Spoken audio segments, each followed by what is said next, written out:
Welcome to the Cultaholic Wrestling Podcast. If you like a lot of wrestling on YouTube, join our cult. Hello, welcome to a throbbing, thrilling ham and peas pudding edition of the Cultaholic Ham and peas pudding? Wrestling Podcast. Ham and peas pudding. Hello, you listen to the dulcet, very northeastern tones of Maffew. You're also listening to the amazing tones of Ross. Also northeastern. That's right. And the also amazing, also northeastern, but just on the same level as Ross, so there's no competition like last week, Jack. I lost most of my accent though, haven't I? I'm a coward through schooling. Oh, so just going through schooling then? It's not like you're... My mum and dad would laugh at me when I came home from school going, "You've been talking to your posh friends, have you?" Oh. It was a gradual thing, but by the end, yeah. And then when I went to uni, it started to go back the other way. And now it's just some sort of weird mishmash. I'm posher on solo videos than I am on the podcast, I think. My presenter We voice. rub off on you, that's good. Yeah, it's interesting. Code switching, Oh, apparently it's called. I did not know that. Yeah. It's good, that. Yeah. Are you all right? Yeah. Hyacinth Bouquet explains. Yeah. exactly. It's Jobert. How are you doing? I'm doing great, mate. What a lovely week to be a human being and a wrestling fan all in one. Just been nothing but positivity this week. Well, Oh, yeah, up to Spain. yeah, that wasn't good. But since that happened, it's been a jolly good week for all concerned. You know, It certainly was. A shout out to all our lovely American friends who listen to this podcast who sent me a message. A few messages, actually. That just went, ha, ha, ha, ha, ha, ha, ha, ha, ha, ha, ha, ha, ha. And then it was just filled with videos of English fans fighting English fans and all the Irish clubs playing Spanish music. Spain with a Gasolina. Yeah, very good. I was less heartbroken about Thank you, losing Matt, this thank final than I was last time against Italy because Spain were the better team, and you know.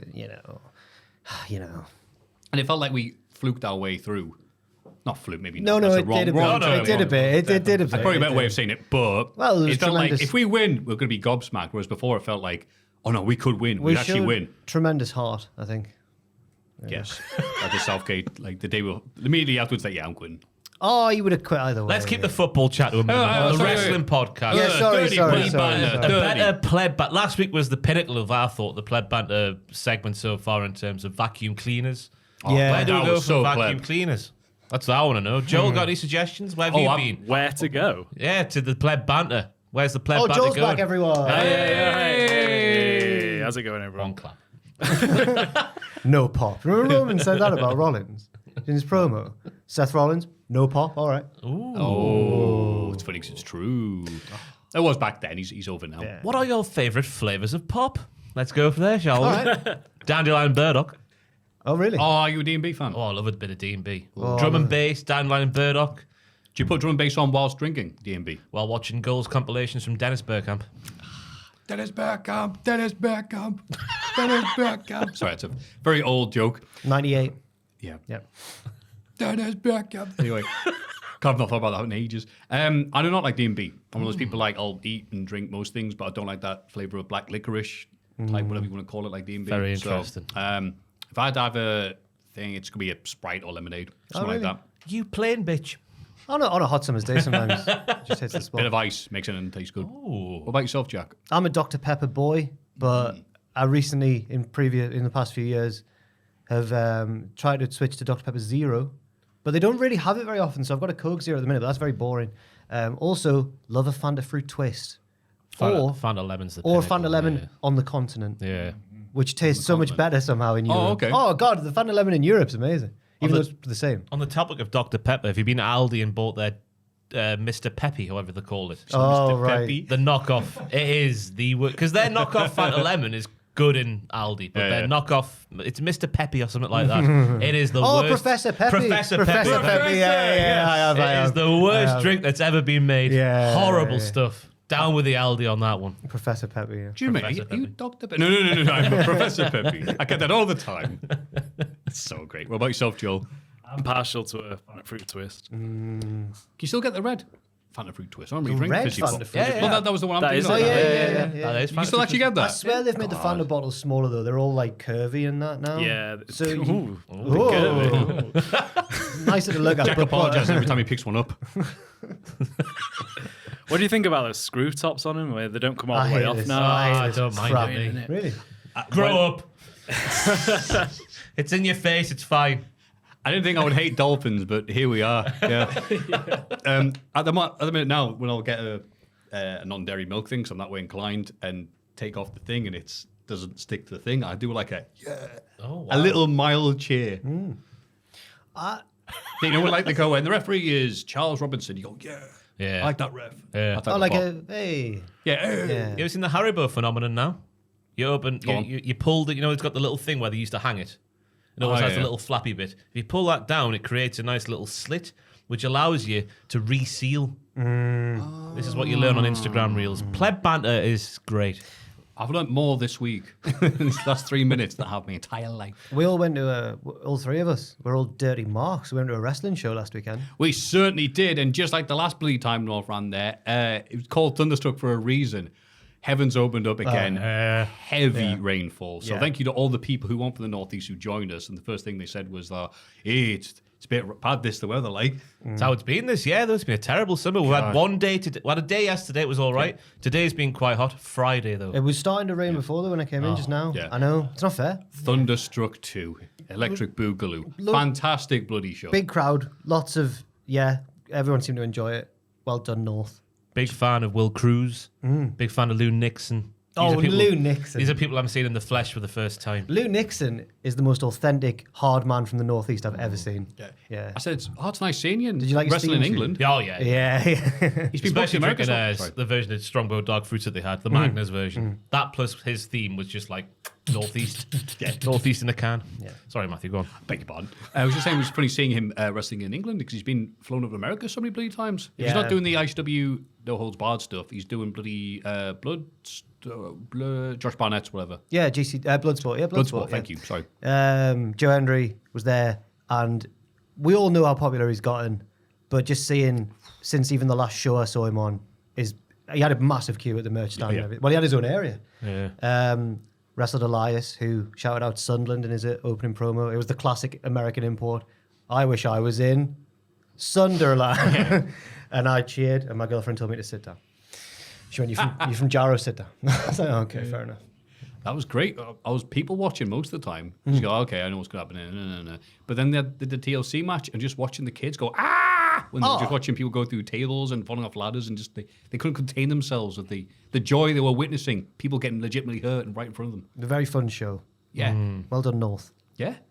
Like the Reese finally headline in singles. I say 0-1, you say 2-1. 0-1. 2-1. 0-1. 2-1. Yeah, there we go. Hello! Doesn't matter. So yeah, bloody great show. Yes, lovely Yeah. times. And shout out to that lad from Dusseldorf who travelled all the way there. Yeah. I feel bad, we should have gone down. We were on our royal balcony. I'd already met him. Oh, I'd gone to the bar and he was there. And then later on, he took a picture of us all stood on. like Cesar looking down, the peasants. Hello. I did get a bit worried when I yelled like, "Get away, filthy peasant!" to him. Obviously, to a guy that I'm sure he speaks English much or not. But No, he had really good English. I'm not sure if he understood the context of that anyway. Like, you actually I'm joking, but whatever. But yeah, sorry, mate. I think he said, if I'm not mistaken, that it was his first ever live wrestling show. Oh, lovely. Yeah. Hope he had a good time. Yeah, Sam brought somebody who said, it was his first. I talked to him after. Lovely lad. First British wrestling show, but he's from South Africa. So he'd been to the house shows that the Ryu done years ago. And I went, not the one where Paul London and Brian Kendrick went to piss on Trevor Murdoch and Lance Cade, but then ended up pissing on a different band. I want to say it's Maroon 5 or Kings of Leon. It's some story like that. What? Some story they had in their interview where they went, well, we tried pissed on them, it missed. Was It it missed, or it was the physically- wrong area. I don't know how this works exactly, logistically, but they ended up pissing on a band, Right. a famous band. Bodily doing it, like actually doing it, not metaphorically. Yeah, I think that's a story. Right. Right. So I said, you were there for that? And honestly, I want him to go, yeah, I took photos of it. But he's like, I have no idea what you're talking about, Yeah. which is fair enough. He made very good friends with Pierce. Friendly Pierce. Trying to think of a P word that begins about polite Pierce. Promiscuous Pierce. No. Oh, we're on. So Pierce referred to as a lovely little twink on the challenge video we put up on He's the not. channel. He's not though, is he? Because he's not little. No, he's quite too big. tall, Boy, he's too yeah. tall. Big twink. Big Yeah. twink, yeah. More of a Not quite a twunk though. He's not a tweet twunk, no. He's in Not that this no man's again. land. Already at this point. Thanks to everyone for the nice feedback on the challenge video. Yeah, I feel weird taking credit because it was Fraser's idea and Owen's edit, and Pierce's charm, his twinky charm. But no, it was a lot of fun. Yeah, thanks to everyone for saying nice things. grand. The news. Okay. Natalia re-signs with WWE. The boat is back. Yeah. So she's already got the longest tenure in WWE history, only 17 years. So here's the 17 more. So you said tenure? Yeah, you little posh speaking twink. Ric Flair done with AEW. No more energy drink. Oh, right. Yeah. The thing with advertising is you pay the money and then they show your product. So if you stop giving them money, oh well. Yeah. I don't know what else you say there. No. Apparently he That's pitched... it. What was the story? He pitched something for the end of the Sting match, and then Tony Khan was like, "Yeah, that's a great idea. I'll get back to you after the Cappuccino," but never actually called him back. I'll call you right back. Oh, as he said as well, like, oh, Steve Austin's just been silent to me, and everyone who's got a phone's like, nice, hang out with his cat, ignoring you. Bye, Joe. Yeah. Bye, Flair. Little sassy bitch, that Poncho. Like. Yeah. Damn it, Pancho. CJ Perry finishes up with AEW, and all I thought of was, wow, what a missed opportunity and thing that we all thought we were going to get with Miro, CJ Perry. Obviously, they've and separated everything. now in real life. So that, Yep. But then I'm thinking, well, does this mean that Miro's going to get more to do either? But no, as well. They're both kind of missed opportunities. He's gone back to Bulgaria, hasn't he, Miro? Just really? going off his social media. They're on good terms, they said. One of them said in an interview fair when it initially happened. But yeah, it's weird how, I guess, the writing was on the wall when Miro was not being used, and then she's there as the other part of that storyline. And it ended with the confusing, are they together or are they not together? Yeah. Like in kayfabe, I mean. Yeah, we got many great promos of Miro like talking about God and having to do this to God and this to God. It's like, oh, is that God? Is CJ Perry God? And like, maybe. It was very abstract. Yeah, and you're like, oh, look, where's it gonna go? Nowhere. Well, she hated what wrestling was doing to him, and he hated what wrestling did to her. That was the story. Yeah. And were they going to, I don't know. And then it went, yeah, why are we here? And it just didn't show up again. Weird. Yeah. I put the Cody Mega Mix. Well, because it was a horrible Mega Mix we can split on the side. Thank you. Cody Rhodes calls the end of his AEW run terrible. An interview with Chris Van Vliet. Quote, how AEW ended was terrible, really. And people are going to write books later on. And these stories are going to get out there. And then it's going to be a whole new ball game. I'm not comparing myself to Batman. What? But there is a piece of it that's really important. To certain fans from the AEW fandom, they need the story to be, they didn't want me, they pushed me out. They need, he was bad. They need that story. They need me to be the villain. I was always fine with accepting that because of the respect I had for AEW in the first place, how difficult it was to do the original All In, how unbelievable the feeling was to do Double or Nothing, how fortunate we were that Tony Khan wanted to invest in this vision, and he had a vision as well. This is the most. He also said stuff later on I was gonna say, yeah, about squabbles. There was some quote about squabbles behind the scenes, which there always will be. Regardless of any But petty squabbles, which is something you hear from the 1940s, I will always have a love for it. Cody is kind of from the 1940s in a way. Yeah. Like Batman. Yeah, like Batman. It was interesting that he said all that. So like, okay, yeah, we'll be books written about it. Go on. But he seems to be a bit respectful, but not that respectful to not say anything, such as, I hated that in the Young Bucks book, they said I was the last to the signing, because that's a big thing.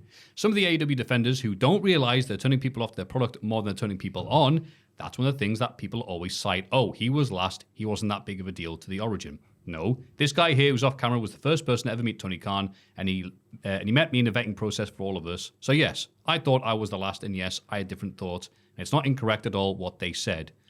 Yes, it's not incorrect, but I was just as in on it as well as everybody else. Right. Okay. I'm like, so I got confused. Like, well, someone's gonna be the last. So I guess the books that he thinks I don't know. I have not actually read the book, so I don't know. But he feels as though the books are portraying it as like we were on board from the start, and Cody joined in later on. Yeah, I but think Cody's like, well, I already knew Tony Khan. Yeah, so the memoir suggests Rhodes changed his mind on a number of occasions as he tried to decide between AEW, staying with Ring of Honor, or going back to WWE. So I guess he doesn't appreciate that. Oh, Ring of Honor, that was a tempting one. Could have stayed there. Staying with Ring of Honor or joining AEW. Oh, it's a tough decision, Cody. What are you going to do? On the fans ousting him, though, that didn't happen. In my opinion. What's From my that? point of view, the fans ousting him, that thing he put in the first point. Yeah, Cody. He turned himself heel by the way he was booked him, from my Right. perspective. It was a bit too laid on thick that I'm the superhero, I'll be sympathetic for a second, then, I'll fight back and conquer all. It was just laid on way too thick towards the end. Is when organically people started going, we need a bit more nuance, a bit more, je ne sais quoi. I agree. And it's so weird to me that even Cody is one of these people who's like constantly thinking about what these AEW diehards are always talking about. I was surprised that he even mentioned that. Yeah. This is the most. It's not like he's torn the company apart or anything, but this is the most negative I've ever heard Cody be about AEW. But because it's Cody Rhodes and he doesn't rock the boat as much as a lot of wrestlers out there. He's never gonna like. He's really just implied things, hasn't he? But it's interesting that even he has kind of gone. Now there's more that you don't know that'll come out. And it's like, oh, okay. Yeah. Okay. In 20 years' time. Yeah. Right. Because I remember when he did that last promo, he's like, "Oh, people told me this is my pipe bomb and I should save it." And then a couple of months later, he was gone. I think that's the right timeline. It felt like he saw what was happening with Punk and he could see it coming and he got out before he was embroiled in all of it. But obviously, there's a bit more that meets the eye. And yeah, He was, as people joke about the Codyverse and everything, but he was. Something had definitely gone on which removed him from not just the stipulation that he could never challenge for the top belt again, but he was totally gone from from the Buck storylines and from Kenny and everything. It definitely seems like there were petty squabbles behind the scenes, probably. But yeah, Yeah. I don't think it's not the most inflammatory interview. It's just an interesting one. I agree. it's started a conversation, hasn't it? Just it's a conversation starter. He's a worker from start to finish, this guy, isn't he? This Cody Rhodes. He knows what he's doing. Absolutely. I hated watching that interview. Such two, as Tom Campbell called them, two very groomed men, two very well-dressed groomed men, just talking very respectfully to each other. It made me sick. Where was their pleb banter? What would their pleb banter be, though? Oh, have you tried the latest cigar there? Yeah, How many- exactly. Yeah. Oh, no, Cody, I haven't. Have you tried this latest Eau de Toilette? Sponsored by you. Exactly. Yeah. How many self-help books have you followed to the letter and seen Exactly. incredible results So how from? many crunches did you do today, Yeah. Cody? What do you do at 5:01 a.m. in the gym there, Cody? I've already done 7 crunches What's by he then. called? The F1 man who does the podcast, the High Performance Podcast. Oh, Jake Humphrey. It's very Jake Humphrey. Yeah. What do you call world-class basics? Well, I call walking down the stairs, not falling down them, world-class basics. Load of bollocks. All of it. Have you seen What the one- Hoover does your butler use, Cody? Gary Neville went on that Jake Humphrey's podcast. Oh, yeah. And someone clipped it and put Gary Neville accidentally invents holidays because he went, I know I've retired, but I've eased myself into it with what I call mini retirements. So, for example, this weekend, I'm going to Barcelona for 4 days, and that's like a mini retirement. You're like, that's a holiday, Gary. What are you on about? Oh, bless him. Yeah. Hey. Aye. It is just also interesting seeing Cody talk about these things and just say stuff like, well, yeah, but come on, guys. People who are really anti-AEW, they say that's a bad thing. Who cares? Is that just a Codyverse thing? Is it just a him thing? And then he answered, with all the love I have for the boys, not those ones, and his performance as Homelander, the entire cast, the production is first class, what a production. The robe is not based on it. The robe is based on military dress uniforms. It's a little bit the scales, the gold are on the bigger robe, has the eagles, and of course, my blonde hair. I think in AEW, people thought I'm pretending to be a good guy, actually a bad guy, which maybe it was what was happening. I think that's where it really became, he's going to go full Homelander. Truthfully, Homelander, the character, is a terrible human being, says Rhodes. So he says, no, that robe's not based on Homelander. Lied, Cody. He could definitely do a psychotic, I'm a good guy really heel later on in his WWE run if his babyface act gets a bit stale. That's essentially what he was doing towards the end of AEW anyway. Yeah. 'Cause he had That's why you say, didn't he have a t-shirt that was like, it was like bad guy, good guy, or I think the third one was like winner, and it had like the winner box checked. Joel, could you please God, I don't remember that. No, just in the that sounds background. Awful. Just in the background. In the background, Maffew. Let's not derail the podcast. So you know how hard it is to do that. Yeah, so... Joe, There it is. Google it. We got there quickly. Oh. There you go. Heel baby face Heel win. face winner. So that was a t-shirt he was wearing on the air. Was So he? He was basically doing that back then. I'm not a good guy. Wait, that's going out the lines. That's going the lines of the box. That can't count.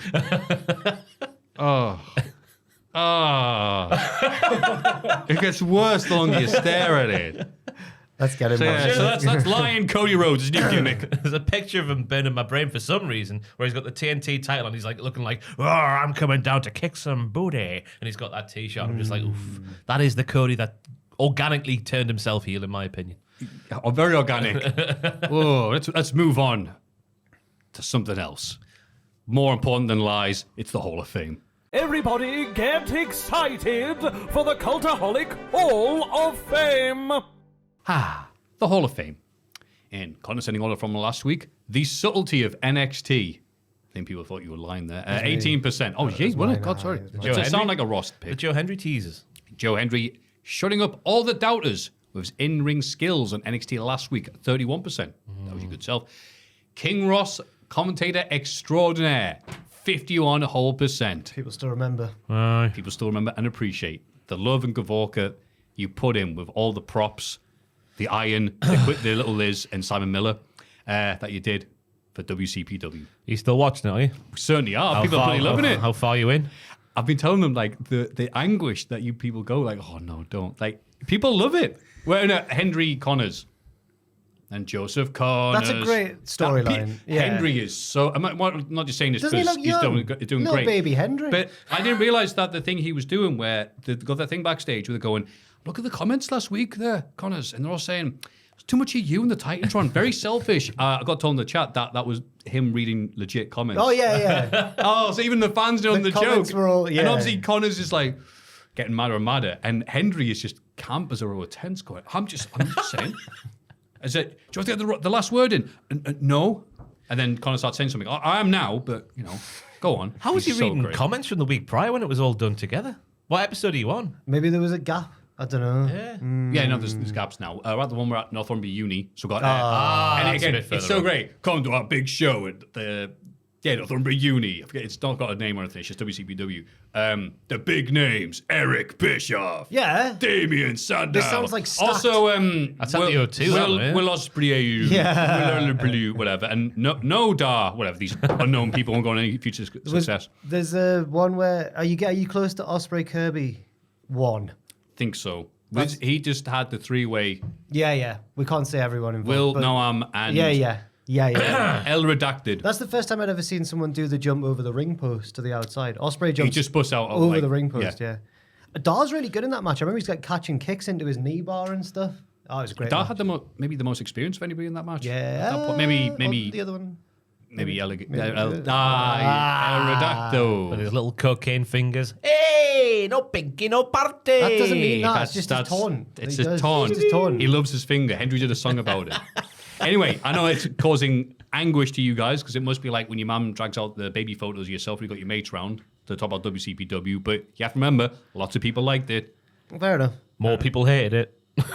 Good, how it should be. I If think- no one likes you, if no one hates you, it means you're not good at anything, Ross. I think louder people didn't like it, but I think more people liked it. I don't know. I remember reading Reddit threads back there. Maybe it's just, wow, you're kidding. No, because now Mixed opinions on Reddit. That's not what that website's for. they weren't mixed. That's the thing. Oh, just on my performance in particular. That's just You were thrown in the deep I get end. PTSD. You Bless won, you, won you the shouldn't. award, the commentator of the year. Yeah, Commentator of the year, and you still got PTSD. Bless you. The amount of effort you put in I this stuff is remember Ross admirable. winning the commentator of the year award. I think it was in the Liverpool venue in the Olympia. Yeah, that freezing cold one. Yeah, because With Zach Gibson stood right behind me on the balcony. Oh, sick. It felt like he was 7 foot tall. He's a big he's boy. big lad, yeah. Big lad. And I was there with my little cup going, "Way," with my selfie camera. Because when the award got read out, whoever was in charge of reading out went, and the winner of commentator of the year, it's King Ross, and everyone had to look up to the balcony, and Ross was there going, King. It was really good. He got a big reaction. Yeah, again, it's almost like people liked you and thought you were good. It was good. Bless you. If anyone's had PTSD, it's please Simon Miller. Bless him. So one episode we said, it's just me this episode because Simon's not here. And you're like, is he just not showing up or has he just quit? Like, and I don't blame him. But Bless Zach- him. Hung Zach- out to dry like your mum's washing. Zach Gibson was like, he was a face in Liverpool because it was in Of course Liverpool. he was. But it was weird seeing him wrestle as a face. I remember the other thing about that venue. Sorry to derail the whole thing, but like, we'd shot a vignette and it was all creepy in the basement of the Olympia because it's a minging old venue. Oh, and Jeff Hardy debuted. Right, so Jeff Hardy had just been released and we shot this creepy, weird vignette for BT Gun. But it looked, everyone was like, could this be Oh, no. for Jeff Hardy? Because it was very like charismatic. And you see, he's wearing like a Jeff Hardy top. I He had think, long and his hair at the hair's time. looking Yeah, down, yeah. I remember long hair. He had long hair and it was a bit purple or something as He had well. like a long wasn't Mohican. it? Yeah. Do not remember It that was version shaved of on the him. sides, but it was, long. Yeah. And was he saying every word, emphasizing the wrong word in the sentence? Yeah, he was- I am here in Liverpool. Modest. Anyway, sorry, we're derailing things here, but thank you for that. People love the goss as well, the little stuff that you can give out. My pick this week, me and Sam Driver, that one over there, went to see Long Legs at the cinema. At the cinema gate. That's me trying to do the Liverpool accent. It didn't work at all. The gate. The gate. Oh, is he The just the gate. shank? Gate. Oh, that was bad. My Shankly Gate. Yeah, doesn't work at all. Sorry. The cinema in Newcastle, and I had a bloody lovely time watching it. Not a perfect film by any means, but good tension and stuff like that, and really liked how it was shot, stuff like that. But the thing Horror film. it's a thriller with a bit of horror. I'm guessing it's about spiders if it's called Long Legs. It's nothing to do with spiders, actually. Oh. Stacy Keibler, Dark Side of the Ring. She's got legs. Was it scary? Because all the promo leading up to the film was like, you watch this film, you will die. Yeah, and it's no, it's a thriller. It's like Silence of the Lambs or Seven. It's not. And Nick Cage, is in it, right? But it turns into that the last bit of the film, and you're like, oh, it was better when it was a thriller. But it's well shot. It loses. It's good for most of the film. You telling me that has reminded me that Sam sent me a message last night at 9:30, which I didn't reply to in time, but I'll read it out now. He sent me his little review of the film. Oh, go on. I didn't ask for it, Sent but you he a sent me it review. anyway. Because you're Jack on film. He said, Long Legs is 3/4 of a good film. Last quarter thoroughly derailed it for me. It skirted genre expectations really nicely. And it's so formal. And then just went both feet fully in a bit too quick and too far. I'll go with that. Not a bad film, but the thing I enjoyed the most about it was it's a big cinema, right? It's not the independent ones I go to, like the Everyman or the Tyneside. It's a proper cinema. So you got to sit on the back row and have a little kissy-wissy with Sam and no one bothered you. That's why he didn't like the final third. He was too busy. That's right. It's Making Out with Sam Driver is my pick for Hall of Fame. It's a winner. That's why it was like the last quarter was good because we actually watched the film then. We ran out of energy. No, my pick is the massive bag of popcorn that I got. Oh. Because I wanted an ice blast because it's been so hot here at this time. That's what especially popcorn yesterday. looks like. Popcorn. What? Why have you What's happening here? brought up popcorn? Because I asked him beforehand, can you get a big bag of popcorn? What? Man, I haven't had popcorn in bloody years. You need the visual element. This is popcorn. I got an ice blast. Sam got an ice blast, and the lovely woman said, "Do you want some to get the sharing deal? We got a large popcorn." I went, "Yeah, sure." And boom, this thing bigger than me heed was dropped on us, and mixed with salt and sweet. And man, I had so much fun eating all of it. You'd think it was my last meal, the way I ate this thing. Jack's laughing because we're looking at pictures of popcorn. Joel is switching And he the keeps pictures of popcorn. It's not even the massive thing you had. It's just a random bit of popcorn. Just stock- For those who don't know what stock popcorn photos. is. Movie Stock theater photos. popcorn. Yeah, Not the one from the gate that you had. Is that? the actual, because it's completely different. It's its own Do you go genre. sweet or salted? I did a mix. That's very helpful. The ice blast was a mix because bloody hell, that's actually it. Is what popcorn looks like. You ready? That's Need a few seconds to soak this in. I'd understand if that picture came up first. Is that the gate one? The gate. The gate. Yeah. That's That's just okay. Cineworld in general. Okay. It's ruined. But it's No, Cineworld in the yeah, gate. fair enough. Yes.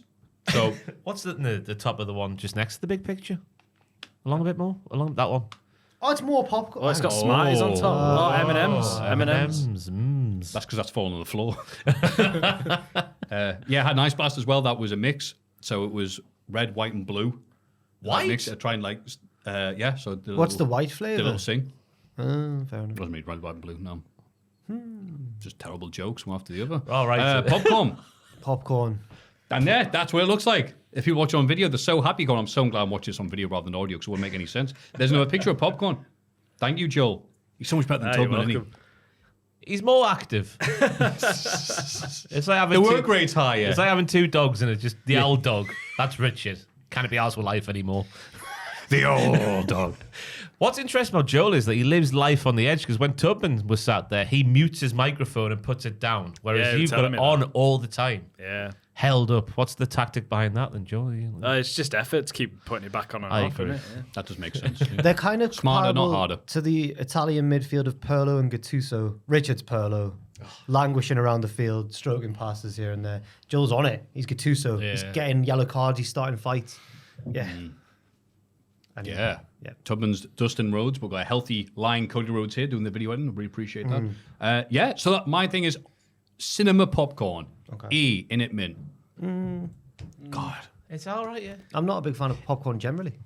Are you not? Nah, I find it offensive. Explain. The smell of it. You don't like the smell of popcorn? Nah. What? I know, I'm sorry, I know. Sniff a baby's head. So when people go, Just a random baby in the street. Baby's head. Aye. That's when you sniff a baby's head, it smells like popcorn. so when you Test it out next time new you see a baby. new I will. smell. I will. It's got to be quite. When a I'm in new, court, I'll go, It's got to the be mate's head. quite a new baby, not like a minging toddler. It's got to be Oh, like no, yeah. Oh, a be fresh new. It's baby, gotta not be a like new a baby. not a Chucky Finster, just a proper No, newborn no, baby. a Proper dill shoot baby. Dill pickles. Yeah. All right, well, hang on at the hospitals then. Thank you for giving Chucky the full name and the respect he deserves there. Jack Atkins always refers to Postman Pat as Pat Clifton because he thinks he doesn't get the respect he deserves. His real name is Pat Clifton. He's like, I do more than just deliver the post, you know. That's what Atkins says. He says his identity shouldn't be tied to his job. You know, he's a man. He's a real person. Yeah, you're right, Jack the Jobber. Ah. So yeah, cinema popcorn, hell yeah. I'm still feeling it today. Like I shouldn't have eaten a large by myself. Bloody hell. But you know, once a year is good. Ross, what have you got for us? I'm going to go for a fact that I learned just before the podcast came on the air. Is that the Mongolians? Is that right? That's right. The Mongolians. Proud Mongolians. Did a fair few bits in their time. But arguably the best thing they did, or in my opinion the best thing they did, was invent the humble dumpling. Yeah, apparently their only thing that their impact on civilization has still tested time, even though they owned.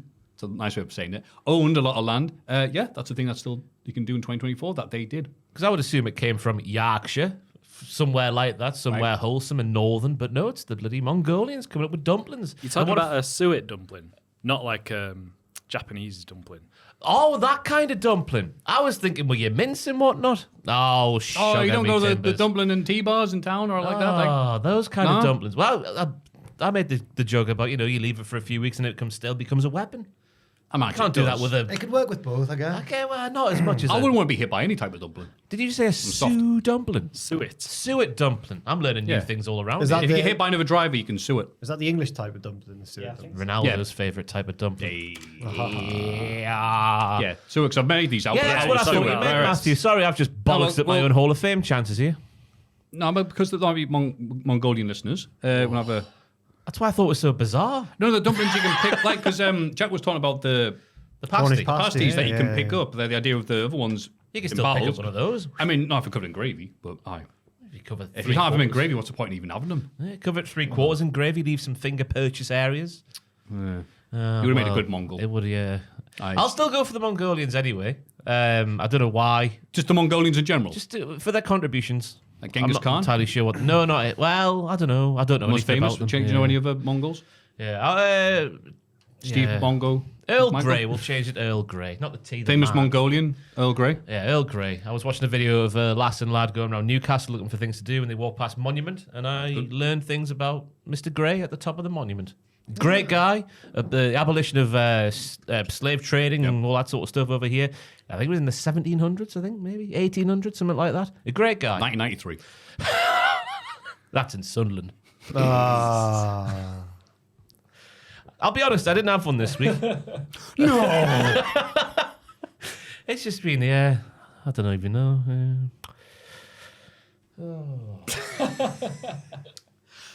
Charles Grey. Charles Earl Grey. Charles Earl Grey. Might have had the tea named after him. I'm not sure. I'm just putting two and two together there, but he did great things. Putting TNT together. Very nice. Yeah. Did he have the tea named after him? Earl Grey tea? Is that named after him? Sounds I was like it, studying on the doesn't Mongols when I should be studying the Fair. Earl Grey. So I can't believe I thought the Mongols invented that kind of dumpling. I mean, have you look at? Not the search yourself, but like, yeah, Mongol dumpling. Walking around with a hopper. Hey, bye, go back. I think you really like that idea, didn't you? Genghis, bloody hell, you seen this, son? Jimmy Nail to make a guest appearance on Mulan. All right. Yeah, it's These the- ones, steamed meat dumplings. Yeah, that makes more sense. Yeah. I'll just retire from podcasting. I mean, had these in town. There's loads of the. Yeah, like, the oh, bars. yeah. Ross came up with a song for Little Bow Bar. Ba-ba. That's right, Little Bow Bar, yeah. Yeah, now they've sold their soul by going to buy the river, charging 10 times the price. Bastards. Jax, what's your Hall of Fame? Oh, I don't have one either. Well, we gave you 10 minutes to build. I know. Oh, Jesus. Right. I might go for a wrestling one then because Oh, what a weirdo. I know, but we've got two food ones there. I don't want to go for a third food one, so I might go for a wrestling one. I'll go for Jack is thinking. I'll go for rock and roll. The segment's over. Obviously, It's finished. obviously, Go on. it's been brought to the fore by the feud between Eddie Thorpe and Lexus King, and we've learned that EDM is babyface music, whereas rock and roll is heel music. And I want to address that and say no. I believe that rock and roll is here to stay. It will never die. I don't care what people say. Rock and roll is here to stay. Rock and roll is my Hall of Fame pick. You know, I'm going to change mine. Oh, no. Newborn baby smelling nice, I'll go for a nice callback. Next time you walk past a proper small, under-year-old, I'd say, baby, just go, could I pet your baby? Give it a sniff on the forehead. Pet the baby. And then that's it. Oh, What you'll smell is lovely. Who's a good boy? Aye. I'd like to demonstrate how you can do it. Well, you pick the baby up by its neck. I don't understand. He didn't want to touch the Go on. puppet. Just the back of the neck. like it's a I don't want goose. to touch All right, that. I don't then. know where the bloody hell's that be. And then put it back in his pram. Like that. And then run. You know how cats and dogs have got that loose skin around their neck for the mothers to pick Yeah. up? Do you think babies have that? Only one way to find out, Jack. So we've got sniffing babies. That smell like popcorn. Nice smelling babies, comma, smell like popcorn. And you've got rock and roll. Rock and roll. I don't know if 10 to 15 minutes of this segment could be cut out, Joe. Let's, This has been a painful Oh, one. I've got an Owen update on his music, his bands that he's listening to and stuff as well. Because obviously we know that Owen likes the Beatles. We know that Owen likes the Kinks because Joel told him to like them. We know that Owen likes the Arctic Monkeys. Okay. He's added a fourth one. Ooh. So soon he's going to have to forget one to add more bands to his Very good, repertoire. very good. Status quo. It's the Smiths. Oh, okay. I know. And I said, Owen, I told you to listen to the Stone Roses. That was my recommendation. And he went, yeah, but Joel told me to listen to the Smiths. Ooh. That's not true. I know, I made that bit. Why, wait, I thought you do like the Smiths. I like the Smiths, yeah. Well, I like he's Stone trying to Roses impress as well. you by liking all the bands that you like. Yeah, he told me, I thought- It's affecting everybody. Because apparently. Dan and Joe were meant to come to the wrestling last weekend. I had COVID. But Joe I had wanted You to were go. over it by then, I believe. No, I no, went, no, man. Oh, you no. weren't. I only came back. Well, once Joel dropped Tuesday. out, Dan then dropped out. Yeah. and Dan's excuse was that the Euros final was the next day. Oh, did you just realise? Oh, interesting. Bizarre. Yeah, you can't go to a goings-on wrestling down show and here. then 24 hours later be ready for the Euro. Joel, What? Joel says that everyone might be going for a drink tomorrow. You can come if you want. Tomorrow after work. Uh-huh. And I thought, that's weird. Joel's not normally the one. He'll come along, but he's not normally the one to take the initiative and actually organise it. Yeah. It's true. It's because Dan's coming. Ah. Well, I asked Bizarre Dan goings on first. down here. I wanted to go out because it's really nice weather. So I asked Dan and he said he'd come. And then I asked And everyone. we're You proud asked Dan that you're first. out. You just asked Dan first. Well, we never see Dan now. Romantic day for two there, Joel? He didn't come into the office. That's a good point. Dan's working from home at the minute, so we don't see him as much. That's nice. I like Jack doing the distraction. Usually see heel tag teams going like rock and roll. Hey, ref, whoa, match. And then goes back to choking somebody in the corner. I think Rock should win. Rock and roll should win. It might disappear from time to time and slip back into the sludge. I don't even know what you're doing there, but I appreciate you doing that voice. Alex Turner from the Arctic Monkeys. Oh, yeah. He gave a bizarre acceptance speech at like the Brits or something once. Have you seen it? Not sure. That old rock and roll, eh? It'll never die. It might disappear from time to time and slip beneath the ooze. It's brilliant. Sounds like a good speech, Then actually. at the end he goes, invoice me for the microphone. Just drops it. And the rest of the band are stood there like, what a wanger. Just want to pick it up and go, I'd like to thank me mum. Like, Have you ever smelled a new baby? Don't knock until you try. No, new baby smell. Popcorn. Sweet. Popcorn. unlike the segment, which is not sweet. I'm moving on. Popcorn is my pick. Ross's is smelling fresh young babies that don't stink because they smell like popcorn. Yep. And Jack's is the concept of rock and roll. Just rock and roll. We don't blame you if you don't vote this week, but if you are that way inclined, patreon.com/cultaholic. I'm legitimately going to ask Joel to cut bits from that segment because it went on for too long and it was rubbish. It's up to you, Joel, which bits go. But I would like to see 5 minutes go. This is the type of discussion you get in AEW Dynamite when they're off the air. This is what people want to see. No, This it's is not. what people We'll wanna get hear. complaints this week. Watch. This is the first time I think a long time ago, one of those timestamps that I said, when you hear just the wrestling, click here. Like Jeff Jarrett's bloody podcast. Thank you. Happy voting. That says this week in the wrestling. It's this bloody week in the wrestling. This week in wrestling. SmackDown. Tiff Stratz opens a show to celebrate becoming Ms. Money in the Bank. She warns all the other women's champions to watch out. Bayley interrupts and says if Tiffany isn't careful, she'll become the first woman to fail a cash-in. Nia Jax arrives to remind Bayley that she'll be losing the title to her at SummerSlam. Bayley talks about her accomplishments and says she'll embarrass Nia in her match. But if Nia does somehow win, who's to say Tiff won't cash in on her? Nia says Tiff is her personal little Barbie doll and she has no problem with her. She shoves Bailey to start a brawl. The heels have the numbers advantage, but Michin runs out with a kendo stick to make the save. Yeah. Wait, there was more, wasn't there? Don't act Or was that later on? Was but that later on? Sorry, Yeah. that was later then on. it just didn't do the. Oh, okay. When did you try We'll and- blend them all together. When did Chelsea you try Green. and cash? Is, No, that's when not did you bad try and cash? altogether. yeah, Chelsea Green is in a neck brace backstage. Oh no, that's I not did the it. that's not the segment, bit. that, Stop. Maffew. Yeah, stop. No, but like no, they do a thing backstage, then you go to the match that we're just building up to. So No, I think that we can talk about the first bit. okay. This is our first ever podcast. Start. Go on, Ross. I could see Trish Stratus being Tiffany Stratton's opponent at SummerSlam, since that was the first person she mentioned in this promo right here.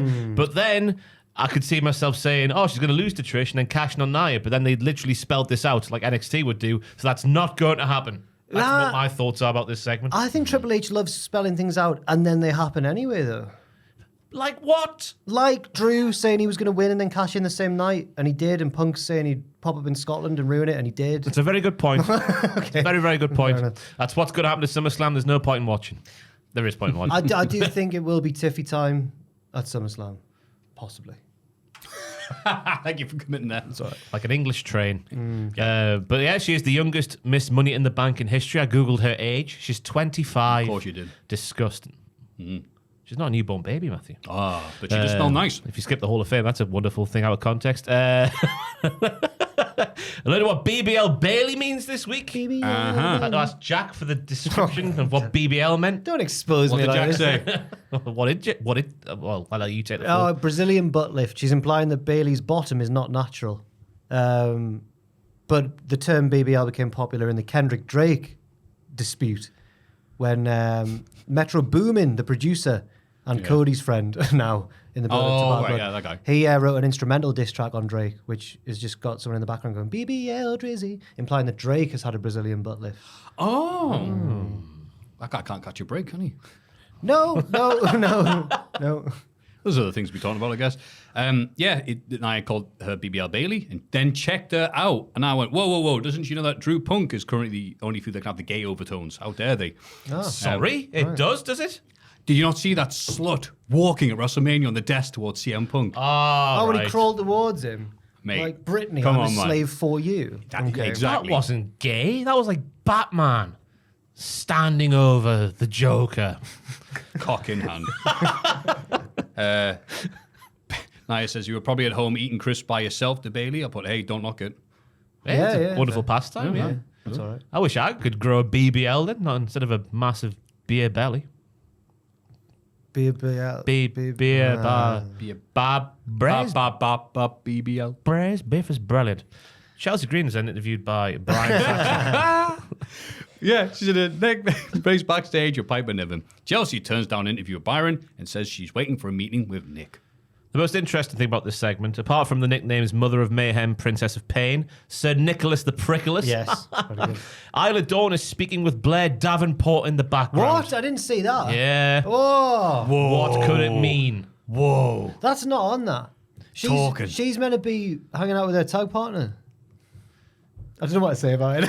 I assume that Alba Fire has been given time off because at the house show, was it in Monterrey, Mexico? I think she had a match on both of them. Both of them, yeah, nights. both Mexican house shows. Isla Dawn had singles matches against Stephanie Vaquer, where she lost both times. Yeah. Oh, that makes wow, sense. wow. She's stronger there. Like Zach Gibson. In Liverpool. In Liverpool. Bailey stops Tiffany from interfering in Nia Jax's match with Michin. Nia gets the win anyway. Oh, okay. Bailey attacks Nia after the bell, but Tiffany hits her with her Tiffany briefcase. I think there's a pun there, I think. Tiffany briefcase. Okay. It's a thing, isn't it? Oh, the brand. Tiffany's the Hey, it's a joke. breakfast art. The briefcase. yeah. Tiffany. The heels beat Bailey down, and Tiffany thinks about cashing in. Nia stops her, and Tiffany acts like she won't do anything. Oh no. Oh, yo. Oh no. Yo. Oh. I liked the crowd chanting that Nia still sucks, and she responded, I think, by grabbing her belly, and the crowd applauded. Oh, she went, suck it. Oh, did she? Because she was facing the audience, so I didn't know. She grabbed her You belly. suck. Well, all you saw was that, so I don't know. I was just like, yeah. Just yelled at them. And they went. And they went, yay! She's done us Very there. respectful Fair play. crowd. Nia was impressive again. Yeah. Her massive electric chair drop onto the apron, followed by a lariato. She was very, very good. I thought Tiffy helping Nia after going, maybe I will cash in on you, very overtly was a roller coaster to be sat through there. I like that Nia won, even though the help from Tiffany was nullified, because they're still interested in making Nia look strong. I like that. Yeah, crowd were really into the kickouts. I thought it was only an alright bit and very like, we'll like cash in, but crowd really liked that. Yeah. Like they're really getting into it, even though we've seen it loads of times before. But crowd like, oh, she's going to, and you're like, oh, man. But no, bless them for getting into it. Yeah. I Nia Jax as well. The catch and Samoa drop before the Annihilator in the corner. I don't want to seem like I'm licking her hole too much, but My hole. Yeah, her hole. But she is very good at the moment. On form. Yes. Yeah. She's peaking at the right time as we head into one of the big four PLEs. A what? PLE. Pay-per-view. Not Tory. Let's see. We get a Bloodline vignette. You could argue that pay-per-views are quite a Tory concept. Anyway. Or paying for something. Yeah. You little thief. Solo says he's building a better and more aggressive family. By the end of tonight, everyone will acknowledge him. Whoa. He's done it again, hasn't he? The silly Wazzick. He's I love the term Wazzick. besmirched Roman Reigns for the second week in a row, saying it takes a real tribal chief to stay on top of his game, and that's why he's built a more powerful family. Yeah, I love it. I can't wait to see him get his. What a doilum. Yeah, it's good. I do think it's a more effective way for Solo to cut promos with the lighting and the sound effects, well, the dramatic music under his voice. Because when he's in the ring, he gets a bit, because he is very subdued when he's talking, and I guess it gets a bit lost sometimes for me. That's a very good point, Ross. Later on, when he's in the ring and he's doing his Bloodline promo where they're all in formation, but he's kind of walking about a bit, I got flashbacks to when Jericho introduced the Inner Circle and went, look at Sammy and Tay, they get it on everywhere, guys. When he's like stood to one side. They shag all the time. Look at Tama and Tanga. Yeah. They neck on all the time. They are brothers, but okay.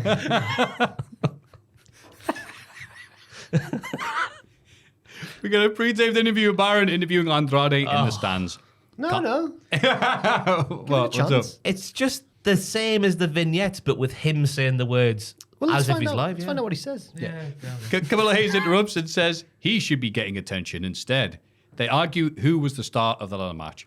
Mello says he needs to start being treated like the future star that he is.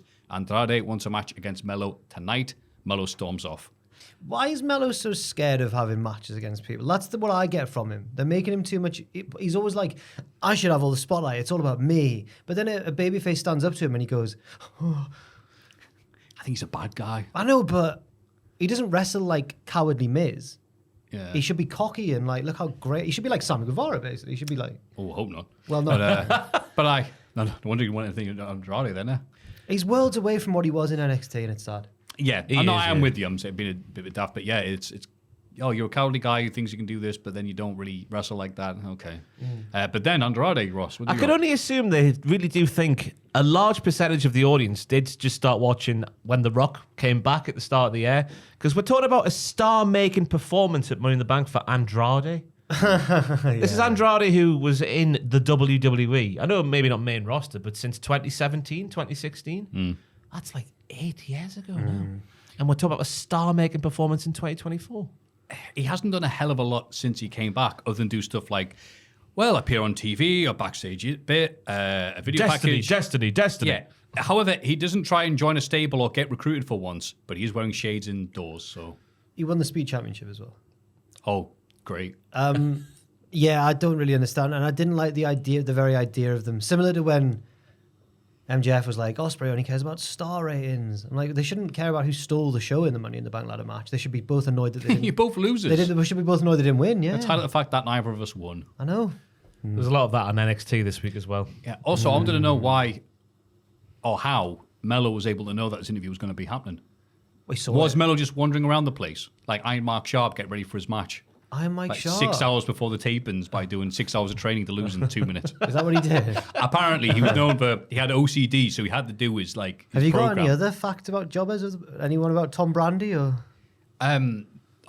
No, it's fine. Nothing I can repeat, no. Fair enough. Nothing to repeat. No. Oh, did he sniff babies as well?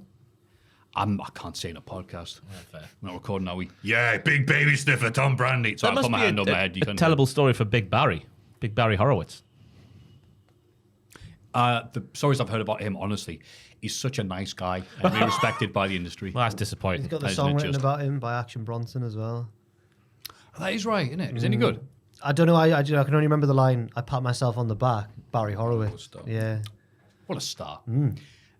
We then get the Shagging Cousins beating Baron Corbin and Apollo Crews after interference from Santos Escobar. Go on, the Shagging Cousins. Yeah.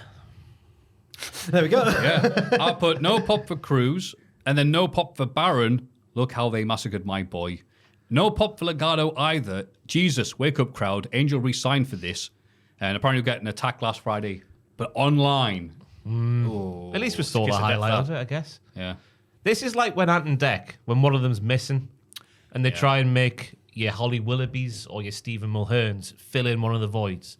Because with the partnership of Baron Corbin and Apollo Crews I'm talking about here, because it's wolf dogs, but it's not. Right. You know what I mean? Yeah. They're trying to make it happen, but it's just, we need more promos of the lads doing fun things like going to adventure parks and cooking meat and other things that men do. Right. They It's like need- Soccer AM after Tim Lovejoy went. Yeah. They need to do the nah. thrill seekers. That's what they need to do. Basically. Yeah. Please. Out on the back street. Because there was shades of the Wolf Dogs here with Corbin using Apollo to do a flying move and then Apollo using Corbin to do a flying fridge. That's prime Wolf Dogs, that. It is. But we don't have the investment there to care.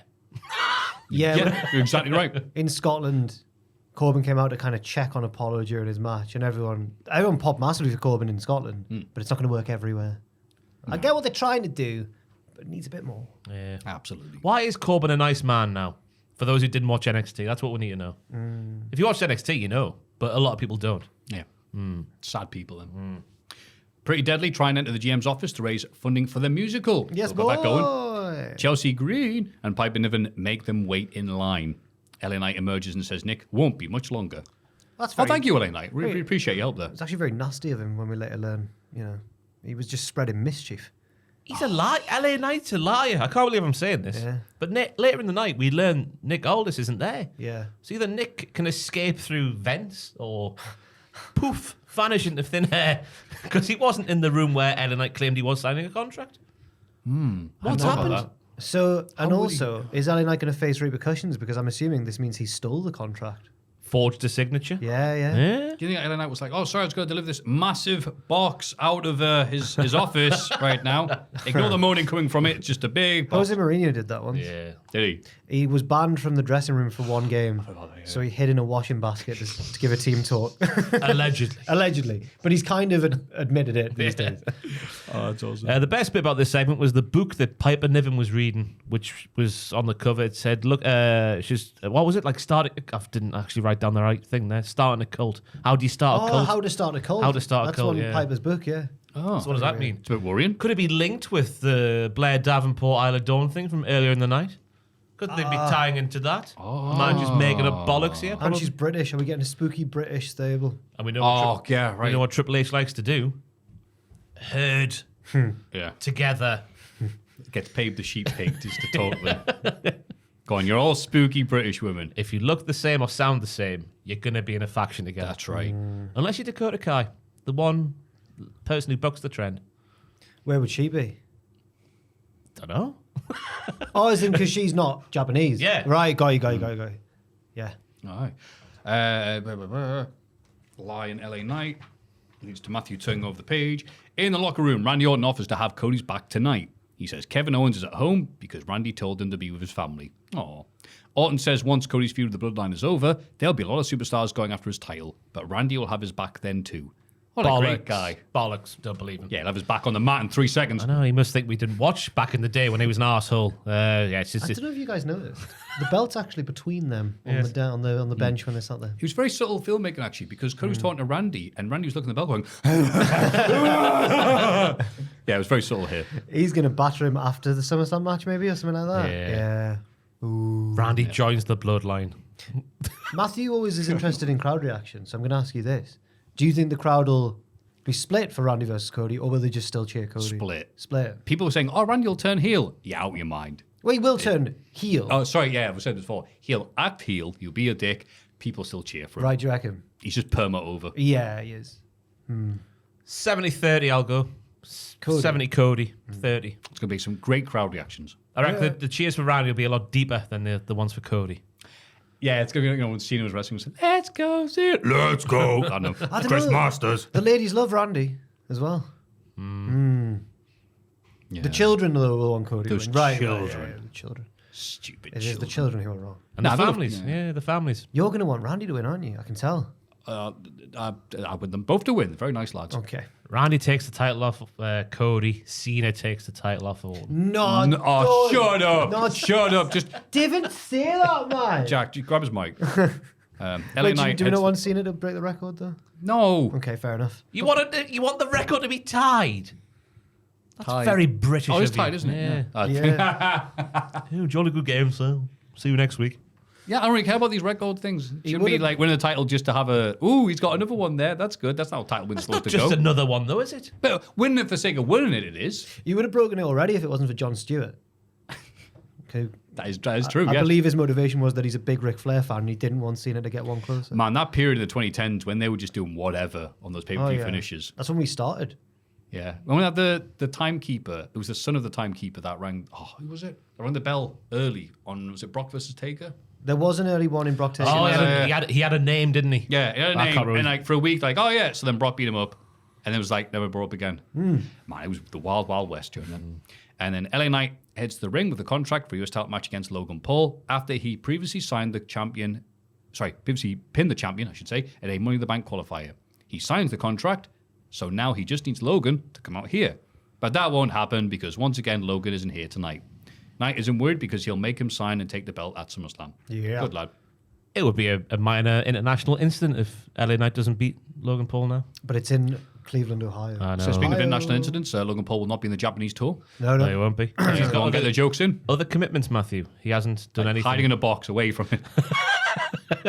Because I had a little look on Cage Match. 6 matches since he became champion, and one of those was a Money in the Bank qualifier, the triple threat. Crap.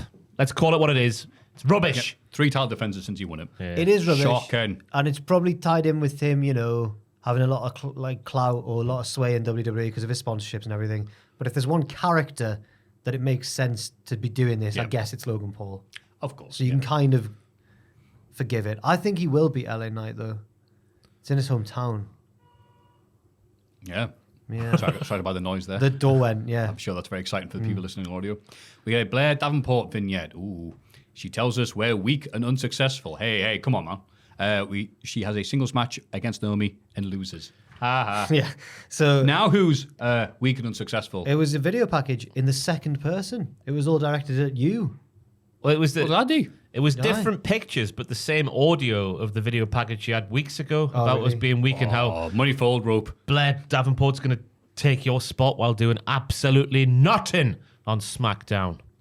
That's not how Conor McGregor said it back in the day. Oh, is that what that was supposed to be? Jesus. Nothing. Nothing. You'll do nothing. Who is that guy? We always nail the Irish accents on the podcast. My eyes. Yeah. The UFC does nothing.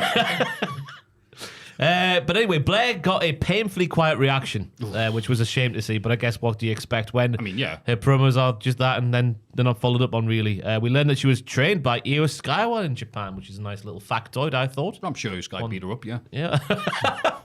There was a nice springboard coup de grace by the arm, to the arm by Blair. I thought it was an all right back and forth. And Naomi won with a Bubba Bomb. Yeah, I thought it was very rare to see that. She was good at Might have it. been dumb here. Does that usually end the match? No, I don't think that's how she normally would end it. Huh. But I Well, can't good think enough for Bubba. what her finisher is, really.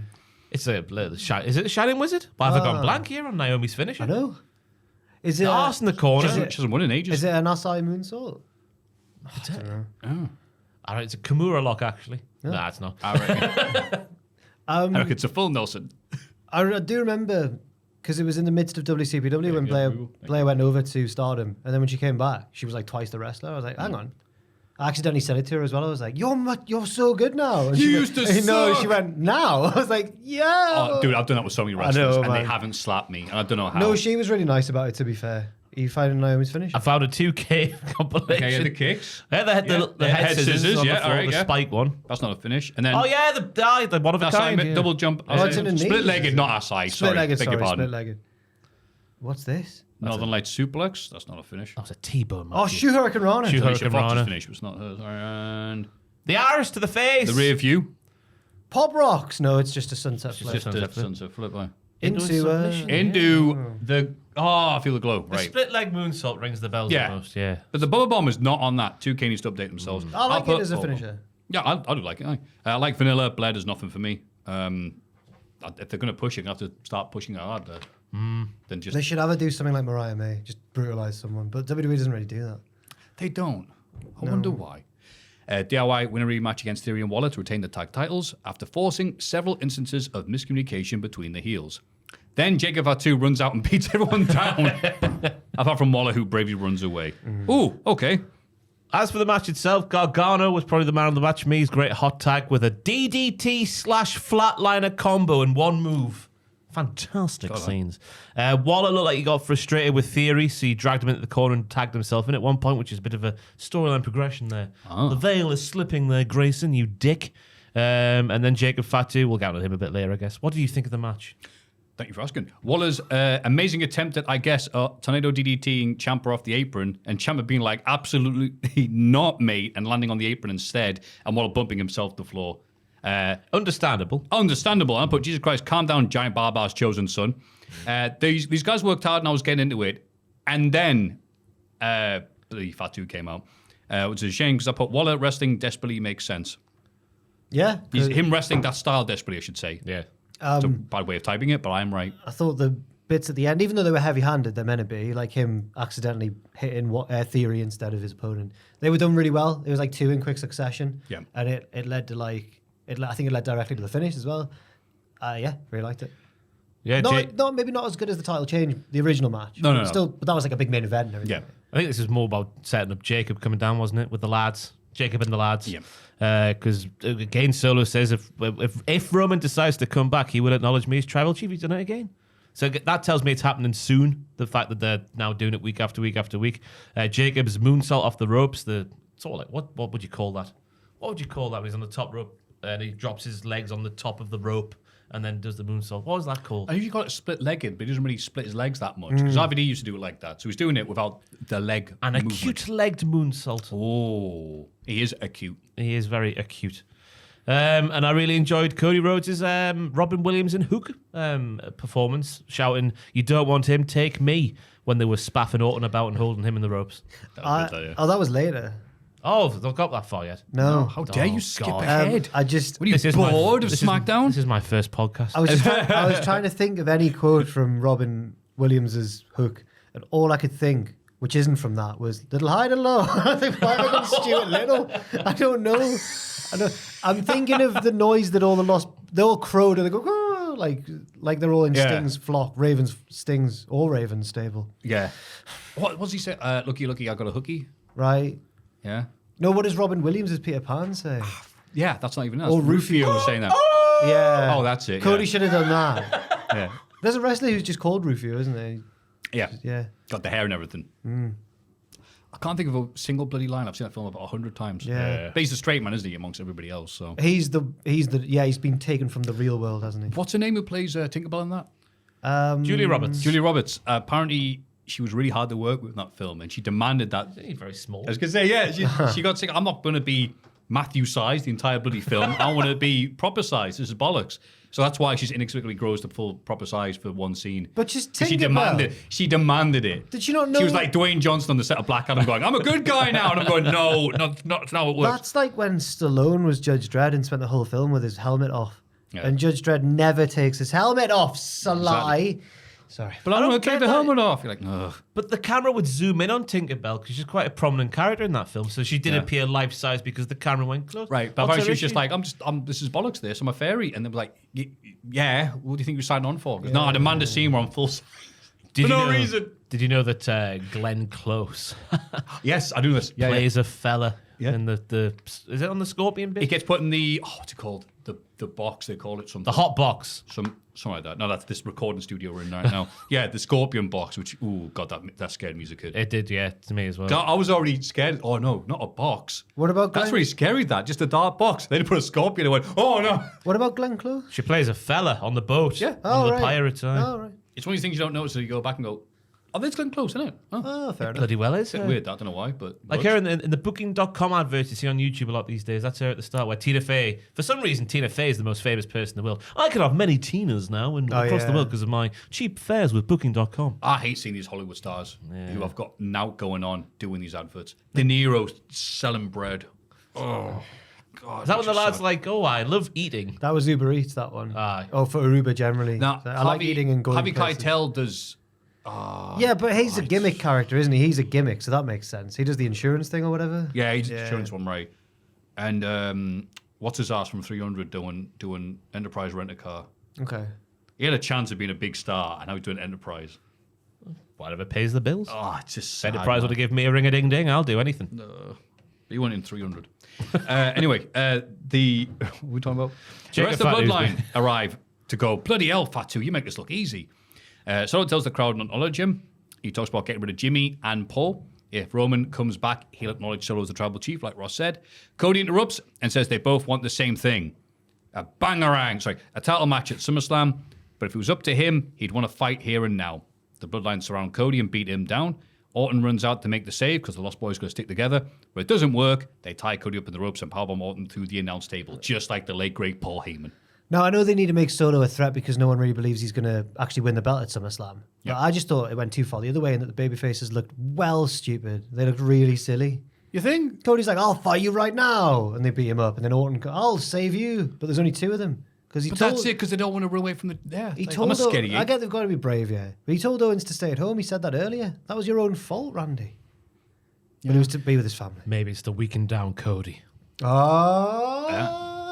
Oh, the two of them expecting their legacy co-founder, Ted DiBiase Jr., to bust out of jail. If Ted had come out. He's currently waiting. Yeah. He's not in yet, but it's only a matter of time. Bloody hell. Aye. But no, I thought the segment was actually very effective. Like, Solo's looking better and better every time we see him. Fatu's stunning, and there's the others. Yeah. That is how it is at the moment, and there is the others. One of them is my personal friend, Tamatonga. So please, let's not be horrible. Well, He's good. he listens to this podcast, so I'll just say, yeah, say nothing but good things about you, mate. He makes that weird noise. He did it again He in did the digital exclusive backstage when they're all walking back. Oh, did he? They're walking backstage having just battered all the faces, and then he just goes to the camera. Yeah. What is that meant to be? He's just mad, isn't he? He's just all mental. he's all twitchy and weird. A little bit wee, a little bit woo. You'd look madder if you just did the mannerisms without the noise. We were, you know, Solo going, Roman, you will acknowledge me. You know how he, before when he was in New Japan, when he was more like cool than mad and manic, when he'd still walk all slouched over and weird and do all his weird hand movements and stuff. So Those were punches, Jack. I went. when we were looking for a place to interview him the day after Wrestle Kingdom or whatever, but like all the wrestling stuff had been packed away. There was this big boy band on at the Tokyo Dome. So we're pushing our way through all these crowds of like women waiting to see this boy band to try and find a spot to interview him. And I swear the way he navigated a crowd was as if he was doing an entrance. He's like walking through the crowd. Oh, wow. That's where it comes from. This is quality. I don't Knocking know. on with BTS fans to get a spot. I hope they're okay, the BTS boys. They're in the Korean army now, aren't they? Have they got to do their national service? They've all gone, eh? Wow. Some of them have. When you hit a certain age, you got to go in the army, aren't you? So they're all doing that. How long for? Like Support our troops. 2 years? No idea. Pride of South Korea. Jesus. We you know were what? go- we What were we just said is better than Collision, which we skipped this week. Oh, I so- didn't. I did watch it, and I can respect the report that the Dynamite Kid, they call him that. Dynamite Kid's son. It's not his the actual Dynamite Kid, but they're really emphasising that. His Wrestled- nephew.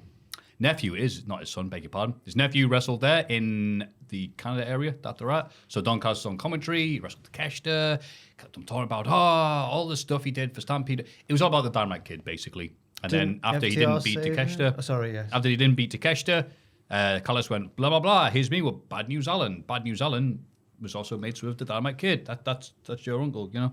And you should join us. And he went, no. And so they beat him up.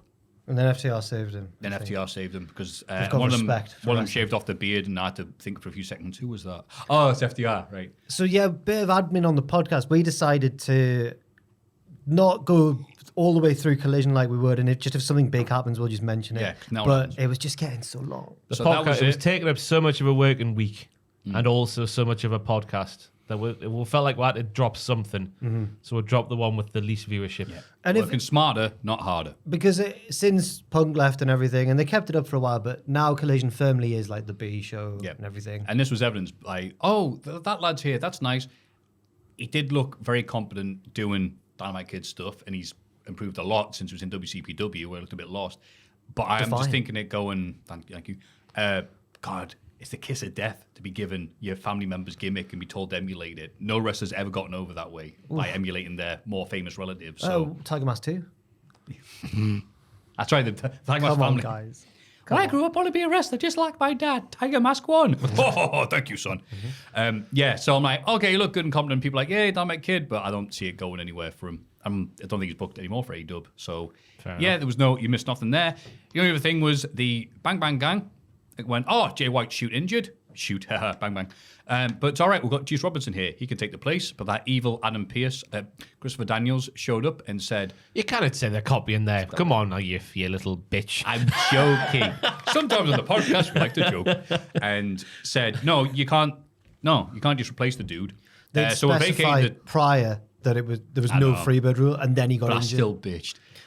No, but it's just So- unlucky timing for them. It is very unlucky timing. Like, they literally were emphasising this weeks beforehand, and then this happened like bollocks. But they vacate the titles, or strip them of them, I should say, and they'll be defending them against Christian's family. The patriarchy. I like the Christian family better, but that's just me. So next week, I don't get what it's the those difference two- is, though. It's those two for the vacant belt. So yeah. obviously, if Juice Robinson is part of that team that wins, it'll be all right. It'll just be a new reign. Yeah. And I'm like, oh, man. It just feels like they're still... The outcome, if they win or lose, is still the same. So what was the point in vacating? If they lose, they lose the titles. If they win, I they think still just See, the only because part of they this- explicitly a couple of weeks before gone, there's no freebird rule. Yeah. And I get it, but it is annoying. And the only thing apart from that was that realizing that, the Bang Bang Gang are faces. I know you and other people have been saying, who's the Well, the it face depends and who heel? they're feuding They're with. faces, No, it hell. depends who they're feuding with. Nah, the face. No, it depends. The face. No, it depends. It Face, depends. face. It does depend.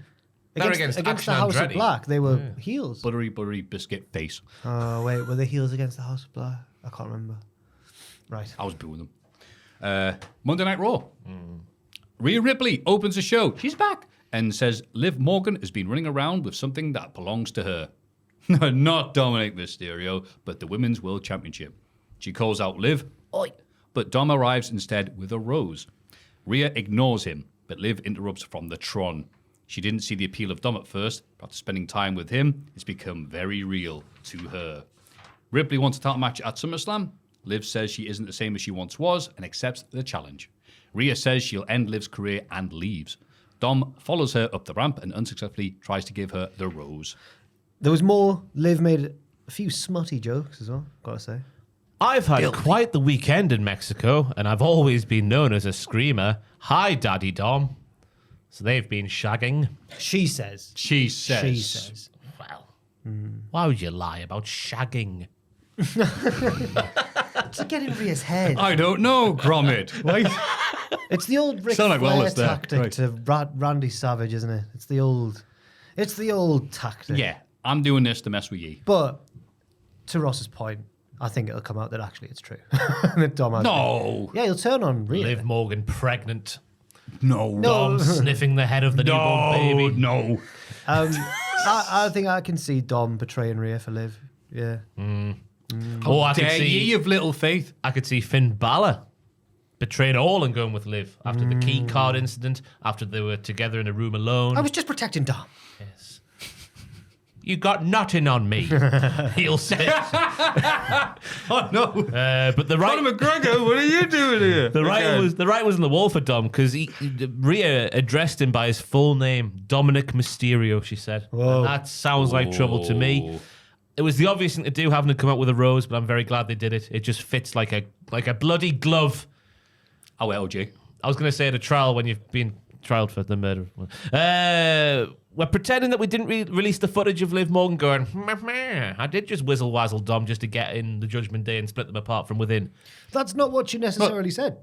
She just laughed. I thought maybe she's just a messy bitch. Sorry. I mean, it's you messy bitch. Oh, it's Tony Schiavone on AEW this week. Oh god, that was so funny. I Talk, can't wait. bitch. I can't. I'm just so angry after what happened last week. Sorry, guys. It was the way gingerbread that Taz was like. I'm so glad Taz is from New York because he went, oh. But Liv Morgan's Kafolka in the promo I thought was a nice shift, a tonal shift, because she's like, oh, I'm not the old Liv Morgan, you little sub while you were the Dom. Do you remember WrestleMania where they had the whips and whatnot? Oh yeah. I'm a new lady now and I'll beat you up, I will. I'm a new lady, I am. I've been up to Newcastle. I've been doing the mines and I've learned a thing or two about fighting. It's great new gimmick. Come for the wrestling answers, stay for Ross's voices. With a flat cap and the stub of a cigarette. I've eaten my Mongolian dumplings. Oh, Did you know they invented suet? God. She's blinding her with peas pudding. She's blinded forever. For the good taste of peas pudding. Dom follows Rhea backstage. In the clubhouse, she finds several bunches of flowers, but slams the door on Dom's face. Priest arrives and asks Dom if everything's okay. What a dick. He's loving it, by the way. He's loving it. Rhea opens the door and throws a bunch of flowers at Dom's face. Priest sympathizes, but has to stop himself from laughing. Yeah, it was a nice callback Good to this Eddie week. in China. Rhea was even sort of dressed more like China than she normally Yeah. is this week, which was a lovely touch. Right. Not in a weird, you know what I mean. Yeah. A nice callback. Mamacita was used a lot as well, which is nice to hear. Black Roses because she's a goth, I Yeah, can of course, tell. yeah. And also, Priest is now just full on babyface. Last week with Rollins, Yep. we were saying on the podcast, he is just babyface now. And now he's just outwardly taking the piss out of his heelish friend. It's going to come back to bite him, though. Is it? Dom's just going to bite him. I saw a couple of weeks ago that someone had it got a lot of likes. Someone had timestamped it and gone, this moment was funny. So I went on it and it was Ross going, ooh. it was a really good moment. Oh, that was good. Was it as good as your slow-mo from last week? My slow-mo. You started doing a noise or reaction or something, but Did Richard do it? Did you? I got told he did. Did he? I forgot what the Oh, context no, was. he didn't. It was like The it was phlegm. phlegm. VAR! Oh my god! Don't bring it. No, how's he going to find it? It's like a 5-hour pod. Don't bother. And he did this amazing noise. I'm like, wow, Jack's really going for it there. And he went, oh. I haven't seen it. Someone might have I tagged can't I'll have believe to go he look did for that. it. I'm going to batter him. I'm not. He's MMA trained, as Yeah, Richard Richard would said. kick your head he off, would, wouldn't he? yeah. Those It was van. long, he'd- spindly Then legs he'd of his. mount my head on his DJ decks and put a light in my mouth. Don't try and actually find it. It's going to take forever. Oh, It's not that long. It's not that long a podcast. Hey. Anyway, so Sheamus. yeah, I've got it for now. Sheamus beats Bronson Reed in a singles match. Reed tries to attack him after the bell, but gets taken out by Pete Dunne. Sheamus offers a handshake, but Dunne leaves the ring before rushing back in and hitting Sheamus from behind. Dunne leaves and Bronson hits the tsunami. I've just remembered what my Hall of Fame pick was going to be this week, and he's found it. Joel has found it. Yeah, that was the one that He's Jack found, was just talking he's found the about. wrong one. Oh, he's found the wrong one. He's derailing the pod. I see what Yeah, you do. I'll stop. It was the week after. You're on the wrong podcast. He's on the wrong week. Yeah, this was 5 days ago. Oh, sorry. Oh, that was last week. Oh, fair enough then. Doesn't life blur into one? Yeah, Sheamus's theme has been too many limes have been taken away and has been replaced by a generic Irish song, which I literally saw this episode and can't recall what it sounds No like. saying. there's nothing to grab you by the bollocks and go, "Ooh, this is a tune When you to say walk it's down." an Irish, it's like ding ding ding diddling ding ding ding ding ding ding ding. It's got that Irish instrument in it. The fiddle. The fiddle? Yeah. Like at the start of Only Irish songs. like at the start of shipping up to Boston. The Yes. din, din, diddle, diddle, diddle, Or is it an accordion? diddle, Maybe, diddle. I don't There's know. both going on in that Yeah. thing. The fiddle accordion hybrid. And then you're like, what? Hybrid. Matt Damon's in the police, but he's a gangster. What a film.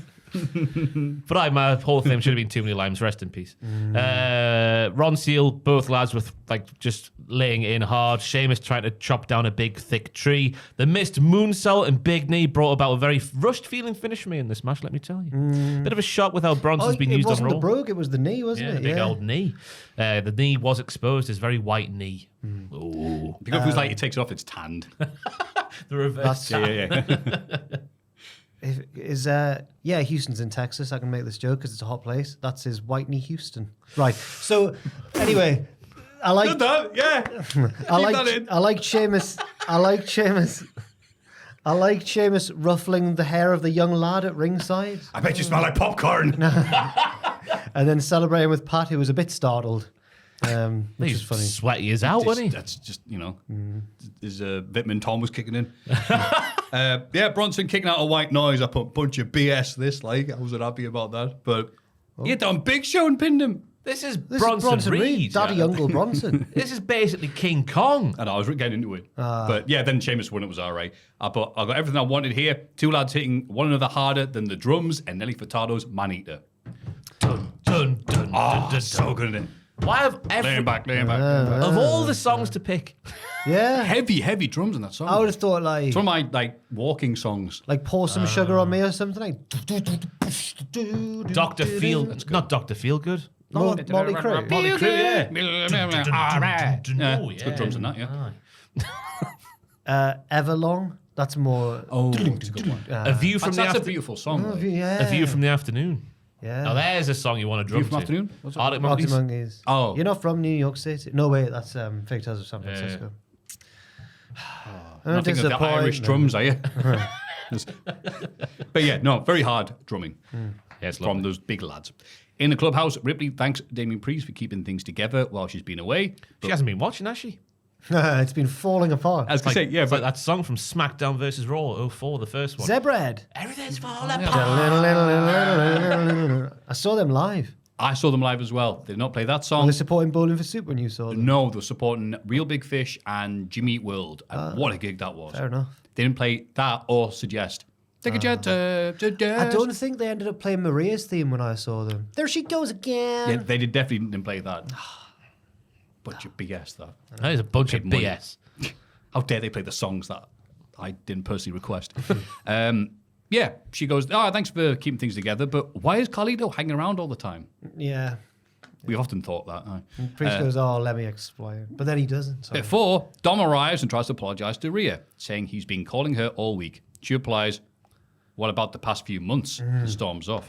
Dun, dun, dun, dun, dun, dun, dun, dun, dun. Another song with great drums. Thank you. Thank you, yeah. Anyone can fall in love. The lyric versions. Nearly as bad as that. Granddad. Oh, God. Grandma, Is it we love you. Grandma? Grandma, we love you. There's no one quite like Grandma. It's called. Yeah. There's a Grandma one. No, Granddad is definitely one with the guy who was in Dad's Army. Grandma, we love you. Yeah. Granddad, we love you. It's Grandma. No, it's And Granddad. Penguins live in the South Pole. I'm not. I will throw down with you, but I'm right, so I don't need to. No, he's not. We're thinking of two different songs. Granddad. I'm open to it being both grandma and granddad. They were married at one point. I didn't really know you that well. No, that's not the one. Oh, okay. right. Oh, okay. Is there a song called Grandma as well? I didn't know that. There's no one quite like Grandma. Is one. It's one of two options. That's what worked out Yeah. on the podcast. I think we're both thinking of different songs. Nah. I think we're thinking of the same one, but one guy has the right answer. I'm not sure. This is getting silly. It's think getting it's sillier Grandma. than Joe. Dom trying to apologise to Rhea. Grandma, We love you. Oh, no. Grandma, we do. Yeah. Maffew was one of the kids singing, man. I was the granddad. I was a young, healthy 53 when I did that song. He's the baritone that comes, Granddad!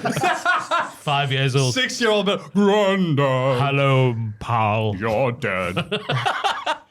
Yeah, good little segment, though, I thought. It was I.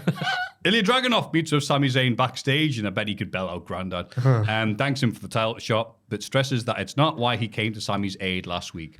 Zayn calls Ilya a special talent and says he reminds him of himself, and I was dying for him to tuffle his hair.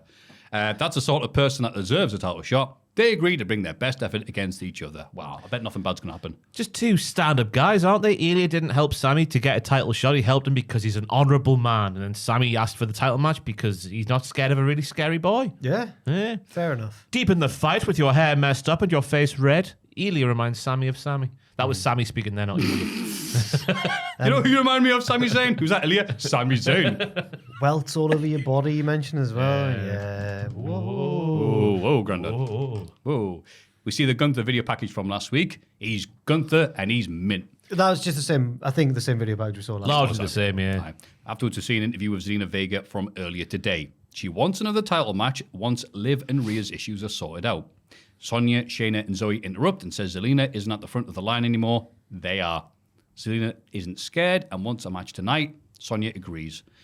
Sonya beats Vega after interference from Baszler and Stark. They beat her down afterwards, but Lyra and the Cowie girls run out. They check on Zelina while the heels leave. They didn't even clear the ring. They just ran out and crouched around their friend. Yeah. And the other heels were like, that's right. Right, yeah. Zelina Bye. Vega is a spicy mamacita. Yeah, she says some horrible stuff here, like. Zelina, sorry, Sonya, sorry, I'm getting the wrong names here. Sorry, Sonya, I couldn't hear anything past your forehead. Oh. Yeah. It's not even that big, really. I'm not joining in with that banter. I have a big forehead and I resent that. I used to get laughed at school for my big forehead. Oh, so you took up MMA and Warhammer then? Wow. Well, anyway. Shayna Baszler. Oh, Sonya, not it was Shayna. Sonya Maffew. it was Sonya who got called. Did she? Oh, I thought Shayna's got a bigger forehead than her. Sonya Deville's got that big a forehead. Wait, it was her? Yeah, she said said Sonya. Which She's got that. No. that makes Shayna's is way bigger. Do you reckon think Shayna Baszler's got a massive forehead? I don't think Sonya's forehead's Shayna that has big. a more furrowed brow, which might make it look like her. Oh, forehead. maybe that. Yeah, she's But frowning all the time. I have a theory what happened here. Back before this was shot, Zelina went, "Is it all right if I mention your forehead, Shayna?" And she went, "No." And she was like, "Well, it's a good line, so I'll just say it about her." Yeah. But I don't want her to beat me up. She's really scared. Sonya also, unrelated, you're a massive nerd, Sonya. It's like, what are you on about? I'm more a fan of Tazinch from Frame. Good. Warhammer there. I brought the Warhammer. There. Just applaud. Shayna likes the blood one, doesn't she? The blood one, she does. Corn. Not Yeah. not the band. Nom nom nom. No. I actually went back to it later on saying nothing's standing in my way, not Dom's mustache, not your mustache, not your forehead. What's she doing? Whoa. Spicy mamacita. That's She was, And I was like, oh, hell yeah, Zelina's really getting a push here. no, she just says this stuff. She did it. There was an in-ring segment with Liv a couple of weeks ago where she's just calling Liv everything, and everyone's going, "Whoa!" Do you remember? It's nice Then to she see loses. I think that's it. It's like, oh, I'm losing that man. I'm going down fighting. because she was a good promo when she was Andrade's manager back in the Next days. Mm-hmm. Then she just became Rey Mysterio's weird little gamer. Yeah. Weebo, is that the right word? I don't know. Is that the right? Weebo's the flying robot from Flubber as well. That's what I meant. That's the old theme song. Weebo. Wah, wah, wah, wah, wah, wah. That's right. Glad you got it there because I was like, oh, how's the song go?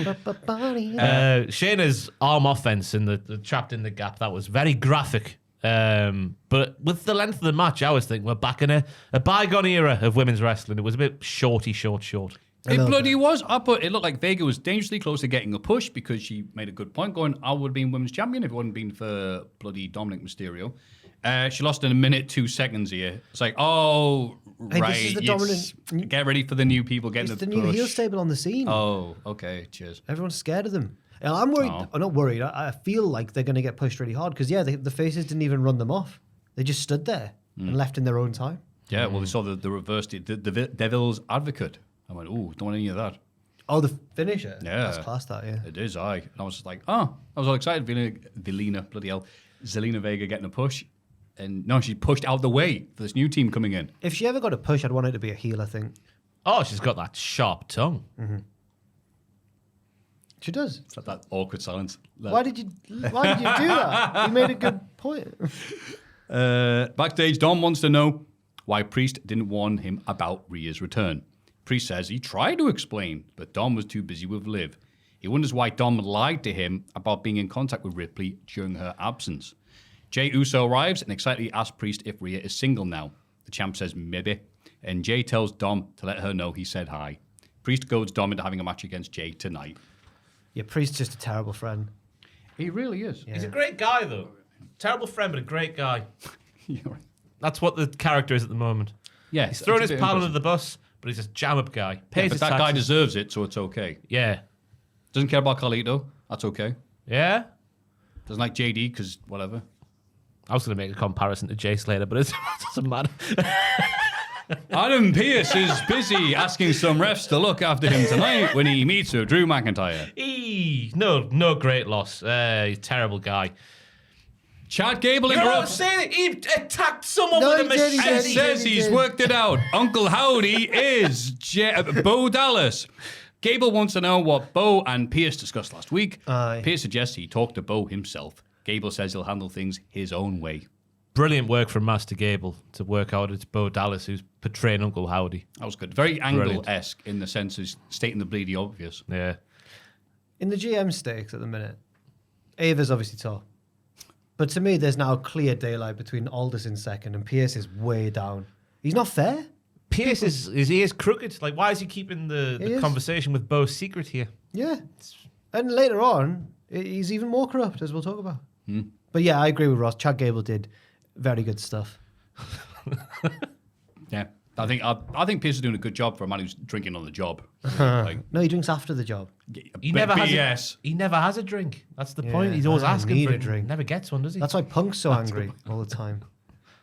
because he can't get a drink. I think so. That's right. Damian Priest heads to the ring and calls out Gunther, who makes his entrance.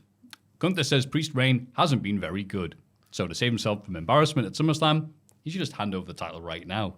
Oh. Priest says he was fighting on the streets every day while Gunther was in Europe, having everything handed to him. What? Gunther says being on the streets is a choice. Jesus. And Priest's parents clearly thought their child wasn't worth a good life. Christ. They came out of nowhere this a bit. WWE signed Gunther to prevent people like Priest reaching the top. And once again, he has to restore the honor and prestige of this great sport. Gunther says Priest will always be street trash. Priest says Gunther can't see what's about to happen at SummerSlam. He'll lose because he has no heart, which is why he couldn't retain the IC title at WrestleMania. After the match, Gunther will be left with nothing. Then maybe we'll find out if he has any fight or if he's just a boring, privileged scumbag. They have a tense stare down, but then Braun Strowman interrupts for his match against Priest. Wow. Now, first and foremost, Gunther was unbelievable in this segment. Don't blame me that your parents weren't very nice and mine were just the best parents ever. Street trash. Street trash. But the stuff Priest was saying back to Gunther, if it was Logan Paul stood there, not Gunther, fully on board with it, but the privileged... He's not privileged, he's just snooty. He's got a snooty opinion of wrestling, what wrestling should be, and he lives up to that snooty opinion. He's not been privileged, he's worked. He used to be a big fat lad, and now he's felt as a peacock. Yeah. He used to be a rookie in the Super Strong Style 16 tournament of Progress.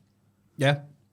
Yes. He was a big fat lad who did not come from privilege. It's a bit weird that they're doing this, but Gunther is right. Priest reign sucks. They're from different places. I put VXV and Evolve, I guess, where Damian Priest came from. Priest does the modern day thing of letting us know we're supposed to be cheering them by bringing up their horrible childhood. That is a common thing in WWE right now. You should cheer me. Why? My dad burned alive. Makes you wonder about Triple H. Christ. Makes you wonder. No, this was if Triple H was on TV still wrestling, he'd take responsibility for every bad thing that happened. It was me who burned your dad. It didn't have like the racial overtones of Triple H versus Booker T, but it was sort of Some people were reminiscent going on of- about it. Okay. Like, oh, here we go, this guy from that area of the world talking about Zoo people. Oh, no, And I'm like, I didn't mean that. And I'm like, Oh, I'm like, Jesus. I think people weren't looking too much into it. I just meant like the sort of like, I've been predestined for success. People like you don't deserve success. Like that. I think given the mild pops both of these lads got, it did need Gunther to be more over the top than he has been, because a lot of people do think, wow, he's really good in the ring. Like, it's hard to boo a guy who's really good at the wrestling when you paid money to see the wrestling. But him going, you're street trash, like the start of Aladdin. Riff raff, Street trash. rat. I don't buy that. And that Prince at the start, you were born a street rat and you'll die a street rat. And only your fleas will mourn you. That's the line, isn't it? Your fleas will mourn you. So Gunther is I'm privileged. not a street rat, and I don't have fleas. He's gotten to do What a that. film! lad. What a film! Don't they know my dad died? Oh, we never meet That's the Aladdin. W promo Aladdin's been given there. All the lasses in the brothel love Aladdin, though. They sing to him from the window. I think he's rather tasty. Oh, what a film! Yeah, what a film. What's your favourite Disney film? Oh, I don't bloody know, Jack. It's been 25 years. What, you don't watch him as a kid and never revisit them? What's wrong with you, Ross? Yeah, fair Weirdo. enough. Fair enough. Anyway, let's go back to the other thing we should have given up as a kid, the wrestling. Gunther's right, he is privileged. Yeah, privileged with talent. Yeah. Oh, so's Priest, though. Yeah. Nah. I know, he is, yeah. He has been that guy he's the starring role Priest rather than the main attraction, which has been a weird choice for a world champ. Starring role, as in with Damian Yeah, Priest. he's been the side piece to the CM Punk, Drew McIntyre, and now Seth Rollins storyline that's been going on. Yeah. And now he's been the side piece to the Rhea Ripley, Dominic Mysterio stuff. Also, Carlito just there because they hired him and don't know what to do with him. He's always that guy who's like, oh, also he's here, and he happens to be the world champ. So He was the side piece this week to Rhea and Dom, but since Rhea, in Rhea's absence, he was the shiny pile. He was the glue that was holding it all together. But I think what they're doing is working, because when he did come out, there was more cheers than there was either apathy or boos. Okay. So what they're doing is working slowly. If he does lose, as I think we might suspect he will at SummerSlam, I wonder how he keeps his momentum after. Maybe it is this feud with Balor that might happen. Yeah. Or Dom. Or Balor. Him and Rhea are very pally, and as long as he's got that on camera, he can't lose, in my opinion. Okay. I mean, not the title. He can lose the title, but he can't lose in terms of being investable. that's the word. Investable. Backstage, Adam Pearce tells Jay about his match with Dom tonight. Braun Breaker arrives and complains about Ilya getting an IC title shot. He threatens to ruin the match tonight, so Priest begins to ask security to escort him out of the building. My building, he said. Adam Pearce. Bastard. Braun says he's fine, they're leaving his own and does. And Pierce lets that happen. Yeah. Rather than sending security with him to make sure he stays out. I'm going to ruin the main event. All right, cool. He's fallen further, Pierce. Rubbish, It's been yeah. a terrible week for him. Ava clear. Why have August I 2nd. written down Pierce is so white when he's talking to Jay? Maybe he physically looked very white. Because Braun Breaker arrives and you go, whoa, let me turn down the colour on my telly. Is it because, was he trying to be like cool like Jay? Yeah. I forget what he did, but I've written down he's so white. Oh, right. It's terrible of me, isn't it? Like when Angle tried to rap. That's coming from us. I know. I know Angle won that rap battle against Cena though. He was brilliant. He certainly did. He was the whitest man in that rap battle. Then Priest beats Strowman clean, which I was very surprised about. Gunther comes back out and they brawl. Priest gets the better of Gunther, who bails out the ring. I don't mind it being clean though. I think Priest needed that. Because the story of his reign has been, he's got lucky by getting this inadvertent help, whether it's from his own stable or Punk. It might be too little too late. He's about to lose the title to Gunther, the greatest wrestler in the world. In the world.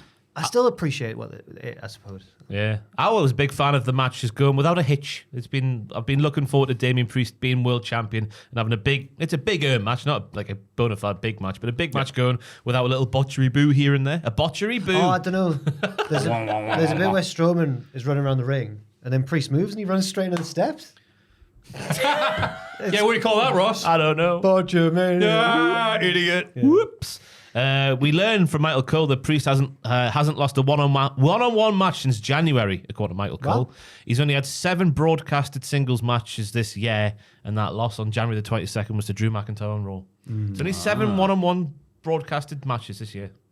Terrible, isn't it? Terrible. Once a month? Yeah. He's playing the part of the little man versus a big man. Well, though, considering he's also a big man. If that makes any sort of sense. Yeah. The knee cost Strowman, which he hit with the steps, so it served a purpose. Oh yeah. To try and go for Braun did a good sell of that. Yeah, he tried to go for the power slam, his finisher, but he couldn't do it because of his sore knee. He winced away from it like someone asked to weigh him. Nah. I'd never live that down, sorry. Who was interviewing him for that? Some guy. Some guy. Oh. I don't know his name. All right. I thought he was cancelled. No, he's literally just No, it wasn't a some British guy. wrestler. It was just some guy. Just some guy. I'm surprised they've spent the past few months having Braun built up as this Andre type, and then Damien pins him clean on Raw. You know, like Andre. Has Braun? He's got to join the Wyatts at some point. Surely. Yeah, sure. I mean, I think they'll tease that for a while. There's only 5 of them currently. Now, judging how Yes. Aye. judging how Raw's could be going, bloody Carlito's could be joining. That would be so bad. Hey guys, that's not cool. Shut up, Colin. I'd say Priest is full on babyface though, because he won here against a big boy, no help whatsoever from the JD. Pinned him clean as well. Brawled with won the brawl with Gunther after as well. Yes. And he took a chop. He took a chop and didn't back down. Well done. My goodness. He's losing. Yeah, Borrowed I time. think Give he him the is. belt, mate. I'd love it. Not to be all Kevin Keegan, but I would love it if he retained just for the next week with Maffew on the pod. Yeah. See how salty he was. I reckon he'd I'll rather. be saltier than popcorn. Then when Neville lost the Cruiserweight title and he rocked up on Raw next week having not washed or slept. Yes. That'd be you. Just long hair. Suddenly No appeared different to on any the- other episode. Backstage, the former members of AA agree to help somebody out tonight. Oh, Alpha Academy. Yeah. The AA. Chad Gable, it's not like that Mexican company I call. No. Chad Gable turns up and assumes they're talking about him, but they actually mean Xavier Woods. Woods arrives, agrees to a team of Otis and Tozawa. Gable is furious and storms off, and Otis was not happy with Gable, was he? No, brilliant writing though, because I've written notes obviously in real time. Maxine saying they should help him out. What a silly dick I wrote down. But it turns out no, they weren't talking about Chad. They were talking about Xavier Woods. Yeah. They'd had me going. Brilliant writing. Yeah, and they stood up, and then Chad went, "Oh, come on, guys!" Anyway, no. Oh, okay. Matt Maxine, I think, called him Otis. Is he still Otis officially? Probably the women he's with at the time. Oh, right. Okay. That is his girlfriend. My peach. Oh, yeah, his Peach. No. Oh, Mandy was his dove. My dove. My dad. No, wait.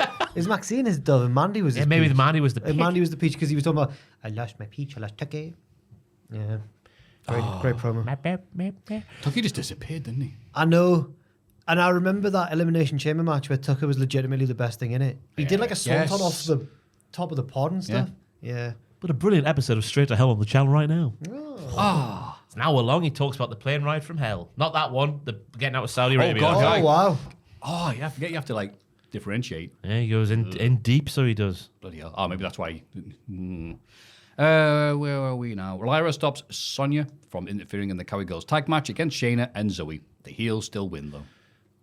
Lyra has been given disco biscuits now, we learn, with the dance move she was whapping out in her little festival shorts. That's not how someone who has the essence of a fighting Irish lady from way back when has.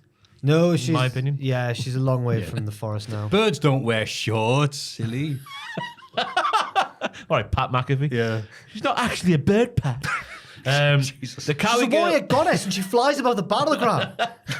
The Cowie Girls again impressing with their tandem offense, like where they help Katana get out of a predicament in the corner with a cool kick flip I've written down. Yeah. The assisted monkey flip cannonball on Zoe in the corner. The coup de grace or the couple de grace. Oh, Because it was two of them doing man.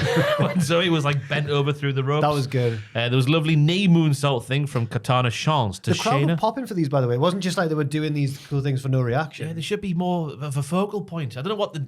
Is it just the gimmick that we're just, too alienated from cool festival goers in the wrestling? It's a very one-note gimmick, I think. There's little to care about, really. And I think they never get backstage time. They don't get any promos or stuff like that. So it's just, Well, here they are. More vignettes like we did in NXT of them at the festivals. Yeah. Dancing with JD Them- and BJ. Oh, they're mined with massive pupils. I know. I'm shocked as we're sat here thinking about it now that Triple H hasn't changed the vibe of the festivals they go to. Changed it from your EDMs to your downloads, for example. Your Hellfests. Well, rock and roll's heel. Oh, That's right. Oh, yeah. They're not, no EDM at those places. Not back in the day. Remember Corey Taylor was slapping Baron Corbin? Rock and roll, Yes. baby. When they used to do download. Yeah. Remember when NXT was cool? Yeah, and when we're like, Progress NXT says, we play to an audience of 100,000. You're like, that's not true. Have is you it? been Like, to download before? I have. Is it good? I liked it. Fair enough. I learned that my mates weren't as healthy as I thought they were because many of them set up their tents at the tent area. I went, all right, come on, let's go see these 19 bands I've got like ticked down and there. And I went and had a good time, came back and some of them hadn't left. Ah. And I went, why did you come all the way to Donington to do what you could have done in your back garden? They're festival veterans, them. Yeah, I think they're like, calm down, Maffew. I went, no, I won't calm down. No, lots of bands you want to see. Fair enough, yeah. Lots of drugs you were taking. Exactly, yes. What? And I said, are we ready for the latest Chance and Carter get no pop, but then they bust out their cool moves and then get the crowd into it special? Well, here it was again. It was, yeah. Proof's in the pudding. Katana Chance as well, the ideal lady to hit their finisher on, the bad ladies, with the elevated knee. She's a little lady to throw around. Yeah. Very good. She's a bad lady. How far do you reckon you could throw Katana Chance if you had to do it? Oh. You know when she... Like, in what way? Like, Bigelow throwing Dudley? I Like- reckon just for fair's fair, just Oh, the hands and then like a keybar. Oh, like a caber. Yeah. All right. That's good, though. Is she helping? Is she springing? Yeah. If you want, She's yeah. sandbagging. Can She's she pulling Alex sandbag? Riley that one time. Yeah, can she physically sandbag? That's a I good don't know if she shout. can. Just like there to there. Just to there. I'm not very strong. over the table, yeah. Over the table. Yeah. All right, I could make her hit that wall. Oh. Yay! Joel? Yeah, I can clear the table at least. Oh, big boy. She had the move that Bliss started to do for a little while before she left, the backflip into the knees as well. She did it really well. I've never seen her look quite so, not evil, like aggressive. She went, ah! She hit the knees. Bliss has been training this week. I saw that's news. Yeah. Been doing flips in the bouncy ring at the Performance Centre. He's got a ring, does he? It's not his ring. Javon Evans. Yeah, Yeah, I got it. Yeah, You're that peasant who follows you on Twitter, Matthew. That's street trash. Just the way you dropped it, Jamie. I was whatever. pathetic. I've got nothing to say here because it's NXT and I kind of just phase out. Oh, he follows me on Twitter. Like, What do you mean you phase out on NXT? Well, not every week. I could be into it like you. Everyone's favourite segment of the podcast. It's your favourite segment. This week's lots to talk about again on NXT. Oh, I'm goody. excited. We've got the energy for it this week, so maybe it'll be different. We look at The Miz doing a good golf shot over the weekend. Yeah, we did. So fratty, isn't he? Just a fratty. Yeah. Oh, and then like Pat's like, and there's the blah blah blah blah blah football player, and oh, the blah blah blah football player. I'm like, What? Oh, here he Pat, goes Pat again. did kind of bury him though. He went, Miz, who finished 82nd out of 85 or something like that. I quite like that. That's Travis and his brother you're talking about there. It's the Kelseys. Travis Kelce. Oh. You hated when they got involved at WrestleMania. It made no sense, the long-term story. They were in Philly. And Sorry for watching Travis the product and expecting Travis that is a Philadelphia Eagle. this Luchas versus It's Luchas like feud. when- We had One of the two most Yanks. famous men alive today. His brother. There's lots of famous people alive thanks to YouTube. It could have been anybody. But you're not Taylor Swift's It could have been, boyfriend famous. Boyfriend's brother. yeah. Could be the angry video game nerd running in. Okay, I wouldn't No, get both that. involved with it. Wait, is it Jason Kelce you're talking about WrestleMania? Sorry, Travis is her boyfriend. Was he there no, too? both of them did. Travis was there? Yeah. Jesus, I thought it was just Jason. No, they were both there. Oh, my word. I think Jason was wearing the Tims and the jeans, which made his leap over the top rope impressive. Oh, yeah. He's the smaller, more grizzly bear one, isn't he? Even though he's the smaller of those two, though, he's still a big probably boy. a big guy, yeah. It's like when Rooney showed up and slapped Barrett. Well, that I cared about. Americans would have been like, don't care. Oh, sorry. Well, this is the same, Yeah. I guess. It's bigger than Rooney. What? Big Travis Kelce's more famous than Rooney's ever been. Ever been? Taylor Swift's In America. In America. Not globally. Oh, We can. Swifties. My you're pals right, have got girlfriends who paid hundreds for these tickets. It's come a on. cult she's got going. Yeah, this it's ticket. quite- Wayne had that relationship with Vera Lynn. Oh. Probably. It's his demographic. I wonder why Taylor Swift can be arsed. She's famous enough already. Yeah. Surely she's made enough money now. This tour's going People for say like, that about ye. This tour's going on for like 2 more years. Yeah. She's working non-stop. She's a madman. Well, not non-stop. It's a 3-hour show, but she sings for 1. I saw that in the papers. Oh! What do you mean? What's the other 2 hours? Him.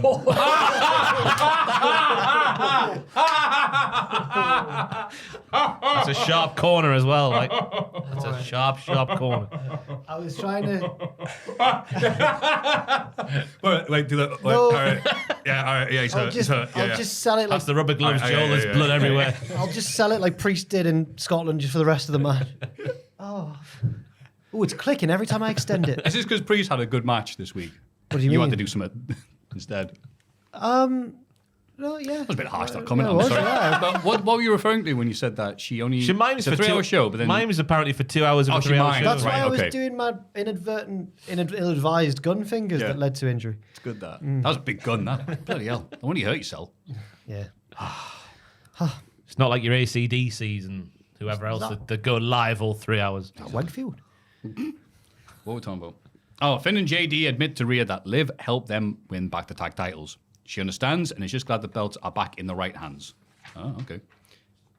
Yeah, fair. Dom tells Rhea about his match with Jay, and she asks if he's stupid. He just wanted to prove that Ripley belongs to him. Rhea asks what he means by that and storms out. Carlito tells Dom that was not cool. That's all Carlito does every week. He's really in the R-Truth or Ron Simmons phase now. Yeah, absolutely. And God bless him for that. Yeah, yeah. God bless America. Damien Priest set up his pal here because Priest was like, you need to do this to show that she belongs to you still. And he's gone and done it, said it verbatim, and she doesn't like it. Priest is a great guy, but an arsehole of a friend here. Yeah. She went, do I not like that? Oh, we got revenge on his story. He finished the story, Graham Taylor, because we knocked out Ronald Koeman's The Netherlands. Oh, So Graham Taylor's finally had redemption. finally. It's like God. 30 years later. Yeah. Alan Pearce brings Drew to the ring. He asks if Drew wants the match with Punk at SummerSlam. He says he wants it more than anything in the world. Pearce asks Drew to leave the unprofessional behavior behind, and Drew agrees. Pearce says he just needs McIntyre to do one more thing, which is apologize to the 2 refs he attacked. Drew almost apologizes, but says no, because all the refs have done recently is screw him over. He rants at Pearce for his double standards and says the GM should be on his knees apologizing right now rather than making demands. Pearce says Drew is still suspended. Drew shoves the refs down and argues with Pearce, but Seth, the little teacher's pet, runs out for a brawl.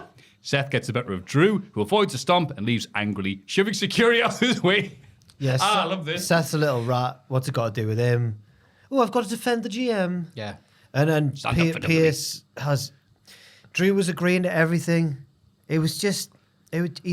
He's not... I'm a big CM Punk fan, but he's not treating them the same. No, he's not. No.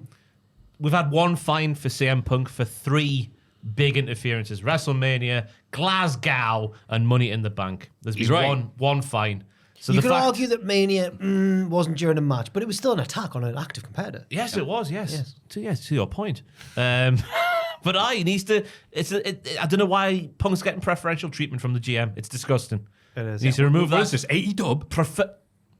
Can't help himself. Can He's he? a little Can't bitch. help himself. Yeah, little bitch. Someone said that, the podcast where we made Joel call Maffew a bitch? Someone in the comments said they had to pause it because they were laughing too much. I think because Joel went for it more than we were expecting. You were like, but Joel might do this request. Matt, Joel, can you call Matt? And before he even finished the sentence, he grabbed the microphone, was getting his lungs filled with air. What a pent-up anger. Who's Googling now, bitch? All right, Joel. Jesus. Drew McIntyre again. Everything from his perspective makes complete sense. Why he would act like that if you're being treated so unfairly in comparison to your direct foe. Rollins. I guess we were saying on the news the other day, weren't we, that maybe Punk isn't fit enough potentially to go one-on-one at SummerSlam. Hard to tell, yeah. They could have been set up a triple threat here. They could be setting up a Rollins versus Drew match before. Because I think that might work out the better if Punk costs Drew again at SummerSlam. And then at Bad Blood, you get the traditional Hell in a Cell, Punk and Drew. And it would vindicate that poor lad at the press conference who asked Punk if he was going to have a Hell in a Cell match, and Punk went... Oh, yeah, that was so He good. went no disrespect, but never book a wrestling promotion. I was like, Yeah. Fraser was the only one who asked him a question and dodged all the bullets. Fair play, Fraser. Fraser's smart. He asked a good question. He went, how's your injury coming along? Yeah? Yeah, fair. Good Played journalism. safe. And what answer did he give him? He was feeling good. He didn't really commit Thanks, to it. Punk. Yeah. You got to ask the question, though. Yeah. I really like this because it's like, you see Django Unchained? I've never seen it. Have you not? I've seen that one, yeah. But just him going like, let's do the deal, and he does it, and he's obviously been found out, and then he's just, deal's not done until you shake my hand, and he's like, I can't. Like, he just absolutely knows it's the wrong decision to do, but he has to do it anyway. Lots of slurs. Look, I just didn't like the film, all right? We see footage from an early today. Pat McAfee show is interrupted by a message from the Wyatt. Whenever they show footage of Pat's bloody interview, I'm focused on that guy on the right who's got that head. He looks like an army soldier dude who just doesn't react to anything. Oh, really? Oh, the one with the square jaw. Yeah, he's got the biggest jaw you've ever seen. He looks a bit like the Doctor from Human Centipede to me. Is it Jay someone? Oh, the one with the long hair? Is he He's not? got it like tied back all the time. Is it AJ Hawk or something like that? He's AJ, got a mad yeah, name, yeah. He's former Green Bay Packer, I believe. It was like Buzz Lightyear in real life. Is it AJ Hawk? I'll find out. Because Pat's like, blah, blah, blah, blah, all this, and it's just this guy. Yeah, Pat, I fully agree with my yeah, Pat's my reacting chiseled- and doing all this stuff to get like... chiseled jaw and six pack. AJ Hawk. It's his birth name. It's what he's actually called. It could just be a JPEG of him just like that. It doesn't react ever. AJ Anyway, Hawk. so he doesn't even react when there's a spooky message from the Wyatts with a box left behind and all this. Cole plays the footage back in the arena. He shows a promo from Eric Bloody Rowan. He talks emotionally about the losses he suffered Rowan. over the past... With an N. Rowan. You said Rowan. I'm pretty certain. Not this again. Whoops, He did. there's a If you noise listen- there. if Do pe- apologise. People listen to the... Sure. did. He talks emotionally about the losses he suffered over the past couple of years. It was emotional. He asks who will care about him now he's on his own. He's handed over the old Wyatt family sheep mask. Says it gives him hope. He's reminded about helping those like himself. God. I like... Oh, sorry. So it was just very... Like, he didn't skirt around it. It was very dark and sad. And he did really well. And amidst all of the emotion of the piece, I really liked how the words or the phrases "life goes on," "I needed help," and "make some beautiful art" had the Howdy voice distortion put on it, as if they're being spoken by Howdy in the present day with things to come. I like that little, Are these interviews going to be from before the group formed, and this was like their induction into the group? Yeah, it's why they're Feels there. like it, doesn't it? Yeah. That would make sense. Yeah. Can't see why Dexter Loomis is there. I shagged Indy too many times. You kill one bloke, crate, and you have to go on the run. All those bloody condoms were gone. I don't know why it's from Australia all of a sudden. I thought you were doing a Kane. Oh, Dexter Loomis! I thought you were doing like a "if I shag Indy too many times." I will set myself on fire. Joe Gacy's will be good, probably.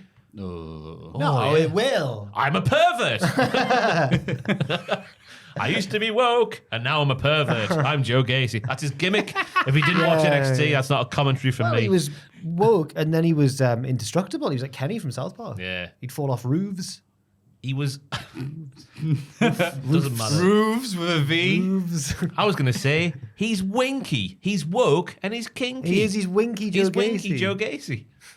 Everyone else got these serious emotional things that, yeah. Hey, it's me, Winky. He might do. He might do that. Yeah. He did enjoy the pain at the end, didn't he? Yeah. And he had a little dungeon like, what's his face from You? I think he was trapped in Dijak's Yeah, dungeon. trapped in the dungeon. Oh, God, I was Dijak. Yeah, I apologise. Stop getting NXT wrong. Sorry. But I like that they're doing these bits. It's a huge improvement on the last bollocks we saw with The Fiend years ago because we're getting to know the people. There's a reason for it. And people are really getting into it and going, oh, that's why I'm caring about this getting together. Yeah. And it's always good seeing Eric Rowan on TV. And it's cleverly... I don't know how... The longer it goes, I guess, the harder it gets for Triple H to manage. But at the minute, they've done a good job of keeping it in its own little bit of the roster. It's not in the title scene. It's not in the main event picture. Just a little bit of it. But its own obviously, segment. under Vince, it would main event every Raw. And it was, yeah. Exactly, mate. Liv Morgan interferes in Dom's match with Jay and ends up in another compromising position with that dirty, dirty boy. Rhea Ripley arrives and Liv runs away through the crowd. Rhea tells Dom to get back in the ring, where he immediately loses to Jay. Ripley is not amused. Jay makes the call me hand gesture towards her. I didn't see that before. From the ring, he's going, Oh, right. and she's going, oh, She Dom. gives a little smirk, though. Oh, really? A little bit of it. Run the VAR if you want. No. Yeah, when Rhea sort of turns around to head up the ramp, she gives a little, oh. I've not seen things like this since Indy and Duke Hudson. I know, yeah. But these are the... If you haven't seen if you don't need to see Carol films, but this is what your parents would watch. You know, between wars, oh no! Imagine a gothy Barbara Windsor. Oh. Oh, okay. Interesting. Yeah, it's a strange reaction. Barbara Wire. That'll be a name on the thing. Barbara Wire. Because of barbed wire. Right. Sorry, man. It's her Terry Spunk. It's her hardcore name. Yeah. Oh, I'm not good. Shakespeare. Oh, it was good. It was good. Michael Cole's, and I quote, yeah, was very special. Jesus. That was just so they could do the video themselves, like laughing their asses off for the TikTok. Yeah, I thought Dom jumping Jay before the bell was a good thing because he's allegedly trying to defend the honor of his mother. I'm getting really... I know he's popular. I know merch sales will be through the roof and what they're doing is justified because they're a business and all that sort of matter. But I'm getting really frustrated with Jay Uso at the moment. Too. Every move has to be so the crowd can go yeet along with it. He used to be so nuanced and captivating, and now he's just annoying. I'm gonna have to he's ask, very popular as well. I'm gonna have to ask Fraser what he thinks of Jay because Fraser doesn't. I think he likes him as a wrestler, but he gets frustrated with Pentagon or Penta El Zero Miedo because of how many times he stops in matches to go. Bleh. Yeah. And it's getting like that with Jay. Maybe even worse by this point. It is every other move. But as like you're saying, because he's selling loads of merch. Wait, doesn't mean we have to like really it. loud. I Doesn't mean mean, we have to like I it. understand. Don't conform, Maffew. Don't be a sheep to the machine. Become a Wyatt. All right, I'll become Winky. All right, fine. 4 roots, 1 tree. Enjoy the skip. I've done my elbow as How did well. they start again on the same angle? That one's worse. That one's lingering. Oh, hurt me, Winky. It's my elbow, man. Carry on. It does worry you for the future, though, because imagine... What, Jack's? No, oh yeah, Jack's future's, that's compromised at the moment. But, when they're getting bloodline versus bloodline, and we're getting the Jey Uso's hot tag potentially in the big 10-man, big tag team match or whatever. Does it take some of the emotional... It's not like a car reversing. Do you think it takes some of the gravitas away from the story? The wrong tone for the match. It's just like an asthmatic using his lung infection as an instrument. This vehicle is reversing. Yeet. Okay, I don't mind the crowd and him doing that because, again, he's over like Rover. I do mind the commentators, like, going, oh, the crowd are yeeting all over them. Like, don't ruin it.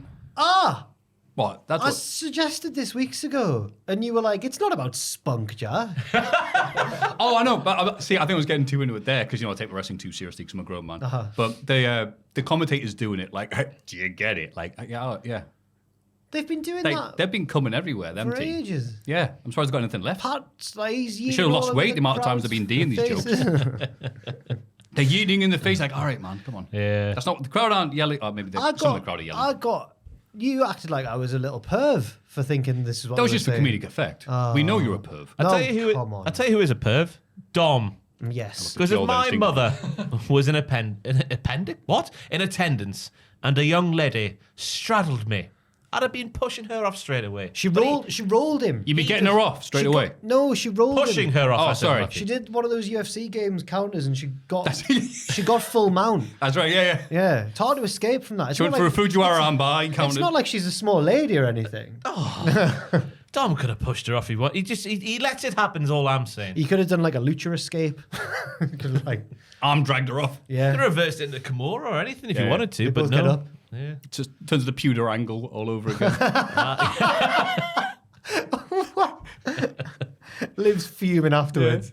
What, Liv's angle? I can't believe you lost the lip. Liv's angle. Clapped down the lip. But yeah, no, of course, it's all situation comedy. And the crowd are really getting into it. Aha, look at the sexy positions. This was one too many for me. I was like, oh, here we go again. They've It being accidentally... the exact same thing as last time was Yeah. like, oh, But- wow. What chance of that happening? At least Rhea just immediately came out this time. It wasn't like... It is just a bit silly. It was a nice setup for the finish of the match because he gets thrown back in there, spear splash, win. I didn't like the discourse last week where a lot of people were arguing, saying like, look at this Class AW women's storyline with Mariah and Tony and all the blood and everything. And then look at this stupid storyline with Liv and Dom. I think both of them are really good, just in different ways. Yeah. It's fine. It's fine for both. Completely different genres. Yeah. Yeah. What about all the stupid stuff that happened with Mariah May and Tony Storm before that Well, segment, you know? Yes, yes. Right. Stupid people online. Yes. Stupid, dumb Pete. What is that? What's happened? Oh, okay. Wait, what? Where we at? Backstage, priest What's that? commiserates. Commiserates? Hulk Hogan to speak at Republican National Convention. I was like, what's RNC? Wait, no. The Racist National Convention proudly presents Hulk Hogan.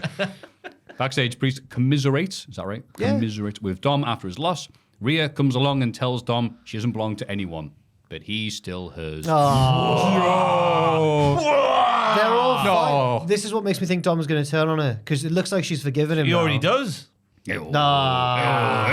Betray her. Because I was like, she's forgiven him. I wasn't expecting that. And that gives it gives it more emotional heft when Dom turns on her. I don't know. Like Emotional what, Jack? Heft. Thank you. Hugh Hefner.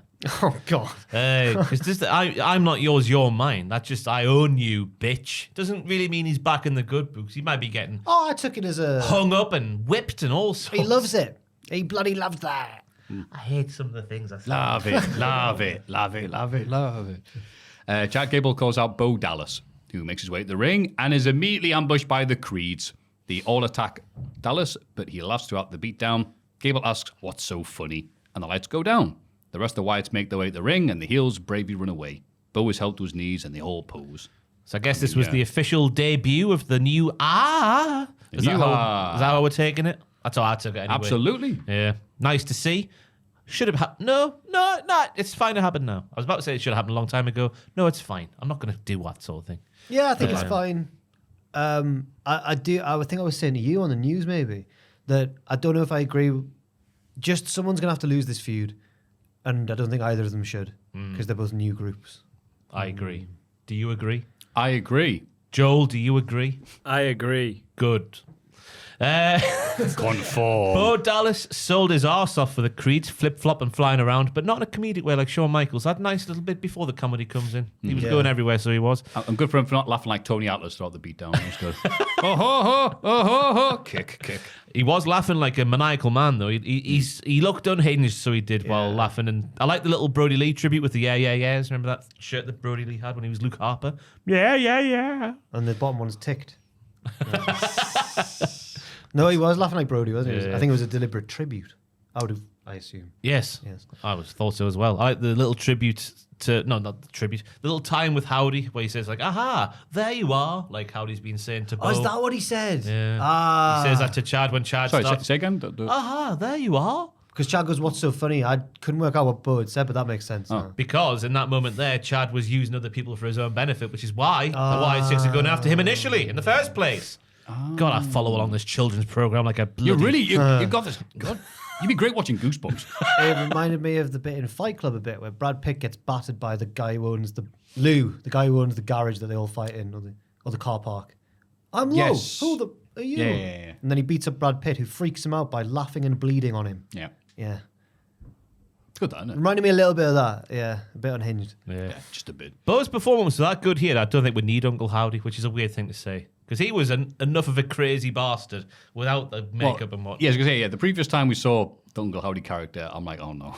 Yeah. Yeah, but that was a different time. Yeah. I couldn't think of any way to call that. But he still got control of all of the sick people who hung around him like they would do Howdy. Because I was thinking they might attack Bo, but when Howdy was there, just be fully on board with Howdy. If you wanted to go really balls deep on this bollocks. Wow. Balls deep on bollocks. Balls God. deep on bollocks. Oof. Say what you see. I know, yeah. How would you do? That doesn't matter. No. But it was nice to see this. I guess their first in-ring appearance happened on the anniversary of the Fiend's first in-ring appearance. Oh, is that right? And reminds the same day, 5 years apart. bloody hell. Yes. 5 years ago. Jesus. Yes. Braun Breaker interferes in the main event between Sami Zayn and Ilya Dragunov, which, in fairness, he said he would do. He spears Ilya on the outside. Sami In the fights dick, back. by the way. His head went dick first. It looked devastating for Ilya. I felt like so bad for him. that's twice as happened to poor bloody Ilya. He got mule kicked. No, that's the opposite, isn't it? Mule kicks when you get. Sorry, he got scissor kicked right in the Jacobs. He was coming off the top rope against Sheamus. And Braun just went head first. God. Sami fights back and ends up getting speared as well. Braun stands tall to end the show, which again he said he was going to do that. And he looked the dog's bollocks while doing so. Fully on board now with the decision to have Sami beat him because it's unhinged. A new Braun Breaker. That's how he talks. A new level to this Braun Breaker that we wouldn't have had if he just became the champion first time around. I'm Braun not, Breaker here. I'm not as I am now more on board with Sami beating him the first time. Just maybe not as straightforward as it was. But yeah, I agree. This is a new Braun Breaker. A new Braun Breaker. I'm not doing that. Go on, do it now. It feels lovely. It's a new Braun Breaker. Joel? Joel. Oh, God. It's a new Braun Breaker. Oh, very good. One of us. Very Cliff Richard from you there, Joel. Hey, guys. Mixed doubles? But the lads packed a lot into 10 minutes here. That's all they got at the end of the show.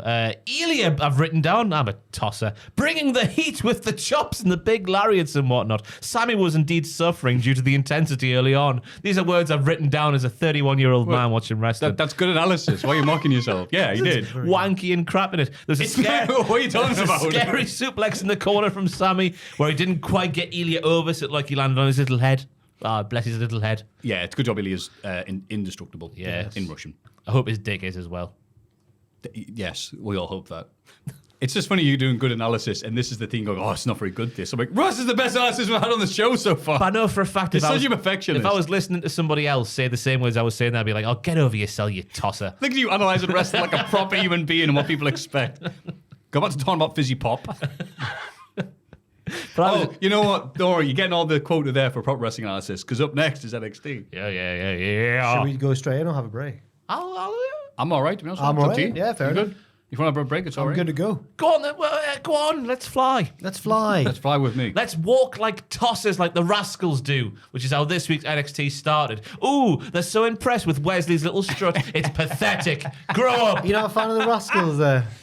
No.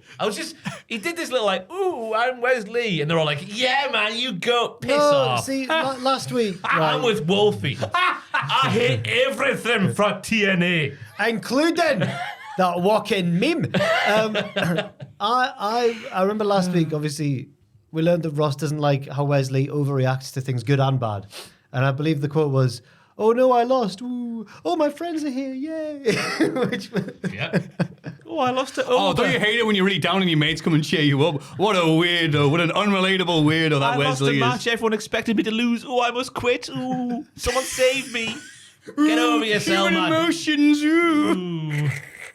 But I agree with his promos before this, when he's just like, I'm stating the obvious. He's trying to sound like Deadpool, I didn't like, but here he's actually being all right. He's and come a human. long way from when Wesley used to be all like, hey, go. Well, that happened. Or has he gone a bit back to that?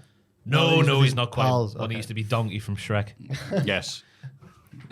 In the colour green derby, Vic Joseph says Joe Hendry's name, and he appears to join the announce table. The Rascals get the win, and Booker T absolutely despises Joe Hendry. Here, he was not helpful. No. Joe says if Gallus had believed a little bit more, maybe they'd have won the match. He's then interrupted by his own video package. He gets cut off by himself. Yeah, I hope that didn't bite him on the arse because it just felt like he was like, he had the time frame to get what he had to say and then he didn't make it. Well, they lingered on him. So he said one line, then the camera kept rolling, so he thinks, I've got to say something else. Starts to speak and gets cut off straight away. Yeah, because his appearance on commentary, initially it was great the way it was done with Vic and Joe Hendry, then it happened and hey, I did it. But then he didn't say anything. He did. Well, yeah, he said loads. He to be said honest. some No, when the match was going on, he didn't say anything. Well, he said this is great tag team wrestling. Yeah. That's what I mean. If I was watching, not knowing much about Joe Hendry, if I wasn't aware how good he is, I'd be sitting there thinking, why is he a mute? I think Booker didn't help. I think he was waiting to get a word in and realised, oh, wait, yeah, Vic's just doing the proper wrestling analysis and Booker just doesn't show up about it. He goes like, Why is he sat here? hey, Joe Henry's here, isn't that great, Book? And Booker just glares at him. And then Henry goes, tell me you did not just say That's that. a textbook start. It That's was brilliant. fantastic. And Booker doesn't play ball. He just says nothing. And Vic goes, can you believe he said that, Book? And Booker just doesn't say anything. Yeah, like the great Miller and Ross announced team. God's sake. They were working what they got, but they weren't given anything. So sorry, Henry wasn't given anything. He's like, I want you to say something. So they had to say like, so you think I'm calling you a fake Scot? It's like, okay. And he said something there. He goes, yes, I'm a fake Scot because you understand what I'm saying easier. Whoa. You know, okay, that was something. But the rest of the time was just squabble, Booker mad, But why have him out there? Vic drinking. Why have him out there? So I don't know why Henry was in it. It's like, I want to see him shine, not just be like the spare part on the end of the table. Yeah, Henry is someone who is the whole show, so to have him as an extra thing is just like, it's nothing to do with it. But I reckon Roxanne must have been upset in the car on the way to the arena or something this week because Booker T was awful. Yeah, He starts this match here. Which one's Trey? Which one's Zach? Vic says, well, if you watched the show before, you'd know. And he says, well, I'm just making sure. I will defend him there because there might be some people's first time watching him. So I think Booker was like, sometimes you need to be the dumb person going, so who's this? Are you going to tell me? But then Vic's like, don't you watch the show? It's like, Vic, he's throwing you a softball here, mate. Why don't you tell the people who are not familiar with these guys? They haven't been on TV before. So obviously, the last few weeks, but they haven't been on TV before. When it's Wes and Zach, that's MSK. But when it's all three of us, we're the rascals. So Vic is also floundering with Booker now. I think he just doesn't realise sometimes Booker is trying to help him, but he takes it as Booker's just being Booker. Booker had a particularly selfish week. If he's still asking that question in a few weeks' time, then I'll agree with you. Vic, you know what? No, then I'll disagree with you. Sorry. Yeah, I get what you mean. But like next week, Vic's type of guy to go, all right, Booker, which one's which? Just like, go on, Booker, rather than like, I'm trying to be helpful here. That one's that one. So they're really fighting amongst each other. Yeah. Here's some hot takes for you. I was a big fan of the clash of styles here between Gallus and MSK. Yes. I really was. Some of them are brawlers. Ross hates his own analysis. I've seen them do it in the ring, but I've never seen it off the apron before. I don't think when one of them pushes the other one into a shooting star press. That was cool. That was a thing I've been doing since when we saw him at Fight Club Pro, I think. Because when he doesn't push him to start his jump, it's in midair. It's midair. It's crazy, isn't it? Great, yeah. Do you remember that took over the internet when it first happened? Yeah. Ooh, those days. Those halcyon days. I can't remember those. He did it I was in only 63 then. When I was going. So they did it in the ring, I think. Yeah, on But he Impact. pushes him quite a distance laterally. Really impressed with the triple drop kick they do as well, where they send Trey round for a little round twist for a bit of torque on the middle one. Yep. Fantastic maneuver. They had him out there pulling a... Oh, that's just my analysis about Joe Hendry. Let's move on. Okay. Booker says he hasn't seen a trio like Gallus since the Freebirds. Oh. I thought Jim Ross bring up Rickard Doze and Freddie Blassie was bad a few weeks ago. So no 3-month time since then. All right, okay. Hey, that film came out the end of last year, didn't it? That film, I forgot what it's called now. About the Von Erichs and the Freebirds appeared in it. Yeah. Oh, what, the Iron Claw? The Iron Claw. Oh, yeah, right. I want to see if you can remember It's a timely reference. Damn it, you may have a point there. Yeah, Booker T. It's come round to being, well, I take it back, Booker, yeah. That was at the start of the year. Yeah, it was a long time ago. But when Joe Coffey got tagged in the ring, Booker T was going, oh, yeah, man, that's my man, Joe Coffey. I was like, where on earth does that come from? He only likes him because he hates Hendry. Yeah. And Hendry, yeah. All right, and that hatred is real. Yeah. But the Rascals look good here. Yeah, they did. If you watch this on mute, it was good for them. I liked their cool clothes as well. Of course, yes. Very bright green. Yeah. Tom Clancy's Splinter Cell interviews Chase U backstage. Look, yay. Joe loved it as well. Thea Hale leaves when she hears Roxanne is scheduled to cut a promo next. Ridge goes to keep an eye on her, leaving Andre and Riley to conduct the interview. They talk about Delightful Hudson's chances in the North American title match tonight. Fickle. Yeah. Sorry, Riley Osborne's fickle. Oh, I was worried for Duke, but now I think he's going to do the unthinkable because it's happening today. Oh. Piss off. Was this the Either same? back your man or just, have a little chat on the side there. Are you sure you want to go through this, Duke? You don't have to. I'm sure you can pull out if you wanted to. Are we not? Disgusting. Maybe we're not meant to like Riley though. Good, we don't. I'm starting to think that way. I'm starting to think it's deliberate. He wears chinos. Ugh. Ugh. It's not 2011 anymore. Yeah, come on now. You wear Toms as well, do you, He Riley? wear a white T-shirt with a square with Rihanna in the middle of it. Ugh. It's a bit too long at the front than it is compared to the back. Yeah, I had a few of them, to be fair. I never had them. Catch me in the Purdue smoking area chatting up lasses. Sorry. Jesus. It's getting very specific now. I never got on the chino train though. I never had a pair of chinos, no. No, I don't look good in anything, no, so why spend money on good stuff? Hey now. You can get chinos from your Primarks. Oh. I don't know why I said they're like that. Like that woman with the steroids from a few weeks ago. Oh, yeah, The woman who does my ears, yeah. Oh yeah. That's right, your ear steroids. My ear steroids woman. I How hope are your there's not ears? someone sat home with my mum says that. She's the only person in the world who will say that word like that, surely. Steroids. How are your ears? Fine. Good, you heard that, so I believe you. We see Roxanne Perez walking to Gorilla. Thea Hale thinks about attacking her from behind, but Ridge drags her away. Maybe it was just a confrontation for a conversation, not necessarily an attack. She had that. Yeah, but Thea Hill doesn't do things by half, does she? She's intense all the time. Sometimes she does, as we'll talk about later. Okay. But I see what you're saying. Okay. She had a more human appearance in the ring this week. She did, rather than the living embodiment of a cowie. Yeah. Yes. Not that we know what that is like. Ethan Page complains to Ava about NXT being an unsafe work environment. Aura Mensa bursts in and the champ hides behind Ava. Aura wants a title match, but Ava refuses to give him one due to his constant attacks on Page. However, she tells Page he'll have to defend the belt against someone else tonight. He chooses Dante Chen. Who gets a huge Massive pop. Why? one of the No real- offense to Dante Chen. He's been around forever.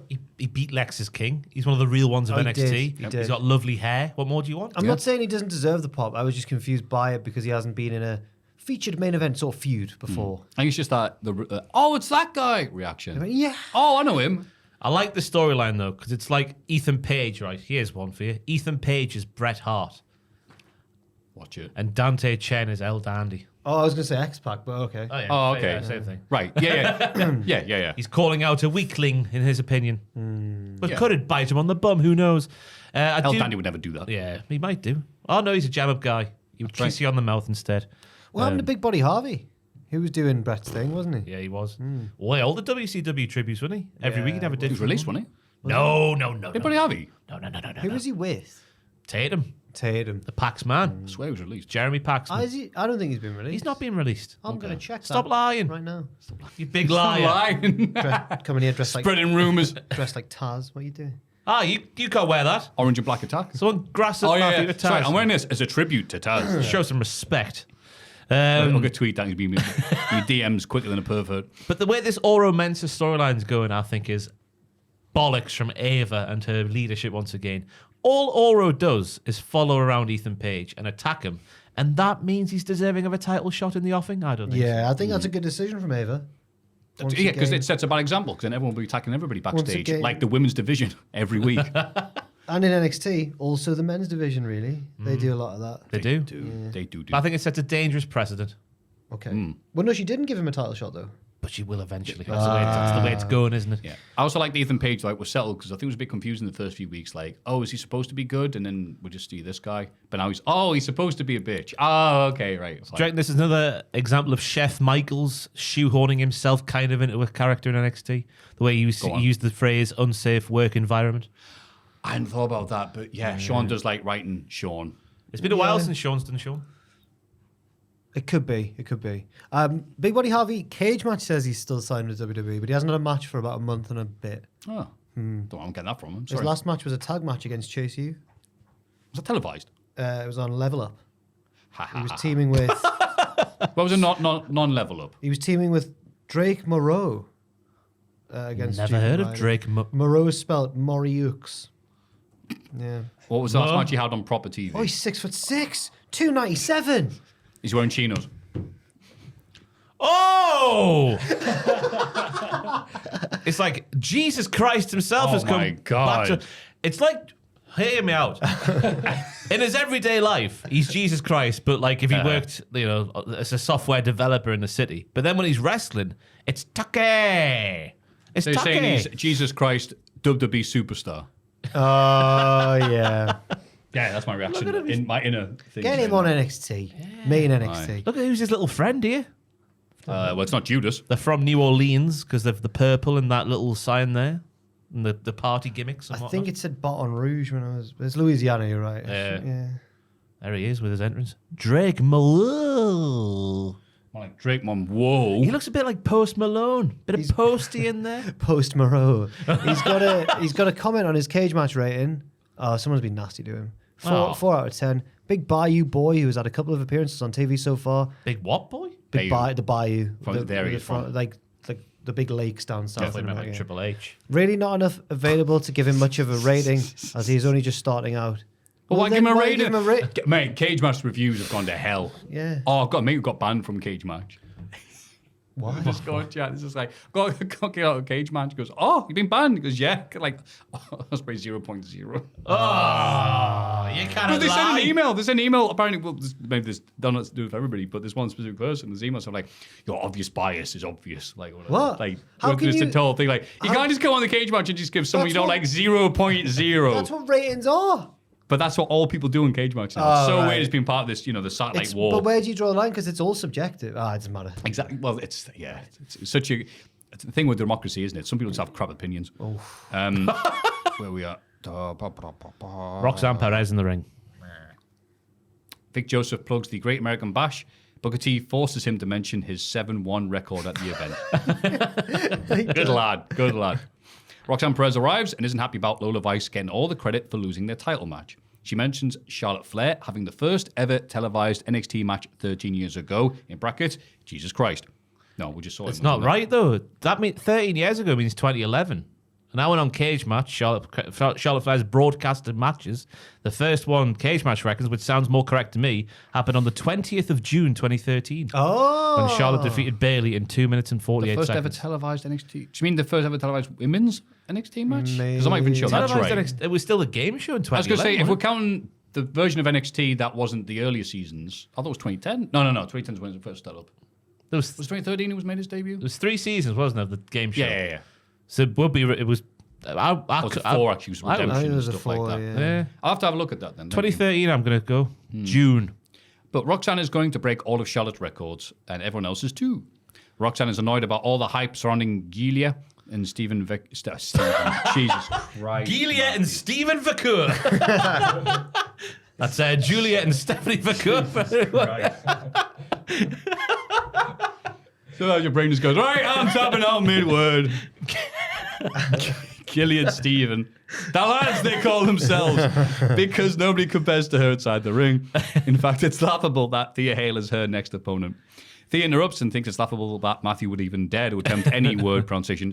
That Perez thinks she's owed respect. She used to look up to Roxanne, who used to be similar to her, and knows what it's like to be the underdog. Thea warns Roxanne not to underestimate her because she's not going to take her title at the Great American Bash. Perez says the title is for big girls, not children. They brawl and exchange submissions. Thea gets the Kimura locked in. Shades of Dom and Liv. But Ridge Holland arrives to break it up. Roxanne escapes with the belt. Ridge justifies himself later on, but I was fuming at him at this point. Yeah, let that big girl fight, Ridge. Yeah. Yeah. Big girl. Who's going to take you seriously if you have Big Ridge, the fridge? She reminds me of my daughter, who's 3. Yeah, you're not hell-bent here, Ridge. Shut up. But it was nice to see Thea Hale cut a more human promo that wasn't like... Yeah. Because it was a nice little story of like she used to look up to Roxanne being in the same position, being a little lady that people would doubt. Then she doesn't because she fights. Roxanne's promo I thought was a little bit by the numbers, apart from the line where she's like, I'm not competing with anyone in the locker room, I'm competing with the history books. Well, that was a nice line. But the rest of it was a bit like, I don't care about the history books, I care about the Nielsen ratings. I agree with you. You're right, it wasn't her best one, but I like that we're having to say that rather... Like, it shows how far she's come. That it was just a slightly weak promo, not completely like flat like he used to be. She's much better now. It was more the subject. Well said, Jack. More the, Yeah. like her. more the topics, not the delivery. Yes. Yes. Yep. Yes. Meow, meow, meow, meow. Speaking of delivery, though, Kalani Jordan is interviewed in the locker room and says she's ready for her next challenger. Wendy Chu appears holding Tatum Paxley's headless doll and stares at the belt. She walks off spookily. but it shows that she cares about Tatum Paxley. The fact that Tatum ripped off the head of the doll last week because she wants to play with friends like Izzy Dame who aren't interested in her. It is, but yeah, Wendy Chu kept the head for a week because she cares about Tatum Paxley. Or she can hold a grudge. Kalani, unfortunately, as Ross alluded to there, does clear like she's one of the most obvious like reading from a script deliverers, which is a shame because I do like her, but hopefully she can. This is developmental, guys. Developmental. No, it's not. Oh, Level Up's development. right. Level Up doesn't exist. This is the big time. Sol was incredible. I had to dig down deep and pull out some crazy moves to keep this title. Where's the lie? It's true. Where's the emotion? Where's the feeling? Bring the feeling back, Kalani Jordan. This is the wrestling business, kid. But Gilia and Stephen Vacu were mentioned for a second time there, so they must be close to debuting on NXT. I don't want I've to heard see good things about them too. I don't want to see Gilly and Steve go for the North American title. I want to see them go for the big belt. They're big stars. Let them go for the big one. Lola Vice talks about how much it took for Roxanne Perez to put her away. JC Jane, Jasmine Nix, and Fallon Henley, they got them right, turn up to mock her. She wants a match with JC tonight. This is one of those. Jane. Sorry, that's the start of her music. Oh, it is, isn't it? JC Jane. Sorry, that's sorry. Why does Apollo have that? Apollo Crews. Maybe that's what he does at the end. Apollo! Say his name. He will finish. Ah, say his name and he will finish. Jesus. We're all thinking it. Christ. Apollo believes in Apollo. Spaff, spaff. Right. Yeah, it's one of those interviews where they're bragging for no good reason at all. She had to hit me with 5 pop rocks. Well, 4 and a bit. Yeah, don't count that you fourth still one. lost the bloody man. Oh, we only lost 5-0 to Manchester City. You lost fair and square. Toxic Extraction are back, but with different ladies.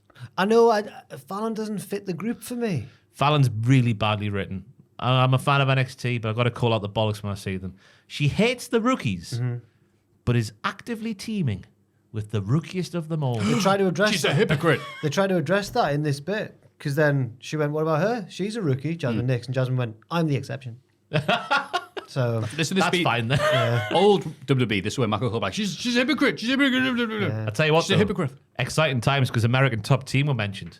And we know who is affiliated with American Top Team. I Dan Lambert. was going to say Paige Van Zandt, but okay.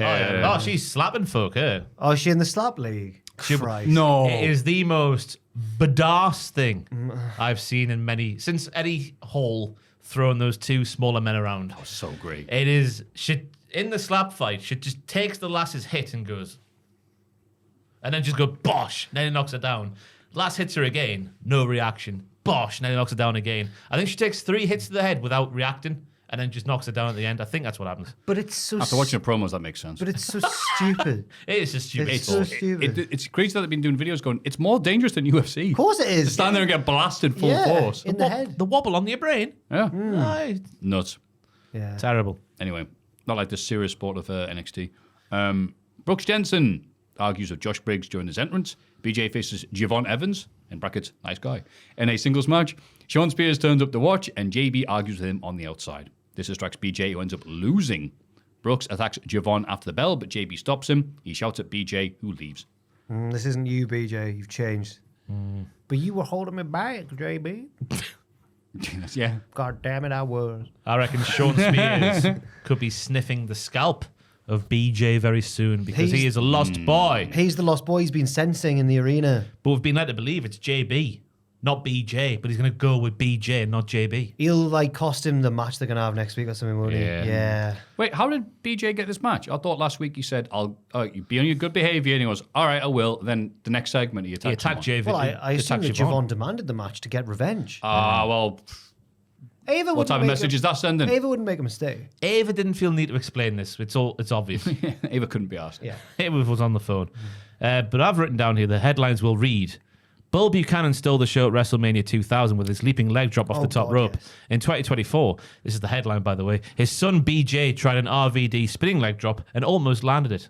It still looked gnarly as heck, though. Is that what that was supposed to be? I thought it looked really just a box standard leg drop. Box standard. I thought it looked Apparently, great. it was called the Gourd Buster, but it was definitely had shades No, of that's like an something else. RVD. Yeah, that's not a gold buster. Yeah, That's what the commentary called it. Oh, Do they call it Godbuster? I'm blaming ye. I'm an honest journalist. Neither of those statements are true. But go on. Because it did look like an RVD when RVD would drape someone over the barricade and then do the spinny one. But he cannonballed halfway through it. And it just looked like a massive mess, and it was great. I thought it looked good because he's, if he's attacking people, he's crazy, and he's, doing all these activities. It's like, he's not going to do everything by the book. So it's a crazy stage dive. I saw RVD nearly kill someone doing that under the crowd barricade once. It might have been Zach Gibson actually at 5-star. RVD was starting to get on a bit and didn't land over his back. He landed over his head because he could have jumped far enough. And it might have been around the time when he attacked Grado during that big brawl. Grado was his own partner. Absolutely tapped out during that run. Bloody hell. Rob! Grado, the evil heel. Big fan of BJ's presentation here, though. The fact he looks like he doesn't wash his clothes. He just had like street pants and white shoes on. He looked like he was ready to fight in the damn Sportatorium. Just pulled off the street in 1988. Off we go. BJ. Yeah, it's interesting. I'm not buying it right now, but I'm interested to see where it's going. I'm glad he didn't beat Javon, but... Oh, that would be unthinkable. So I'm there like going, okay, we get what he's doing, but why do we care that he's a bit mad?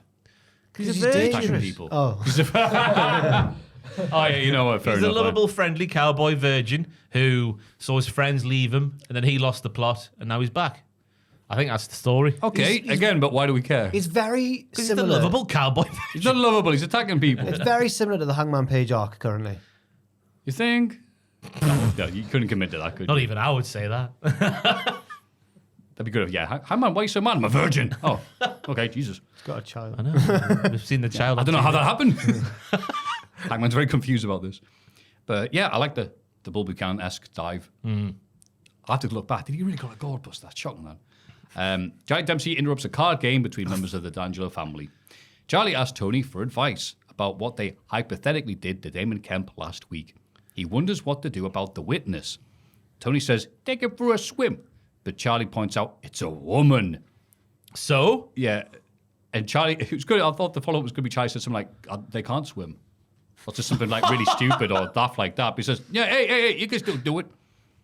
Tony says, Charlie's on his own. Yeah. What? He's got some morals. You won't kill women? No. Some What? gangster It's not even a real gangster, then, is it? If you That's, don't kill women. that's half the population. I know, yeah. Honourable gangster won't kill He's a women. babyface. He's a babyface. He only kills men. Aye. He's got respect. He's a warrior. He doesn't touch the dames, okay?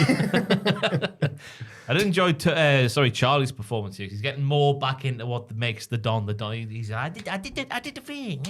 It's absolute. Yeah, it's absolute wank. Like it's just It's really so it's good. really bad. We need to get him dressed like Tony next week. What are we waiting for here? It's right there. Do it, you cowards. Yeah, why have they just gone halfway with what should have been a full stupid thing? I know. And they had me going again. Brilliant, right? Once again from those chefs in the cooking room. Because when he was like, Miles, grass, aren't you? I was like, oh my God. But he didn't. There was. He was just kidding. It was just That kidding. was the switcheroo. That's because Tony watches the show. That's why I like Tony so much. Because he watches Then the why show. doesn't he know it was Ren? Why doesn't everyone know what they've done?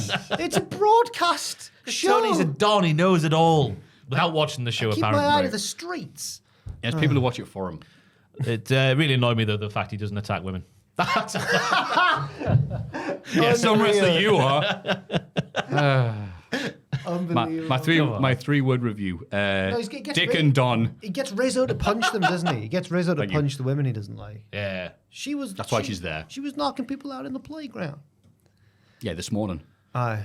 Dante Chen is surprised about his sudden title shot, but he trains so hard for moments like this. He won't be an easy challenger for Ethan Page. The big babyface thing. Glad we read that. He runs in 100-degree heat in the middle of the day. A lesser man will wait until it's cool of the evening. Not Dante Chen, though. Yeah, I thought he was going to win. I was like, how can you stop that? Yeah, well, Dante, you're doing this during midday because you're not booked usually. Wrestling shows happen at night. Maybe Yeah, he is. come on booked. now. Call time's probably at about 3 p.m. in the afternoon. Oh, yeah. This isn't the 90s. We get double shots. I wish it was that 90s. Trick Willie has a FaceTime call with Ilya and talks about wanting his NXT title back. I was like, who on earth are you talking to? And then I heard, Trek. And I was like, yeah! How are you doing? The crowd popped when the camera moved around to see his face. The master and the senpai. I got drafted. I focus my mind on goals and my new surroundings. I seek to conquer new worlds. What do you want, Trick? What do you desire? Yeah, Dodgiest siren you've ever heard. And then Trick's like, yeah, you know what I mean, dog. Like, Yeah. I know exactly what you mean, Ilya. he's so informal, but they're friends even so. Where we go? I laughed so hard I took my eyes off the page. He wants a rematch for Paige, won't give it to him. Ilya wishes he could give him advice, but he doesn't know what to suggest. Have you tried getting hit in the dick? Trick sees Pete down in the corner of the room and asks him for advice, but Pete just tells Trick, work out on your own, and he walks off. What could was it he mean? thinking? What could it mean? Does he not watch Raw? Does he not know that Pete's nasty now? Surely Pete's plate is full with Shamu Yeah. everywhere. Now he's potentially going after Trick, will he, as well? He's a workhorse. And potentially a producer behind the scenes. Possibly. Yeah. He does do a lot, actually, doesn't he? He does the speed, doesn't he? Stop it. The speed matches. He produces those speed matches on X.com. Yeah. Ethan Page beats Dante Chen to retain the NXT title. Damn it. Oro Mensah attacks him afterwards, but Page hits a DDT and walks up the ramp. Oro recovers and continues the brawl, which he wins. He gets a visual pinfall on the champ. Stop. That doesn't count. After the bell, sneak it doesn't. attack doesn't count. He's also Get tired. his ass. He's also just defended. He's had a match. Oro is the biggest heel in NXT. Oro's as a far as I'm little concerned. wanker. I don't care about his Little family. bitch, Oro. His heartbreaking family story. We laughed, Oro. In its own vacuum, it's a heartbreaking tale. But if this is the ends to that means it's a disgusting tale. Yeah, It was a vacuum. It sucked. He's like CM Punk, but more unscrupulous. Later on, he's breaking up potential burgeoning romances for no reason. You know, no touchy, he said at one point. Mr. Stallion. He's not Jamaican. Sorry. He is, isn't he? He's Nigerian, I think. He's not. Oh yes, but the accent though, it's very. He's got a bouncy accent. No, you know what? We just want to do Jean Paul again. Shut up, Paul. Jean Paul. Le temperature. Jean Paul. But yeah, I don't know how Ethan Page survived the double chop. It's like John Cena's. Ah! Do you remember that movie did when he went? Yeah. Ah! It's like that, but with two hands. I don't know how Ethan Page survived that. But yeah, this Oro thing needs stopped because that's bollocks. That like anyone could attack anyone and get a title shot. Apparently, that tells me that's not how wrestling works, right, Ava? If you're watching, I'm sure that Oro will be reprimanded next week. you know he'll be rewarded. No. He will. Will he? He will. He'll be rewarded. He'll be rewarded with a title match. Oh. Ava doesn't just give people things because they want them. She's a strong leader. Ethan Page says And- different. And Nelly said, How much, cheap friend? and Nelly said strong. She's a strong and stable leader, like Theresa May said she was. I've got Like that. Theresa May. Theresa May. That was her campaign slogan, wasn't it? Strong and stable. Yeah, for the weeks it lasted. Yeah. God. She's like Liz Oh, that Truss. was Liz Truss. Yeah. Wait, Theresa May wasn't in there for that long, though, was she? A fair amount. Year and a half, wasn't it? Yeah. God. Maybe longer. 2017, She, 19. What a year it was. She came in 2015. Or did she? I think it was 17 to 19. I think it was 15 to 19. I think this is Because she beat. very exciting She won the content. election when Corbyn made gains back in 2017. Oh, it doesn't matter. Sorry. Sorry, I shouldn't have brought it up. Ethan Page knocked Chen down with a shoulder tackle on the outside, and Booker yelled, "Did you see that?" And Vic was like, "Yes, Booker, they're directly in front of us." Oh, I've got the same. Vic, again, I used to say, like, Vic's trying his best. Vic is just sandbagging everything. I've got the same birthday as Big Teresa. Congratulations. Oh. Also, What are you getting? she was in power between July 2016 and July 2019. Wow. 3 the years. month of Brexit. 3 years. 17 and 19. 16 and 19, sorry. Did I say 17? Yeah. Maybe I didn't, though. What you mean? It's hard to tell sometimes with Maffew. I'll see a comment the next week saying, like, I was screaming at my screen because penguins live in the South Pole. Oh, yeah, by the way, I was wrong about that. I do apologize. Someone correctly got me on X, and I went, I did Google it, and the Google result did say that. So I'm blaming the shoddy AI of Google. Okay, fair enough. That's fair. Yeah, sorry. It's a bitch, though, when you think, oh, it's all right, I'll Google it, and you don't know if that's going to be a definitive answer now. It's like shop opening times on Google. Right? I went to post a parcel at my local little Morrison's local store. They were like, I was like, oh, it says 8 o'clock you close online. I was like, no, don't listen to that. She had a sheet of paper on the. It's like Ava management. A sheet of paper, close at 7. I thought that the business owners or management though could update their Google. It's up to them. Yeah. They can put that on. That's her fault. It's disgusting. You know, the thing that everyone in the world uses right now. I went one when I was in West. I went, there's a post office a few streets away. Went around there, and they were like, hi, I'd like to deliver this. It was a chemist. They went, we haven't been a post office in 5 years. I'm like, In West. right, okay. You couldn't tell it was not a post office when you were in a chemist. Well, some of these things are split. There's this on Shield Road. There's a Subway slash like Sometimes post they have a office. post office in the. Yeah. Thank you. What do you mean? Your Honour. When you were in West Newcastle. West Newcastle, Oh, the yeah. West End. Right. Got you. Yeah, Got you. just in West. It's in Russia. So there we have Gallus and Hendry. Oh, good. Gallus are complaining backstage about their loss. Joe Coffey says Joe Hendry's name, and he appears. If I say Joe Hendry one more time. Hendry says he'd be upset too if he'd worked hard for years, only for someone to walk into NXT and instantly become the most talked about superstar around. I mean, It's got him there. Coffey says no. So what does he say? When people think of Scotland, they think of Gallus and Drew McIntyre, and one more I forgot to write down. Who was it? Drew McDonald. I didn't write it down either. I don't think. I'm sure there was 3. It's the rule of three? the classic writing rule of 3, isn't it? Sure. Gallus, and Drew McIntyre. Highlanders. Yes. Yes. Yeah, there's not. We're not some flash in the pan. Flash in the pan. So have you of the universe? Hendry says maybe they'd feel better if they believed in the answer to life's problems himself. Yeah. I mean, the big headline news is he says he's sticking around in NXT as Joe Hendry, so there we go. Yep. Signed, sealed, delivered. He likes it. Yeah. Yeah, good. He likes being paid money. Good for him. Are you insinuating TNA don't pay money? They pay money, yes, just not a lot. Right. Oh. Am I? I don't What, know. compared to NXT? I don't think. I think the NXT contract's quite varied, aren't Yeah, they? actually, it depends, really. You know. But he's in demand, so. Tatum Paxi appears between Izzy Dame's legs during her entrance pose. Saucy. Take what it take. Take what it taters. Thank you, Jack. It's all right. Wendy Chu comes out to watch the match. Tatum wins and receives the body of her doll back from Wendy on the ramp. Yes. They're friends. The live crowd was impressed by that sneak attack.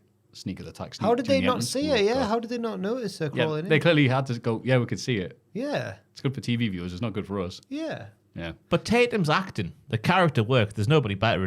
How did you get there? Outside of Tony Storm, maybe. There's nobody better today Then Tatum. than Tatum Paxley.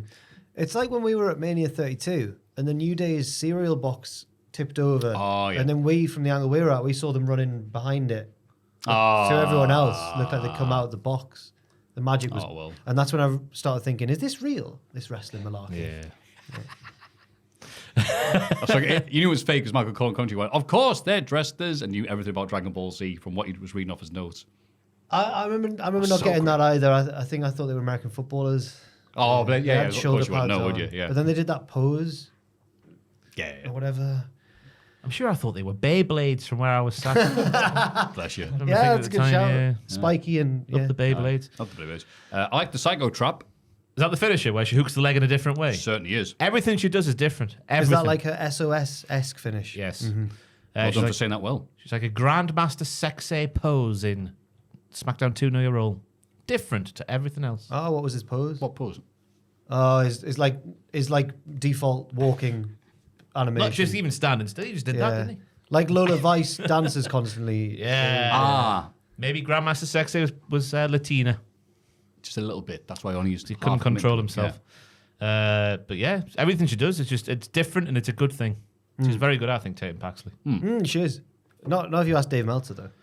She's the worst one. Well, he didn't even understand that she's not supernatural. She's No, just a creep. yeah, he saw. He's very literal, he Dave. He saw her wearing like dark makeup, and he went, "Not another spooky gimmick, like Rhea Ripley." God, But this was the culmination of like a month's storyline, this, where Tatum's been stalking Izzy Dame. That's right. Izzy Dame then sort of stalked Tatum last week. And then this was the main event. This was the blow-off match. I'm gonna need to see more use of Izzy saying her new catchphrase when she calls people narps. I enjoyed that. I hope she brings that back soon.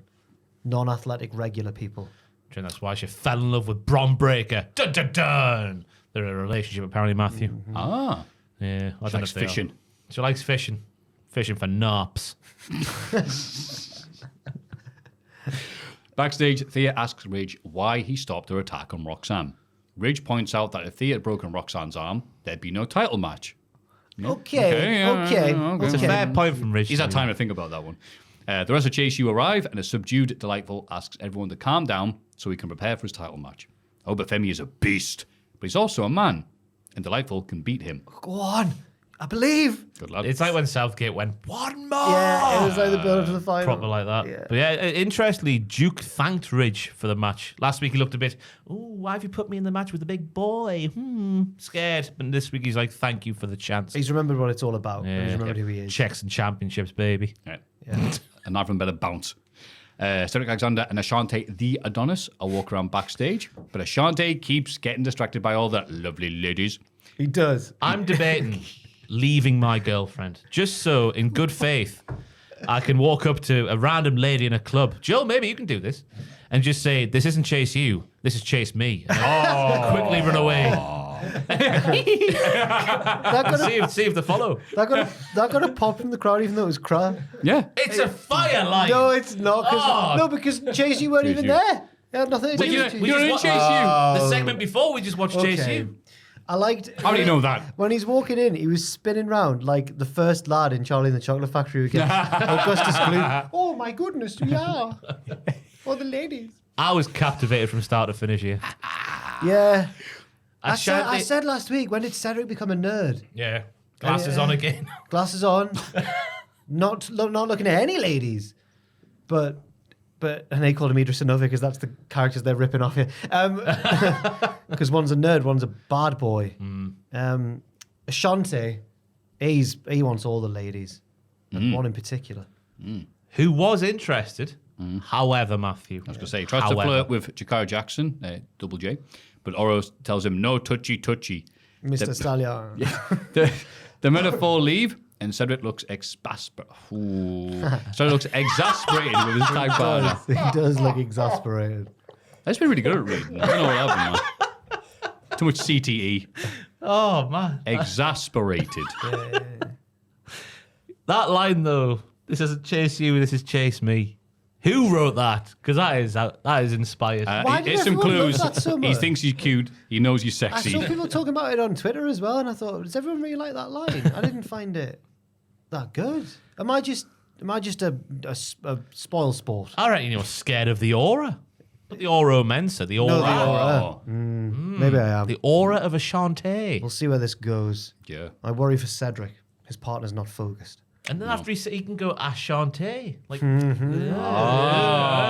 and he's saying his name. And would you like some ease? I have an extra one. Sorry. In the... Jesus. Shiny, the sexy drug dealer. Lola Vice wins her match against JC Jane. Fallon Henley and Jasmine Nix beat her down afterwards.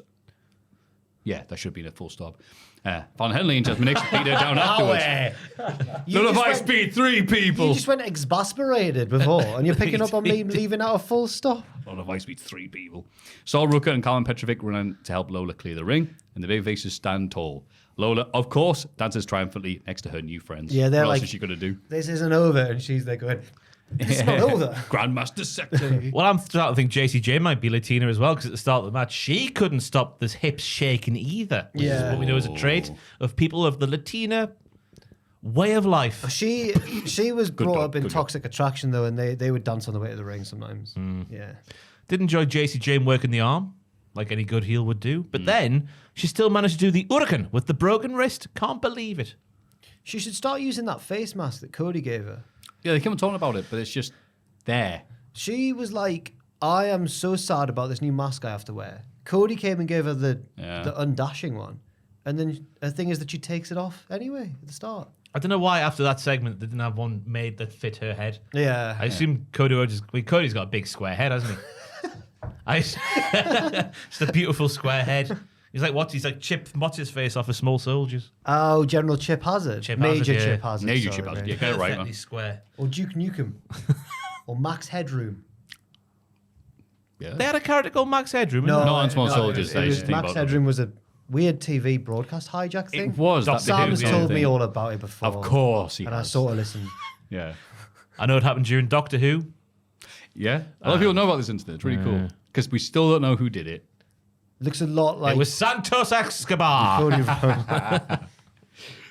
I think it came out wrong. But yeah. Kalani Jordan bumps into Tatum backstage. Tatum asks if she wants to play, but Kalani says they're too old to play with dolls.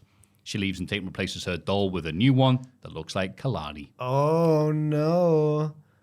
How do you know it Invested jerk. How do you know it represented Kalani, Maffew? That's an awkward question. Yeah, shut up, man. Because it looked more like her. It looked more like I don't know, her. Ross, why don't you answer your question? It looked You more like say it. her. It looked more like her. It's just another example of I wish wrestlers would watch the show. It's becoming a catchphrase on this podcast now because Kalani's like, oh, I'm sure Wendy Chu's still looking for that doll. We just saw Wendy. Yeah.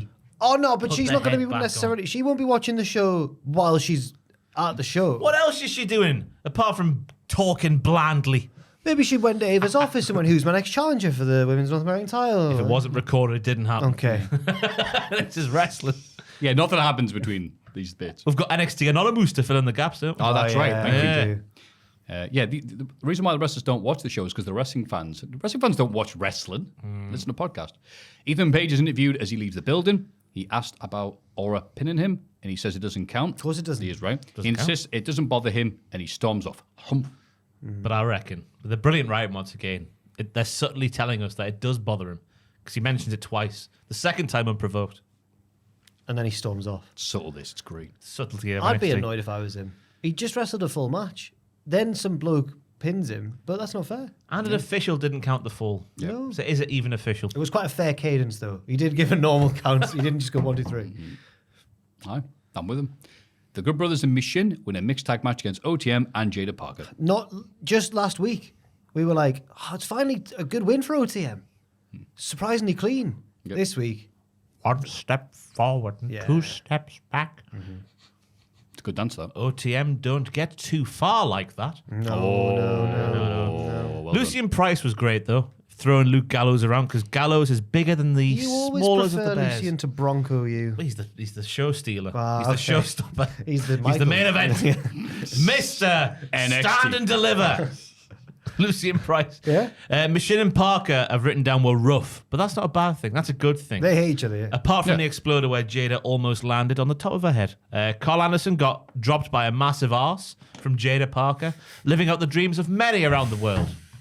And I'm shocked, as Jack said, we're going back and forth like this. Although Bash at the Beach is coming up. Or the Great American Bash. Great American Bash. Why have I written down Bash at the Beach? Wow, we were. Yeah, we could have a blow off there, I guess. Makes sense. Yeah, I think it's just extending this feud that I'm not that into when OC are dominating. But I'm like when OTM are. I'm not really into it either way, but at least OTM are mixing it up with, like, they're presented as on the same level as an established team, I suppose. Jada is the most exciting thing about it. I'd say so. Not in a wrestling. She's good at wrestling. I thought when I said she was exciting, you guys were going to go, oh, but you I know, didn't. but we didn't. So it But made me look really Jack weird. does yeah. the thing where he, like, aha, I'll get them before they say anything, and then we never say anything. Jack only watches wrestling for Jada Parker's bum. Get him, Ross. Well, got him, Maffew. Oh, shucks. Ren Sinclair finds the No Quarter Catch crew backstage and wants to be part of the stable. They say nah, but she threatens to reveal what they did to Damon Kemp. She asks what Charlie's dad would think before trying to grapple with Miles. Charlie chops him in frustration. Miles, what are you doing? Ren says one way or another, she'll find a way into the group. Ha ha ha ha. Right, so quick little, obviously this was ludicrous, but Ren fancies the pants off Miles. You could just tell she's trying to wrestle with him. So yeah, if you read that, I don't know if I should read that. Oh no. No, you can't say that. No. Stop it, man. Stop it. He's a very capable wrestler. It has nothing to do with that. Aye. Yeah, it's a brave thing to go up to the mob and goes, I saw what you did. It is a good storyline, These though. aren't the mob, though. The wannabe mob. Yeah, gonna be, they've they're- only got one body on their record. The what mobber-bees. Yeah, the mobber-bees, what? yeah. No. Going nowhere. I'm going to stop talking. No, I saw what you were doing there. It was a good effort. It's a good storyline, though, because we can see the jeopardy that Charlie now finds himself in. The Grass wants to be in the group. If she can't get in, she'll tell. I'm intrigued to see which way it goes. They're going to have to let her in. But can she wrestle, though? That's all. Can she do a hammerlock? Yes. A headlock takeover? Oh, wait. A spinning knee, Tony. Knee. We haven't really seen her do anything much in NXT, have we? No, yeah. We don't know what kind of wrestler she is. I don't want this to feel like Tatum Paxley in the diamond mine while wearing her lingerie stockings. Do you remember those days? I thought she was a proper gym girl when she was in the diamond mine. But the attire was like gothy. Like she started to get gothy, yeah. It was like fitting a square peg in a round hole. So how would she have to dress to fit in with the wannabe mob? Yeah, they don't really dress any sort of way. Fred Perry, Right. Charlie's attire, just like his there dad. The mob. Yeah, okay. I don't know what's going to happen, but at least it's something for Ren to do.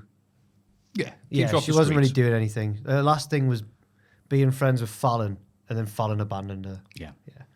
Aye, at least it's something to do. Rather like the footage from last night of Eddie Thorpe's latest DJ set. Lexus King interrupts and touches his decks. Oh, no, you can't do that. They brawl. With comedy, as he did it as well. They brawl while bouncers try to keep them apart. This was a terrible, terrible advert for Eddie Thorpe's DJing ability because the crowd were all just stood looking at him like, I don't even know. I drew comparisons to when Dwight Schrute has to give a speech in the office, which some people understand. Just a very quiet room. No one was bouncing. Not a drink in sight. Not a drug in sight. I thought they were all admiring him because they were all women and they all fancied him. No, they were all women. We've all been to events like this, shindigs like this. Well, World Headquarters. That's not how they go down, is it? No, there's a lot of... They all stare at the DJ the entire night. There's a lot of... Yeah, it was... The club. It was like they've got Lash Legends crowd in from a talk show. Yeah. Well done, So great. Eddie. Good set. Yeah. Lexus saved the day. I thought, oh man, this ruled. This was a scene from last night. I thought, where? Student night. Student night. Monday night. Maybe past 2 a.m. Whoa. I did reply to them on Twitter, but no one got back. Who? NXT's account when they shared the video. What did you say? I was like, holy S word. Was this past 2 a.m. question mark? No one replied. Well, they don't want to get in trouble, do they? I know. Despite a brave effort from Delightful, Obafemi wins to retain the North American Championship. Proper 80s at the start, headlocks, shoulder barges, posturing. Then all of a sudden, shoot Hurricane Rana from Duke out of nowhere. He went war tish after getting his nipples out. Like prime Dusty Rhodes. Then a leaping German from Duke on Ober, who was massive. It didn't look pretty, but that's the point. It was great. He also got the head scissors in on the ropes. Yep. And then Ober did his own war-tish towards the end, taking the match away from our Duke with the throwing powerbomb on the announce table before the big pop-up powerbomb in the ring. Yep. It was a heroic losing effort from Duke. It was. But Ober looked good as well. It achieved all its goals. It certainly did. It did everything that it needed to do. There was a big bumping match between two big lads, but, Oba was winning. Yeah. So Delightful may have won the match, but almost certainly lost a bit online. Oh. After someone linked us to that thing on Twitter. I need it. I'm looking for it right now. Doing Have you seen this? Obafemi on NXT Level Up. Oh, right. Obafemi. It's a young Obafemi. A young before he was on Obafemi. NXT. Isn't he 12 now? And I can't find it.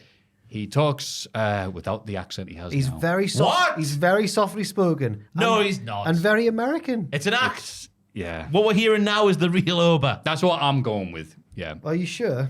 I want to believe. It's like when, I can't think of an example. It's like when wrestler X pretended to be of a different Jinder Mahal. No, that doesn't work either. Kofi? Kofi Yeah, so Kingston. Kingston's the one I'm going for you. The obvious one was there and I've missed it completely. I can't find that. You're all right, I don't know Ross. where it is. I don't want to hear it, to be honest with you. It's like, find out Santa Yeah, Claus you know what? isn't Yeah, real again. we'll get blamed for this, for sharing it to people. They'll hear it and blame us. I know, So this is like find out Santa Claus isn't real. Oh no. Or Father Christmas, as people from the South say. I heard Kayla, my mum and girlfriend, talking the other day to our family saying, oh, Father Christmas? I was like, what? Father Christmas? Has it been deleted? Where's it? It's like it's either Santa Claus or Santa Claus, is it not? I'm trawling through my mentions. I think both are acceptable. Huh? I think both are acceptable. But Father, otherwise, it's like from storybooks and that, isn't it? Father Christmas. yeah, Can't find it. Oba is Father Christmas. yeah. Can't find He it. always delivers. It's gone. Carry on. Once a year, that's sorry working to all, the- does it? Sorry to the He's person. a gift. Sorry to the person who sent us it. No, I'm not sorry. You suck. We were a lot happier not knowing that. Yeah, it's a shame. We're like Keanu Reeves. We're happy being in the Matrix. You just told us this isn't real. That's interesting, that, though, because I remember Apollo Crews' gimmick change got a lot of flack, didn't it? Yeah. So now that's out there. Wait, I know how to find it because I replied. So if I go Don't do Google. Be telling you all sorts of If crap. I go in my recent things that I've replied to. But why you do that? No. Wait. What'd you have for your breakfast, Ross? I had a bowl of porridge today. Thank you too. How'd you have your porridge? Hot? Thank you too. Oh, right, okay. No, I found it now. Thank you Did you too. put anything in it, or is it just as some is? apple and blueberry I had today. Blueberries I had today. Oh, so did you get like the instant ones and do yeah, that? just the Quaker Oats pots. Yeah. Quick, yeah, they're nice. Tesco Club card, 95 pence. Can't go wrong. God, that's pretty good. Now I get the proper. It's Scottish 4 o'clock. oats. Thank you to Bri Marie or Brie Marie. I'm not sure which one it is. Bri Marie, I guess. Who, Stop that, man. It's who cheesy. literally said, please talk about this on the podcast. So there we go. Well done. Wish granted. That'll be £10, please. I'm joined now by new NXT superstar Oba Femi. Tonight, you make your don't wanna hear NXT this. Level No, Up just- debut. Tell us a little bit about yourself. First of all, I'm very excited to be making my debut on Level Up. That's not him. I've worked That's very overdubbed, hard on that. the show. Yeah, don't look right. Yeah. That shows that my dedication finally paid off. Now, I'm gonna tell you a little bit about myself. I was born in Lagos, Nigeria. That's enough. No, Sounds enough. DJ X? Hey, y'all. This is DJ X. Now we're in for some chilled vibes. What came on like the other week? You said it was Johnny Cash's Hurt. Yes, it was. That's chilled vibes. Chilled vibes. Chill vibes and That's that. what you said. Now it's time for some chill vibes. First up, Johnny Cash with it. What have I become? BJ argues with JB as they leave the building. JB says Brooks is lost, but BJ says he's never seen things clearer. He wants a match with Briggs next week's. No DQ. Bum, bum, bum. He gets in his car and leaves while JB looks stunned. And that's when the Proper EastEnders drums will be kicking in. episode 3, Revenge of the Sith. Then you are lost. You underestimate my power. I hate you. I want to know who the driver of the getaway vehicle was. Oh, I thought he drove himself. BJ got in there. He got in the British driver's side, but not the American. He was in the American passenger side of his best friend's ride, trying to holler at John. Maybe it was Bulby Car. I've forgotten it's Josh. Ah, so close. I used to You call him scrub. JB. Maybe it was Bull. I hope so. Oh, come on. Oh, I think he comes back. Yeah. He would literally hit the roof of the shed if he tried to do a leg drop off the top rope. That's how high he gets. It'd be like the old North venue and Leon Slater hit the lights. Yes. Yeah. No, if you know, Bull driving away because we blasting out his old song. The boss went. I thought you said he'd be blasting out his old thong song. I know, I stuttered and messed up the word. But driving away the blasting- first time in the podcast, I messed up a imagine word. BJ gets in his truck all angry and drives off. She had dumps like a Briggs is left there. What?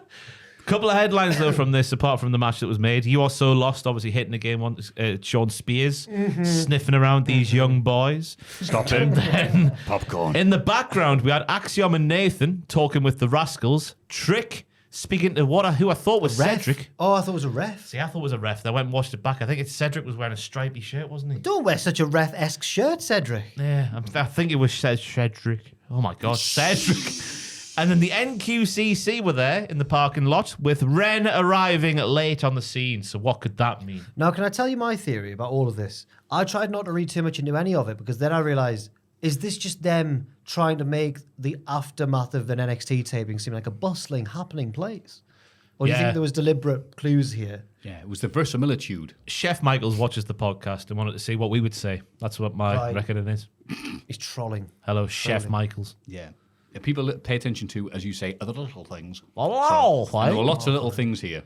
There were. moves are easy. Let's have a piss. AEW. Dynamite 250. Bang, bang. 250, baby. Will Ospreay defends. 250. Will Ospreay defends the international title against MJF. They wrestle for almost an hour. With time running out, MJF spits at Ospreay, who sets him up for the Tiger Driver. But again, he can't do it, bruv. MJF shoves Ospreay into the ref and hits him with the Dynamite Diamond Ring, becoming the new champ just before time expires. Wow. So a long match. Let him go. You go first. You first, Ross. No, you go first. I insist. All right, fine. It was all right. There were many nice moments of athleticism. I liked tense. MJF. I don't know, it was like, oh, It's like go the on. first half of a playoff final. Neither team wants to like. Yeah, I like when MJF was doing tricking Ospreay and able to, at the very start, outmaneuvering him. Later on, using the Titantron to spot him coming and doing the hidden blade. It's like, oh, okay, that's nice. Nice Kavorka there. Then Ospreay gets his arm hurt, and this is where I'm like, oh, here we go. So again, he goes, oh, bruv, arm, hurt, ow. And then within minutes, he's like, right, backslide. The doctor popped it back in. But I've seen you come in there, Maffew, because he does the hidden blades with his other arm. You can tell the Didn't difference. say hidden blade. Because I saw that because they pointed out. Oh, bollocks. And he missed them anyway. That was my Hail Mary ready to go. It's like a bad game of Yu-Gi-Oh, isn't it? Aha, I see your trump card coming. So, yeah, and then, my arm, my shoulder, my knees and toes. It gets him up for the Tiger Eye of 91 and has enough time to have a good old think about it. Shala, bruv. Shala, He's a listen horrible to Angel. man. Do it. Shivani's going, drop, do it. Yeah, drop with him. his hurt bloody arm. And Shivani's going, hit the move, bitch. yeah, go on. But the sequences were good, the action was good, but it didn't have exactly any flow to it. You can watch any of Ospreay's matches like this, not all of them. Like I've said positive things about Ospreay's matches before. Stop it. Especially recently. But you can watch any of these matches in any order, and it'd still be the same. There's never anything that builds to anything. It is just athleticism for the sake of athleticism. So what they were doing was good, but you can only enjoy it for a certain amount because none of it really went anywhere. Ross.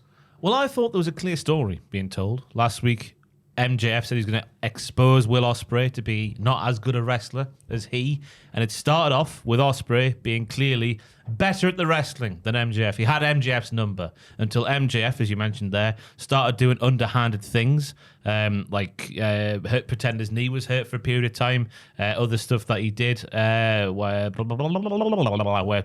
lost where I'm in those. Then we get to the bit of the match where I can't condone the actions of the thug in the crowd who assaulted MJF with several punches to the stomach. The child. The small child.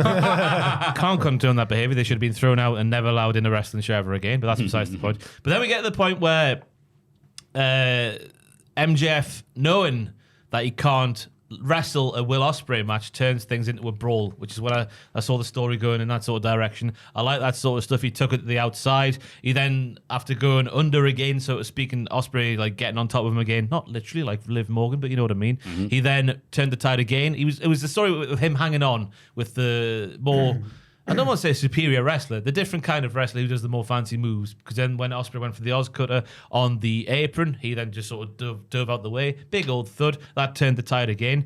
Then it descended into... The weird bit for me was the sort of chain wrestling that happened about 50 minutes in. Yeah. I'm not going to roll my eyes and say, oh, it just felt a bit weird because it felt like that sort of thing normally happens in the early parts of a match. But I guess we have two cardio kings in our professional wrestling ring at the moment. So the fact they could do that at that point in the match, fair play. It was more impressive than it happened at the start, I guess.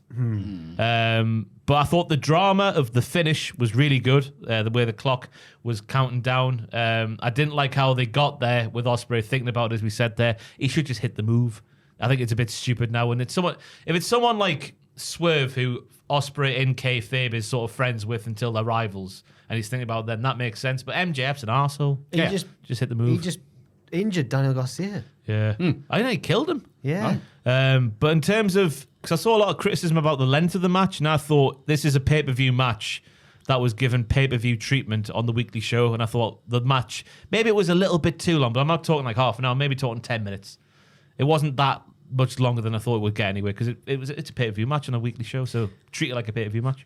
I found it... I've just got 2 points to add there, to your points. I thought it was very good and very impressive for two wrestlers to be able to go out there and wrestle for an hour. I didn't enjoy it quite as much as MJF versus Bryan, but that had the benefit of the Iron Man stipulation, so they could separate the story into different chunks. Hangman Bryan, I think, was really good when they went an hour. This one, that's the most pretentious thing I've ever said, felt like an imitation of a great match rather than Oh, I like that. Go on. I wish I'd never said that. But I still enjoyed it on the whole. Definitely, I enjoyed it more than I disliked. What do you mean it's an imitation of a great match? There were moments that felt quite... this is meant to... look how epic this is without fully That's being a good it. point. When they redid the Ricochet standing on the feet at the end. Every time Ospreay does that now, they have to do the it's like, you know who's going to do it. Is it the first time he's done it in AEW? But when MJF did it, though, I mean, MJF did the same thing, didn't he? Before Ospreay as well. So. But my other thing was, I'd like to stress, like, I did enjoy it more. The positives outweigh the negatives for me. I did enjoy it. Yeah. And I like the balls of AEW to just go, let's just have the first half of our show just be one match. Like, that's fair. Not every company would do that. And I like that. It would be crap if they did it all the time. But it's like, it reminded me of that NXT episode that was just all one match. It was Nakamura and Balor or something. It was Sami Zayn, wasn't it? Oh, right, okay. Oh, damn it, who was it? Can't remember. There was an NXT match. Oh, it was a three-way, wasn't it? It was when it was 1 hour long, and the whole show was that match. Yeah. But obviously it was when it was taped though, so like the crowd got more than just that. But I think Sami Zayn and Samoa Joe, they had like 2 out of 3 falls. I thought think that went Nakamura and over. Balor for some reason, but fair enough. Could be wrong. That was a three-way, and Baron Corbin was somehow involved, so I'm completely off. But What was that episode? whatever it was. But my other point was, this felt really weird to me because, assuming the rumors are right, and this is the Wembley match, they've just had an hour of them already wrestling each other. So what's left for the Wembley? Like, you know what I mean? I don't think we're having this. A stipulation You that don't think takes we out are? the ring. Yeah, was it going to have a stipulation? And then I thought, that's interesting because I can't remember seeing Ospreay in too many hardcore matches or whatever. Or you don't think it's going to be the Wembley match? Not after this, no. Oh, what do you think will be the Wembley match? You got to book 2 matches there. Cole MJF Okay, was a natural one. fair enough. Ospreay can have whatever belief. Ricochet, maybe. Yeah. It's weird that they're Pac. reining Ospreay in, almost, it feels like, after like giving this mega push, but not quite. It's a weird thing to say after an hour long, but I know what you mean because Yeah. he definitely, that story about him making a point, I'll lose to Swerve, just so everyone is aware that I'm not being fast-tracked to the main belt. You just hope that by the time they do decide to push him to the main belt, his momentum hasn't gone. I still think you'll have that goodwill from the crowd, though, because he's just when he cuts a promo, he's just so easily likable. Yeah. The live crowds effing love Ospreay. Yeah. I've said that, and they've reacted long. They're like, at this level, the rest of the card, and he comes out, and they absolutely lose their minds. It was so weird, and I felt quite bad for him because I think he just had like a personal loss in the family or something. He's 9. Right, and then he came out and did that promo. And then apologized for it afterwards and said, I got my words muddled. And I saw loads of people on I Twitter. can't believe that. Yeah, I saw loads of people who normally criticize everything Ospreay does going, that's the best Ospreay promo I've ever seen. I said that last week. You And I as said, well, I said yeah. like, the one time Ospreay could have a really good promo, that Felt was very, really real. very measured. He had to apologize. He got ADHD and ADD mixed up. And I'm like, the one time he's great. Well, I think it was a very minor thing. It wasn't like the end of the world, but yeah, he apologized. But yeah, so this was good. Don't get me wrong. But like, yeah, like that imitation of an epic. And again, just using tables willy-nilly. I don't mind the tables in an hour-long I match, though. did. Just change things up. DQ ref? It's when he was on the Shocking, though. the referee's discretion, Matthew. I look blind. That's when he took to the brawling part of the match when he was hanging on in there. He knew he had to take to the outside to hang in there with Ospreay, so that's what. I didn't mind that. Ross swore! Ross swore! Ross swore. Ross swore! Ross swore! I bloody swore, didn't I? The one thing I forgot to mention in my novel of notes here was the camera angle that they used on the hidden blade tope through the ropes. That was fantastic. Yes. I'm the smartest man in blood. Yeah, unbelievable shot. But I like the story. As I say, just my personal preference. It went maybe 10 minutes too long. Yeah. If it was a tight 45, I think it would have landed a bit. How crazy is that to say? Yeah, because it had a nice meandering story, I thought. I do think Ospreay on top, MJF hangs in there, Ospreay back on top. He changes it. Yeah. Working smarter, not harder versus working harder. I do think it's interesting for that rumoured Wembley match just to see whether they do, as Ross said, maybe add a stipulation, or as you said, just do something completely different. Yeah. Yes. Yeah. Yes. And now Ospreay's not got a belt anymore. Oh, no. Oh no! I've lost my gold, bruv. I'll have to go down to Ramsden's and pawn a ring. Oh, we're going to have to go. I've got a Portobello Mode Rocket Market. Portobello Road. Yeah, 5 for £5 there. I've got some watches. He's on the None of them stall. work. He's not a punter. He's manning the stall, isn't he? Apples and pear. Backstage, the Acclaimed ask Mark Briscoe if they can join his Blood and Guts team. He enthusiastically agrees, but reveals an extra partner too. The AEW World Champ Swerve Strickland. I thought you'd announced this I thought you already said something. Yeah, I got Yeah. it. Huh. He's the captain. As the captain. But Swerve announced himself as the captain last week. Yeah. Yeah. Yeah. Maybe it was just To have Aha, here he is. To have the whole team together. Oh, I wait, mean, is it- Mark doesn't own a TV, so he Swear- didn't know about this. Yeah. Swerve had to say yeah or nay, didn't he, to get the Acclaimed on the team? Because he's the captain. And they were Is like, it- are you ready to get violent? Beep, beep, beep, beep. Is it 5? Have they still got a 5th man? Oh, Derby. Derby Oh, Allin, yes, yes.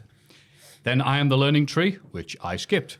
Hey, guys. You can't do that when you're on a wrestling podcast. I can't because you guys. guys are here. You missed such fire lines as there's 1,533 crimes for every 100,000 people in whatever town they're in. Little Rock, Arkansas. Look around.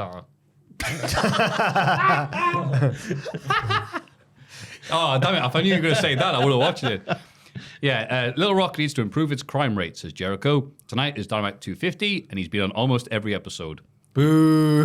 Yeah, and But God, it feels like it. When he said that, you missed it. Taz went, yeah, not surprising. Oh, good Taz won this. Aye. He promises that he'll never miss one again. Jericho talks about all the accidents that have happened to people who don't listen to the link tree. At this point, who would be crazy enough not to listen to Jericho? And the answer is Minoru Suzuki, who arrives with contract for next week. He's gotten himself an FTW title match against Jericho with Big Bill and Brian Keith banned from ringside. Suzuki headbutts Jericho to end the segment. So we just need to accept now Jericho will win because we've made the Samoa Joe storyline thing, haven't we? Joe's been wiped out now. I assume he'll come back just before Wembley. Joe versus Jericho at Wembley. And that's where Jericho gets wiped off the face of the earth forever. Yeah, he's fired into a cannon. Yeah, but- out of a cannon. How's he going to win next week? That's the question. yeah. Oh, I bet he A new cheats. member of the learning tree? Because Ricochet. it didn't say that his whole group. It didn't say his whole group were banned from ringside, just specifically Big Bill and Brian Keith. Yeah, you're right. Yeah, Has he been I forgot interacting about with anyone else on screen? Could be a surprise. Could be Maki Ito. She's funny. She is funny. I'm trying to think that who. panda from the Yoshi Leagues. The massive panda. Massive Yeah. panda.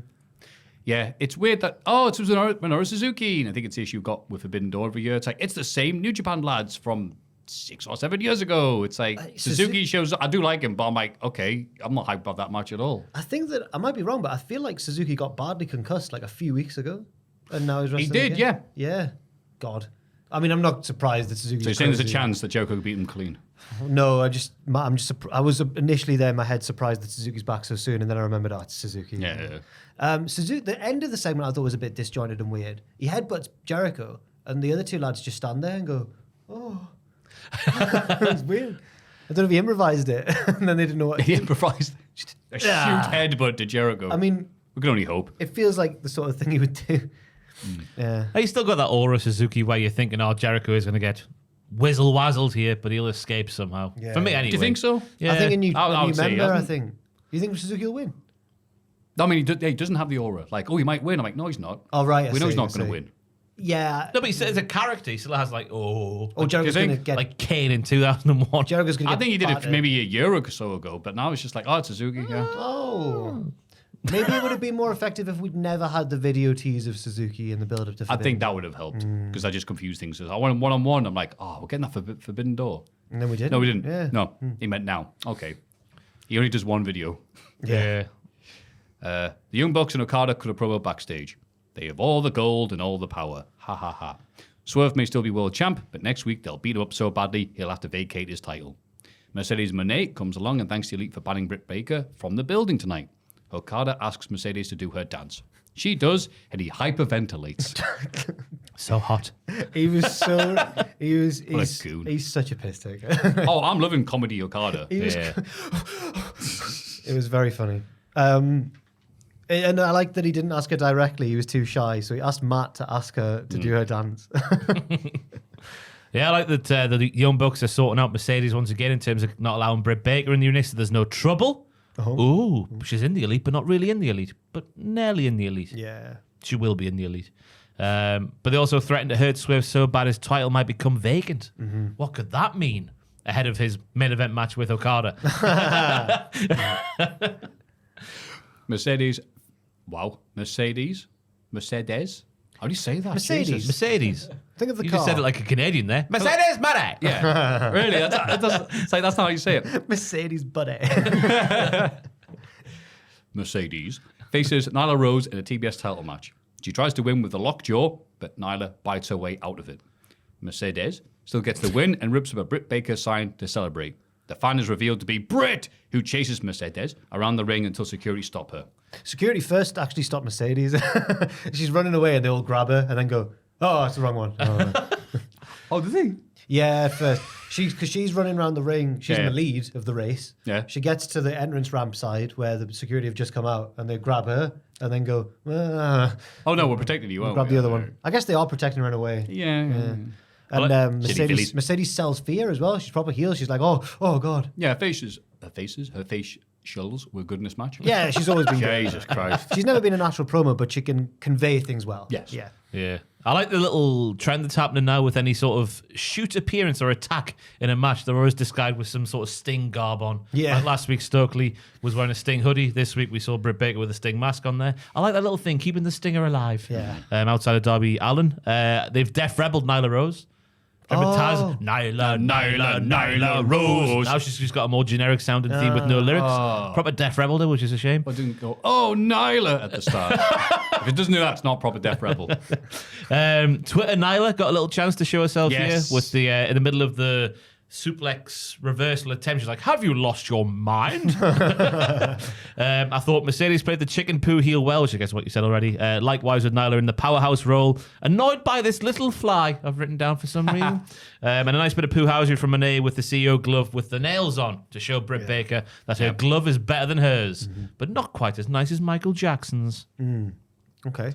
Yeah. Thank you. Yeah, I thought it would have registered more as hurting because it had nails on. Yeah, Fake probably. nails. That would Fake be DQ. Cut your gums. Oh, sorry. Bleeding gums rose. That's good, that, Oh yes. my God. I've seen The Simpsons. Well done, So, you. know the episode where Bleeding Gums Murphy sings the Star Spangled Banner? Yeah. Have you seen that last singing the national anthem at the MLB Baseball All-Star game? No. Everyone's Like gone. recently, like- Everyone's, the other day. Surely we can play it on the podcast. Everyone's gone. Fergie somewhere from the Black Eyed Peas has breathed a sigh of relief and gone, finally, someone's done it worse. It was bad. It was really bad. I haven't seen that, but there's the one that people show me on Twitch all the time. It's the dude singing the Canadian national anthem at some baseball game, and he clearly hasn't heard it before. So he says it like the American anthem. Oh, So Canada. Exactly. It's exactly what he does. And the crowd goes, they go, yeah, at the end, be like, that's not how that song goes, mate. I felt bad for this last because she's a professional musician. I think she might have just had a bad night. I don't know. I felt bad for her. Yeah. It shows like the players all waiting there going like, it's all good. Yeah. Yeah, nowadays they make sure they like catch your players going, what the hell is that? Well, you want to try and catch them crying, don't you, at how much they love America? But they were They going, hate America during they were this. going, Switching sides. Do you remember that lad last Remembrance Sunday time at the Nottingham Forest game when he's playing his trumpets, doing the old, I forgot what the tune's the called. last post. Yeah, he's doing that. It's just like it's all out of tune and Oh, no. it's painfully brilliant. Did a cut and there was like He got a guy in a furry outfit doing that. Gunnosaurus was there. It was only a little kid. Well, not a little kid, just a kid. But you got a nice round of applause at the end anyway. But it was fantastic.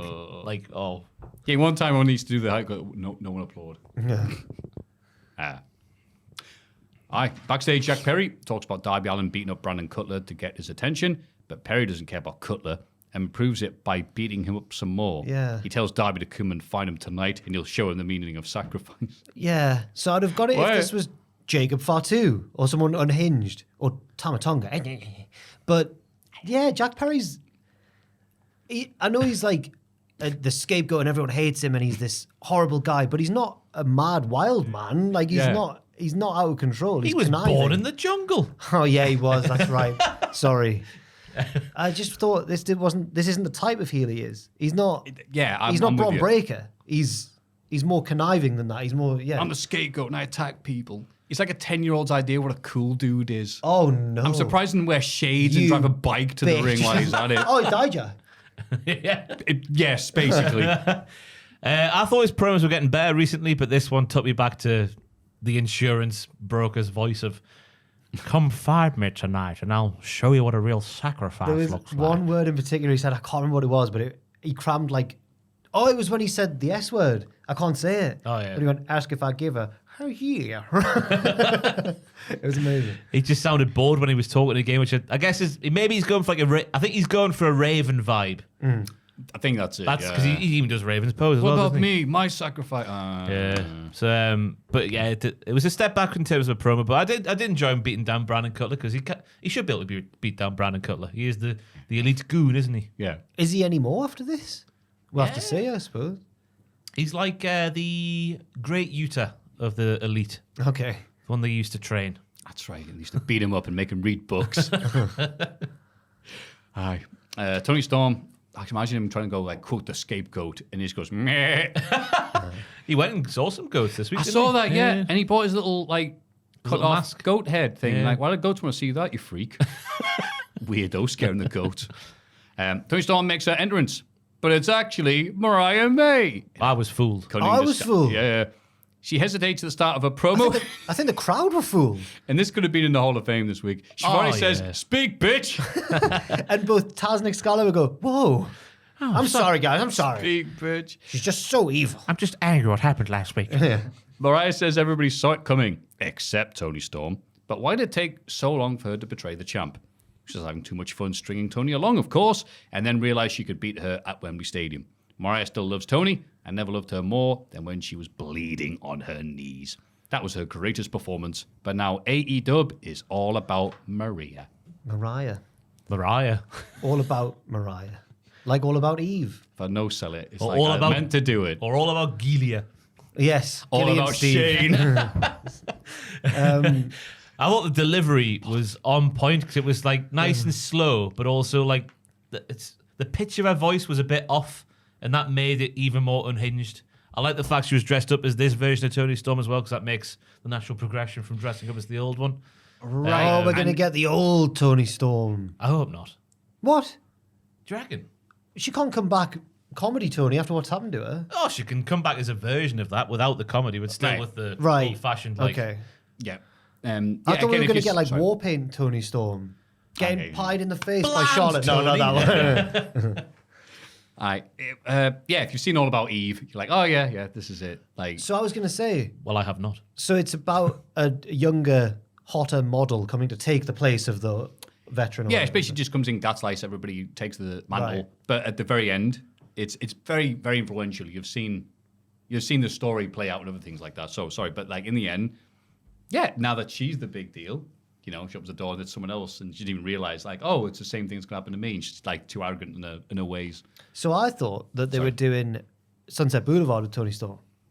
But apparently it's just films of that era. It's all stuff RJ City watches, apparently. It's been revealed he's been the person helping behind the scenes because he knows these films inside and out. Fair play. I'm shocked. Theatre. I know, right? Are you sat down, right? Yeah, RJ City's the person who's been like... I liked it in theory, what she said and everything, because she didn't need to over-explain it, because we all knew, and I liked how she said, we all saw it coming, apart from Tony. I did it now because of Wembley and the title shot and everything, fair enough, all makes sense. The crowd, for me, weren't into it at all. And Yeah, I was a weird. bit annoyed going, all right, it's what's up here? And Boo her. I was thinking, did they not realise it wasn't Tony Storm? Yeah. Even Excalibur at one point went, the crowd now just starting to realise. Yeah. Yeah. Hopefully they'll start making some noise now. All they did was go, what? Because God, I realised after the commentators, they were like, oh, hang on. And I was like, what? Yeah. And no, it was the most convincing one. Oh, it was the most convincing one ever. More than when Punk was Jeff. Yeah. Yeah. Yeah, I would agree. Yeah. Yeah, it was odd, just like the crowd going, what, but not really booing that much. Yeah. There was even some people go, we want Tony, and then there was a mild, no, we don't. I'm like, Was there? Jesus, have the fans not been watching the product? Ooh. It's not often we blame the fans. These ones stunk. I thought it was a good performance, but I'm being talked out of it now. No, it's not her No, fault. It screw was these fans. It was the crowd. Or wrestling fans about wrestling. Yeah. What was the crowd, the town? Little Rock, Arkansas. Little Rock, Arkansas. Little Rock, they're all committing crimes. You guys can do better. Thanks, guys. Jericho was right. Yeah, they're all out committing their crimes. Yeah. Aye. But I thought in terms of delivery and whatnot, it was bang on. I'm looking forward to Tony coming back Yeah. and having vengeance in her heart. I'm intrigued. I never thought of her coming back as the old Tony, the rock and roll. I'll tell you what, I think it was Sam who suggested that to me off camera. Well done, Sam. Off camera. Yeah. People just walked in and goes, hey, Jack, say this. Yeah. And I went, oh, Jack, hot damn, you're right. Jack, come over here. Look what I've got for you. Then he told me about Hot take. I'm a big All About Eve fan, by which I mean I've read the Wikipedia page. That was me. That was my gimmick. Oh, what was your gimmick? Sam's a real film man. Nah, he buys it on Blu-ray, then never watches You it. saw one with him yesterday. I did. He sent me his review. Did you see it? Unprompted. I like that he unprompted sent you a Yeah, review. it was That's nice. We see footage after last week's Collision. Christopher Daniels strips the Bang Bang Gang of their titles due to Jay White's injury. This is for the people who don't watch Collision, which is all of you. But they vow to win them back in a match against the Patriarchy. Well, we've already covered that. Yeah. The main event is Swerve versus Okada in a non-title match. The Young Bucks run in and attack Swerve for DQ. Rare in AEW. A very- DQ finish like that. Makes sense, though. They claim the Mark Briscoe run in for a big brawl, as does Jack Perry. Swerve stands tall, but Hangman Page arrives. Okada fights in the crowd with Swerve before Hangman can reach him, while security separates everyone else. But wait! Darby Allin's music plays, and he descends from the rafters to continue the brawl, which the babyfaces seem to be winning as the show goes off the air. Yeah, Darby, baby. Big fan of that happening there at the end of the show. As for the match, it was just two good wrestlers presented as equals, having a ding-dong. Swerve with a nice few transitions. Okada's dropkick. I'll read out my notes. It made me aroused. Especially when he nailed it out of nowhere in shoot fashion like he did in this match here. The Bucks ended like they did. It got heat from me, at least at home, going like, I kind of believe it. That's what But they want. with the promo earlier on, like saying, Swerve's title might be vacant. It was expected as well, especially with you're not expecting either Swerve or Okada at this point to be taking a big definitive loss on TV. What else was I going to say? There was one other point I was going to make. When Hangman's music hit, the camera angle they used of Swerve slowly turning around to see Hangman, that was art. Art, let me tell you. But the fact they kept them apart, I thought was the wise thing to do because it builds to a nice moment inside Blood and Guts when they finally do get their hands on each other and murder one another Yeah. with swords. I was a bit annoyed at Okada just dragging Swerve out of the ring and brawling in the crowd, but I totally get why they did it. Teasing you. They are teasing me. And this crowd did not deserve Hangman. Oh, they deserve Hangman to be Swerve. gooned good and proper, I would have gone. Exactly. Yeah. I'd like to no. apologise to the good people of Little Rock, Arkansas. I don't apologise for nothing. I don't know much about. Nothing. I don't know much about Arkansas apart from that meme where the woman's confused about why Kansas and Arkansas are on next to each other. They're just a bit diagonal. She goes, "This is Kansas and this is Arkansas. What's going on?" I don't know where she's from, so it's not an offensive accent because I don't know where she's from. All of our accents are offensive. It was just to set up the brawl at the end. It was just funny seeing Okada not really care that much. Because this is proper AEW Okada. He'll bring it for matches like, again, the great Pac match we've had this year, which is amazing.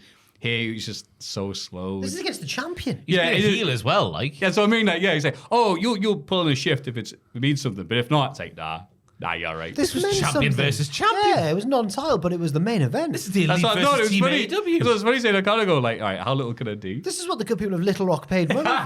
Little rock, little effort. Paid their hard stolen money to come in. I do like how the Blood and Guts teams are made up of little singles matches and the tag team this year. Everyone's got their own feud. Yeah. And it's all coming together. Maybe apart from Mark Briscoe. Maybe I'm talking bollocks. I can't wait to hear what the rap is that the acclaim. Well, no, he hates Jack Perry because Jack Perry knocked him on the ladder. Yeah, but Jack's in the feud with Darby, isn't he? That still works. Jack's just fuming with everybody. I think that Very emotional. Mark's got an opponent for Death Before Dishonor. It's Roddy. Roddy is challenging for the Ring of Honor World title. Oh, that's great. It may be the first time Mark's defended it since he won it.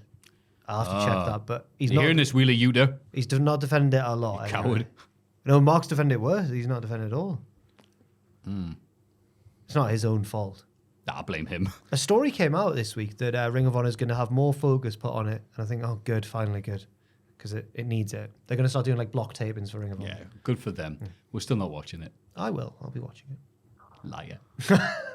That was the week in wrestling. Good Dynamite. Down from the last 2 weeks, but still good. But a high bar. Yes, of course. It's still been good. Matthew hated it. Hates it all. Yes. Apart from those things I said that were good, it was bad. Let's have a rummage in our mail bags. Mailbag. Good evening, diddlers. Good evening. Good evening.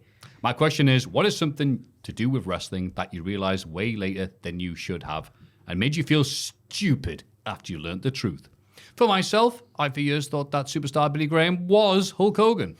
I think this is because I only ever saw photos of him and never looked into it before.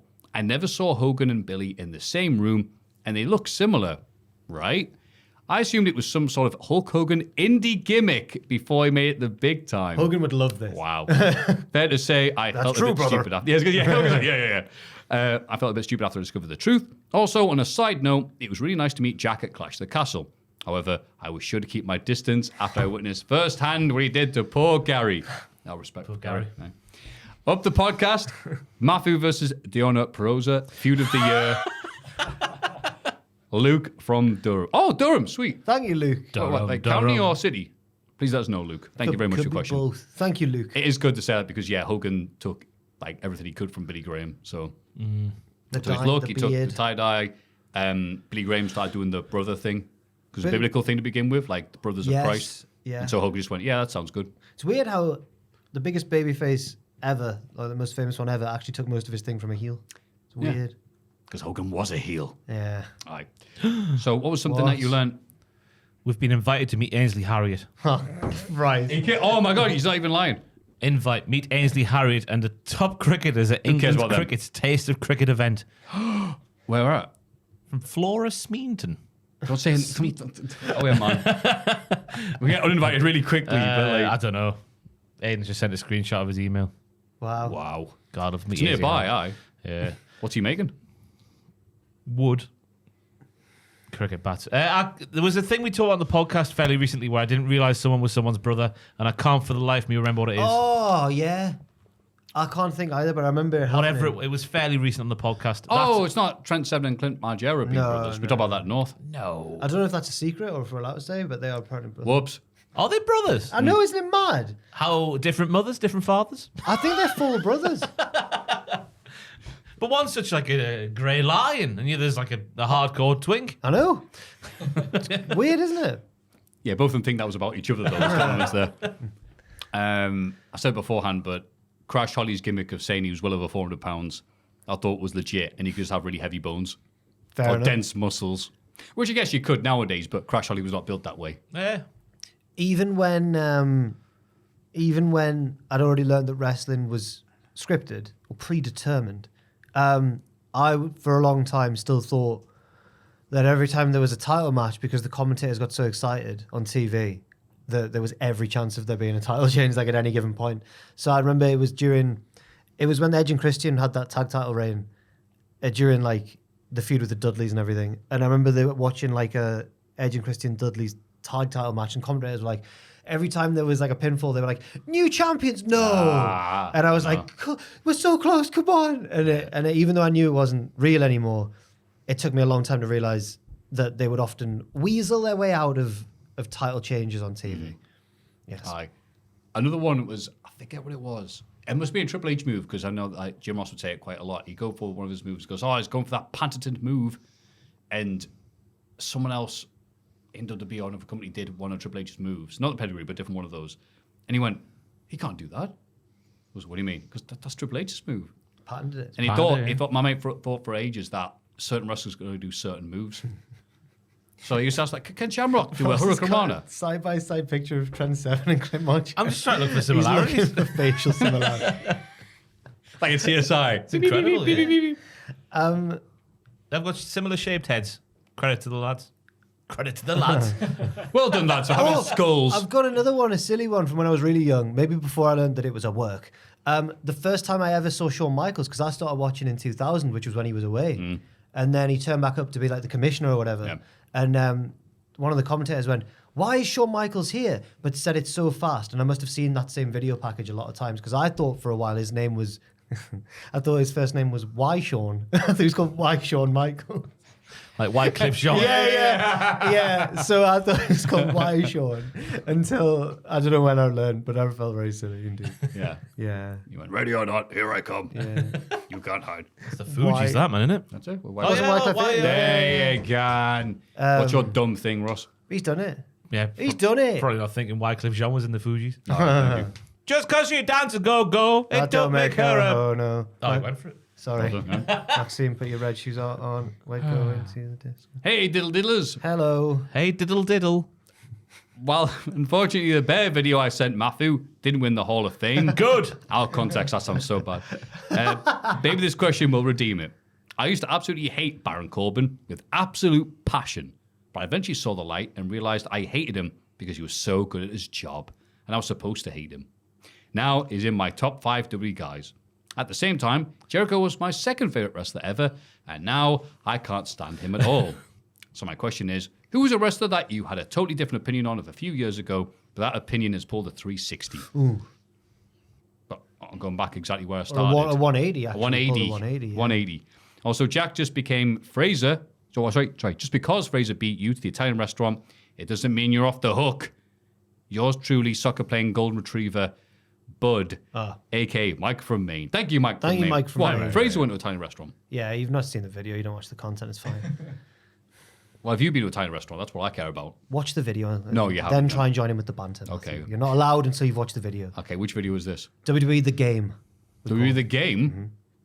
Sweet. I'll watch it after this. Thank you. Maybe I can click on the thing on the right-hand side of YouTube that people are listening to now. Yeah, maybe you should. I haven't seen that bit either, so I don't know. Oh, Yeah, but you weren't trying. But you weren't trying to. you don't join in, right? No, yeah, we filmed it when we were up in Scotland for Clash. It was Fraser's idea. We split into 2 teams, me and Owen, Fraser and Pierce. Team England versus Team Scotland. Pierce is in Scotland. And then we run around Glasgow and do different challenges, and whoever gets the most points at the end wins. I've seen it, Jack. It was a good video. Thank you, mate. Very Cheers. good. Thank you, Joel, who works for Cultaholic, say the content's good. Fraser came up with the idea, and Owen edited it, and Pierce got called a lovely little twink or something in the comments. But so I feel like they all deserve more credit, but I enjoyed being part of it. So that was the restaurant tie-in then? That was one of the challenges, go to an Italian restaurant. Oh, right. And even when there was points enough, he wouldn't go. I tried. To He go. tried. I'd really try in the video. It's a highlight of the video. Like Yeah, I'm yeah, nearly it's really there, good. and then it doesn't matter. Eyes meet across the road. You'll have to watch it to find out the rest. But fuming. You can guess what happened with that specific challenge from my tone. It went really well. A wrestler So- who we have a different opinion. Rest of you don't know. I'll go Nathan Fraser for all, because I That's a good one. couldn't stand up at the start of his NXT run. Oh, Yeah. he could have been in the EPL. That's a hard-hitting home truth. We I'll hated him. try and be didn't we? like John Oliver without the humour, I guess. But now he's turned into... The relationship with Axiom's obviously developed. He's now an arsehole who is thinking he's good, but he's not. Yeah. So it's developed well. And his wrestling's always been good, but the character work is night and day from what it was at the start. He's taken the best one in terms of someone who used to admire and then, hate in terms of Jericho. I can't think of much better myself. I've got one for the negative one, and I don't hate them or anything. Like I think the good stuff they did in the past outweighs that. I could never fully think, I'm not a fan of theirs anymore. But it is Edge for me, or Adam Copeland. I just feel like his return at the Rumble was the greatest return ever at a Rumble. It was just one of the all-time moments. But then when he won the next year's Rumble from number 1, and everyone went, oh, cool, that's different. And I thought, yeah, cool. And then since then, and then his move to AEW, it's not that his matches are bad. They're long. They're all so long, and they're all about him and how mint he is. Even if he's beating a valiant babyface who's trying to beat him really hard and stuff, after Edge won and beat them, they'd be shuffled off and the next one would come along, and it was all about Edge being a workhorse. And at that stage of his career, I don't want workhorse Edge. I want greatest hits Edge. You know what I mean? But it's not as extreme an opinion as like the Jericho one, though. That's good. I was really late onto the Revival / FTR bandwagon because I was going, well, these guys are all getting all the praise online. It's Enzo and Cass who are doing the best. Oh, hell yeah. yeah. I was like, what are you guys talking about? No one cares about stupid Revival. I had to go back and watched. It was like, oh yeah, they are doing all the work. That's good. I didn't even notice. But then it was after people going, you're the dumbest guy ever, Maffew. And they were quite right. I'll tell you what, for the other way around, I used to hate Christian when I was a child. Oh, yeah. Especially in the era when he had the long hair and would wear the fishnet thing, yeah. thing. Not the fishnet, but after that, like the singlet, but with the long bottoms. Oh, yeah. Oh, Intercontinental champion Christian, before he cut his hair. Used to hate him then, and then obviously now, well, before now, but you know what I mean. Yeah, I think he's got better as he's gotten older. Yeah. He was always good, though, when he's looking back. But he went for a period where, I'm supposed to get behind this guy. Just when you're like a kid. Temper tantrum, even. It's just when you're a kid, like, oh, he's not as muscly as the other ones. Not as cool as the other ones, is he? Why does he always win? Yeah. Some of the time. Yeah. Good answer. There was a guy someone I used to like, now I hate. I'd say like indie American wrestling. Wow. I used to not be able to, I used to be like, oh, get in. GCW have got 15 shows this week. I can't wait to watch them all. And you go, nah, they're just twinks doing stuff. You want Triple H, you're making movies, but you want the real big production stuff.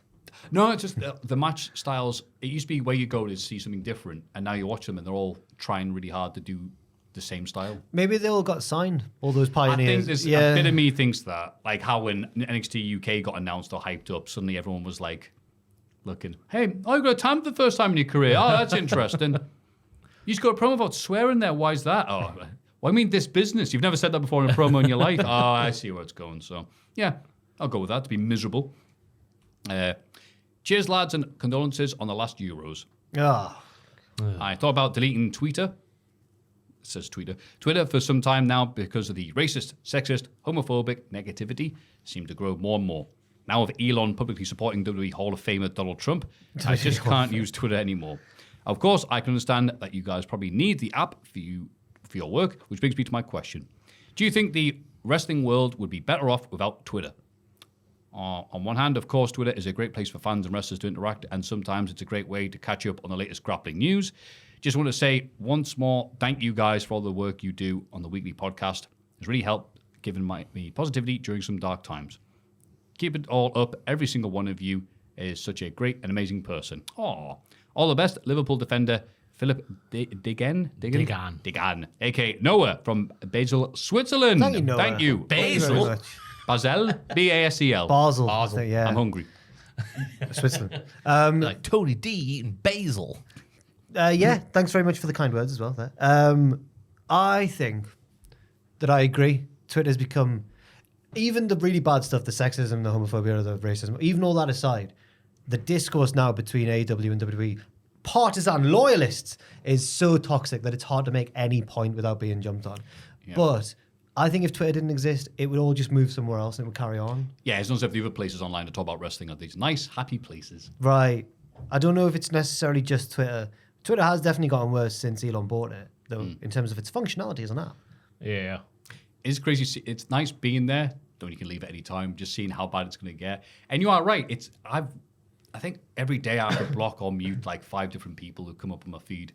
Really? I'm like, I don't want to, but it's just like, you go, I don't want to be involved in this. Block me, block. And also just so many people going, here's some news. What do you think about this? And it's just like the news, like a meteor's heading to Earth, that type of stuff. You're like, yeah, go away, you content farmer. I did a tweet recently about a joke that Cody pulled on me a couple of times in WCPW, and the tweet's gone quite big because I think people find it genuinely funny, because it was. What joke was it? So, once or twice when he was saying bye to everyone at the end of a show, and if we were all outside and he'd be getting into his car, and then he'd walk down the line of us, go, oh yeah, nice one, man, nice one, get to me and go, Cody, nice to meet you, and carry on. And I thought, oh. That's because you wouldn't stand up for Kurt Angle. Yeah. That tweet's got dug up as well, the one about that. So I tweeted, there was a news story saying like Cody doesn't see himself turning heel down the line. And I put, Cody is a life heel. He used to do this to me. I will never forgive him. And everyone seems to have got that it was lighthearted. People have been going, that is great banter from Cody, to be fair. And then one person I saw quote retweeted the other day and put, breaking news. Man is shocked man is offended at being offered a handshake. Like everyone's looking to take stuff so seriously. Someone thought I was genuinely critiquing Cody. It is hard to convey. I'm again the Northeast ability and even just the English or British ability to say something stupid. You're saying it to someone who knows you're saying something stupid. That gets lost really easy online. The maddest time for it I can remember in recent memory was the night that the Bucks aired Punk and Jack Perry's fight. That was crazy. Twitter, that was mad. God. Yeah. But then it can be great, like the night Jericho lost the AEW title by putting it on his car and driving off at that steak joint. And then when the guy found it and gave it back, Jericho accused him of stealing it. Oh, is that how it ended? Wow. So great. Drunk Jericho, boy. Also, another thing to go on Twitter and social media in general, but Twitter's really good for it, for instant reaction and stuff like that. God, there's so many young'uns now who give their opinions and stuff like that. Stop it. Stop it. There's only young'uns giving their opinions and stuff like that. Twitter, guys, is that there's so many young'uns on there. I smell of popcorn. And they're just giving their opinions and stuff like that, but it's a different... It can't just be me talking to people my age going, isn't everything crap? In my day, Billy Graham, the height of his wrestling.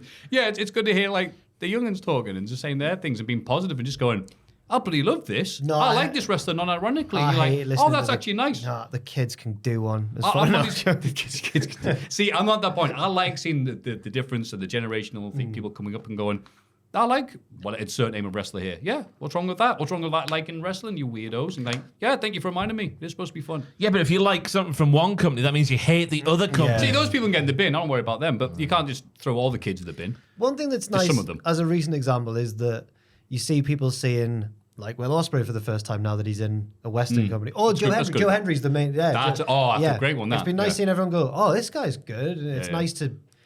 I know some people will do the gatekeeper thing of like, I've been watching Joe Henry for 5 years, but it's nice to see people experience him for the first time and get it and get in on the joke and learn why he's good. Exactly. Yeah. But so there's positives and negatives to answer Noah's question. Exactly. Oh, I'm just past Twitter, me.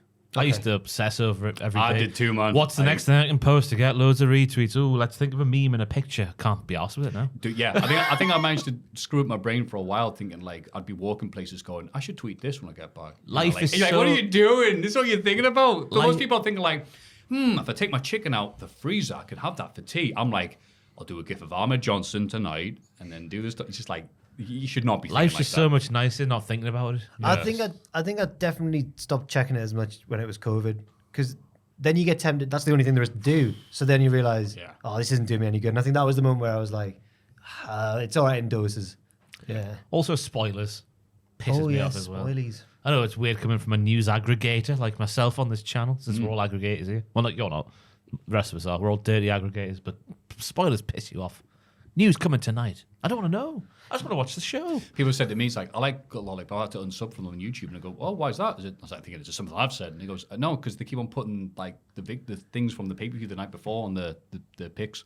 Yeah. The thumbnails, sorry. That's one, when I share what happened after, I now put a screenshot to take the place of the thumbnail on the thing. I get why we've got to put it as the thumbnail of the video itself for SEO and engagement and all that sort of stuff. But on Twitter, I like to disguise it slightly. One thing, watching a pay-per-view with Aiden is tough because it's his job, but he will just announce spoilers like out loud in the room and you're like, Aiden! I know you're the lesser news ape, but please stop. What did he yell? Have you heard Stevens signed? No, He's left CMLL to join To be WWE. fair, it's never that bad. He'll say like, "Oh, someone's in the area," and you're like, "No," Oh, or like, no, "Oh, do you want to know the match order?" No, because that can give you an insight into it. Yes. Lovely. Those are some nice questions, causing discussions. Rather like that social media app we just talked about. Yes. But with nice people. Mailbag@cultaholic.com.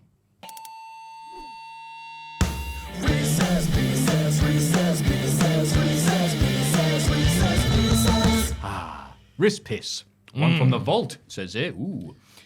Clowns to the left of me, jokers to the right. Here I am, stuck in the diddle with you. There we go. Well done. Inspired. Well done. Inspired. That's maybe the first song I ever was aware of. My dad used to sing it to me in the bath Oh. when he was bathing me as a child. Stuck in the diddle with you. No, no. Worrying. No. And now it's been ruined. Now it's been ruined. Hey guys, I've loved listening to the podcast since you had a 2-camera setup and banter was just a twinkle in the eye. A twinkle. Yeah. Was the twinkle? Stop it. In amongst all the dodgy impressions, hot takes, and Maffew losing it over guys with beer boxes on their heads. Oh, Trippier. Oh, I forgot about that. Oh, God. My favourite bits are where you mention little things you enjoy. It's a little things. E.g., Ross going to Home Bargains, Maffew loving the darts. One time, Jack and Maffew both mentioned how they enjoyed Todd in the Shadows videos on YouTube. Yeah. Which popped me because I've been watching Todd since he started on That Guy with the Glass.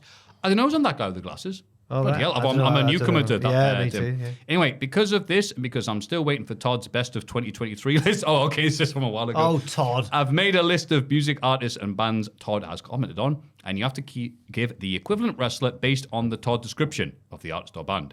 Oh. Keep up the fine work, and I hope you all have good lives where you're free to pursue a life of religious freedom. That's an airplane reference, by the way, Maffew. Oh, thank you, mate. I think it's been very nice. Thank you. Former Georgian Man City and Derby County midfielder, Georgie, ooh, you bastard. Kinklads. Kinkladze. Yeah, That's not what that says. I see Kinklads. A.K. Beardy Fishing-Villy. Don't give me that look. That's. Yeah, Beardy Fish and Vili. Thank you very much. Beardy. Like Zurab Kishnishvili, who used to play for Newcastle. Of course, I was just thinking about him. Yeah. So we're going to have a look at... Oh, okay. So Justin Bieber, in brackets, hated when he was younger, now seen as a boring, flavourless performer. No, he got better, Biebs. When was that Bieber... yummy, No, sorry. When was Bieber at his best? when he did all the songs with the EDM lads, like What Do You Mean? And I Need You the Most. Boop-a-doo. And is it too late now to say sorry? I'd argue it's that song he had where he's like, ooh, me mom hates you, and that means you're a bitch. My mama don't like you, and she likes everyone. The only time I knew a Bieber song was when he covered Just a Friend. You'll know Baby, Baby, Baby, Oh. Oh, okay. That was high school for me. Yeah, that. that was Oh, early baby, you got what I need. That wasn't... Did he cover that? Yeah, he did, because I was like, oh my God, I know this song. You say she's just a friend. So hated when they were young, but now just boring. God, that's... Who do we hate when they're younger and hate now that they're older? Sucks that, doesn't it? Not a personal opinion, but for certain people, Ricochet. Right. Hated when they were younger. Some might call his promos a bit boring now. Oh, in terms of Not my personal. I'm just trying to think of on a the name. mic, yeah. All right. Just nothing else on the mic, yeah. Not Okay. my opinion either, but you could argue hated deliberately as a heel, and then as it went on a bit, you could say Sasha Banks' WWE run, but like hated deliberately as a heel. Ooh, I can see how some people would agree with you on that. I'm a big fan. He has a cat and a vat of pigeons. It really is. MJF. Oh, he's answered the question. He's done it. Let's run from that now. Drake. Oh, God. Loved when he was younger. Oh, this is from the vault, isn't it? They've been around for so long, everyone is tired of his whiny complaints about women. Oh, that's good. I mean, that's very leave that similar to the alone. first one. Jim though. Cornette. Ah, yes. Wow. Bloody hell. Okay. Val Venus. Wow, another banger. Go on then, finish it off. Busted open. Okay. Taylor Swift. Seen as wholesome folk singer until big incident, which saw her make some questionable decisions. Still the biggest and most talented performer, though. Jeff Jarrett. Biggest and most... What's he... Am I being dumb here? What big incident? The Kanye West thing at the awards show. Oh, okay, yeah. That was her like fault. the turning point for Taylor, wasn't it, though? That was Okay. when she started singing about revenge and stuff. Oh, right. Okay. Jeff Jarrett. yeah. Jarrett, okay. Singer, tick box. Big incident. Laying down for Hogan at Back to the Beach 2000. Yeah. And now he's... What? What was the third bit? Made some questionable decisions. Global. Yeah, GFW, yeah. Yeah. And the gold. The pyramid schemes. I'll go Joe Hendry, singer, big incident, recently getting massive. I don't know. Questionable decisions. AJ Styles and thoughts about the shape of the planet. Oh, yes. AJ, yeah. AJ, but very talented nonetheless. He's just asking questions. Maroon 5. Bland, flavourless, nothing band. Constantly reminding you how sexy they are. The Core. The core. Ezekiel Unreal. Jackson. We're never sure about how sexy he was. I don't like calling any wrestlers bland or whatever, but people would think Tony Nese Oh, that's a good one. counts as abs, doesn't he? Yeah, he does, yeah. Yeah. Lex Luger. Yeah. That's just because he's my guy I never got when you asked that Again, question, yeah. 80s Luger or some, yeah, whatever, WWE kind of one. I'm a Luger defender. I had some names then, I stopped. Say them. Because I think we're cool. Oh. Who? Oh no, Maffew, you're drowning here. Bland flavors, nothing. Hey, down. like an old one or a dead one? Who's crap? Sorry. I can't think. Who says they're sexy? Shawn Michaels. Yeah. Shawn Michaels. Oh my god. That's a cop-out. He's already it is. blocked me. So Dirty cop-out. Mike Posner. A terrible debut, guaranteed to never be heard from again until he returned with a huge banger that redeemed himself. Yeah, he did. Ooh, okay. I took a pill in Ibiza to show Terrible debut. Who came back from a terrible debut? The Shock. He didn't. No, that was a quote towards the end, wasn't it? I'll say Dr. Luther. Oh, yeah. It's Dr. Luther, it's Dr. Luther, the world famous hardcore. No, Bob. I'll Why say- would you remember Dr. Luther? I'll from- say the Dark Order. We were there live for their debut, and it was awkward. Yeah, they did come back. Yeah, they came back from it. Two fantastic examples. Can't think of one. Terrible debut and came back. TNA. Johnny Gargano in the WWE Oh, it's a good one. as the Captain Luxembourg. What was he? The Luxembourg heavyweight champion. Liechtenstein. Sorry. Got my L's mixed up. But he's a jobber on SmackDown back in the day. You meant current one, didn't you? Yeah, I thought you meant you like nasty man. Well, he wasn't too good when he came back after the hiatus after he got fired. Yeah. Yeah, when he was a comedian with JBL, those segments weren't very good. Yeah. Remember, he was backstage on Raw and JBL was like, "Man, well, I'm with Corbin, see?" Oh God, JBL. Oh yeah, jeez. Lady Gaga, an arty, talented performer that seems to think she's too good to make generic pop music. Jeff Hardy. I'll go Timothy Thatcher. Seems to do his own thing when he's got all the skills to pay the bills. Okay. Oh no, he was in WWE. Bollocks. He did. Oh well, then Sting, I guess, because he never really wanted to be part of WWE, did he? And then he left. I'd say Juventud Guerrero. Okay. Just remember the people was like, "Hey, remember his debut and he came out with a big lawnmower?" I'm like, "Oh yeah, right." And just kept on annoying people. Allegedly, he kept on annoying people backstage because he kept on demanding interview time. And also, like his girlfriend or partner at the time was like, "I want her to be on TV." He's like, "Who's she?" The lawnmower. That would have been good. I only said that because I was watching that video of that guy who's he was even in a relationship with his car. Oh yeah. The car is now no longer with him because it got scrapped, and he's upset about His that. car left him. Couldn't he have just not had that happen? But it got damp or something. He had to get rid of the car, and he was like, If he loved the car that much, he would have kept the car. Yeah, you don't have to scrap it. I think he's a fraud. I think it's What an made idiot. I think it's made up. And I he's think this faking may it. not be very truthful. Yeah. he stuck his penis in that exhaust. Sire, like Lady Gaga. See ya. See ya. I don't know. Can you tell? I don't know who it is. She wants to swing from the chandelier. From the chandelier.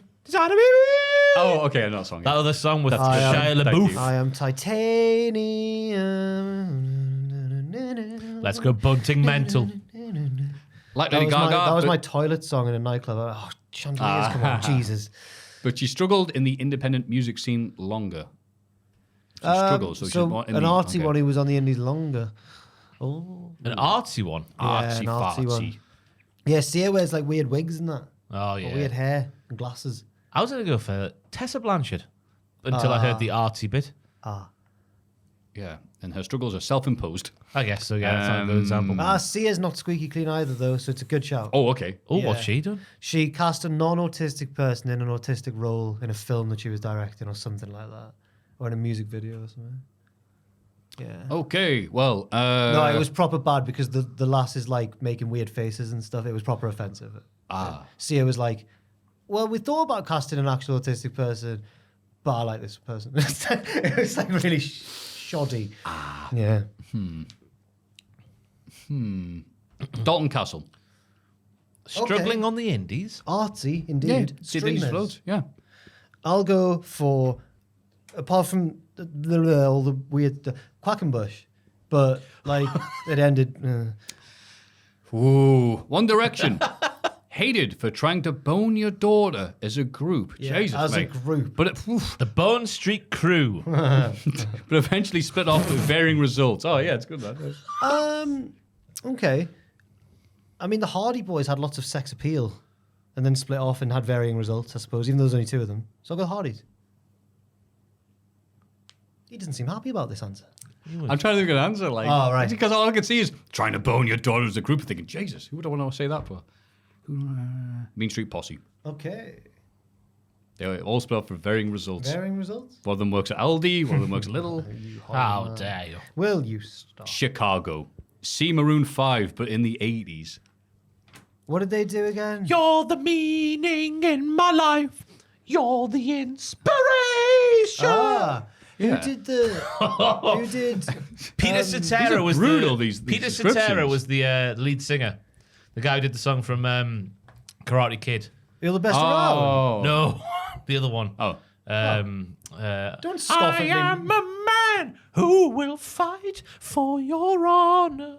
Don't remember. Oh, sorry for be going for the obvious Karate Kid. It was a big song. I'll be the hero you've been dreaming of. We'll live forever, going together. That we did it all for the glory of love. That's the one. The Glory of Love. Oh, that's the glory of love. Different song. So who did? Man, sweating. Who did I never meant to be so bad to you. Bom Bom. That's Asia, isn't it? Asia. Another place name. WCW superstar. Yes.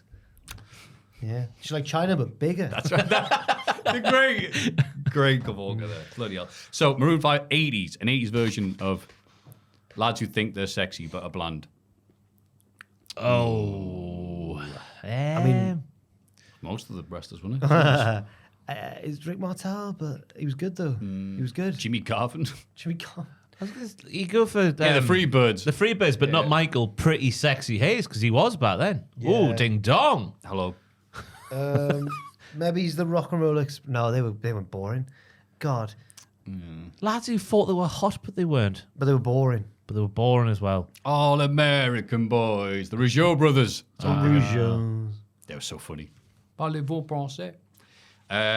Chris Brown? Absolutely. Mate.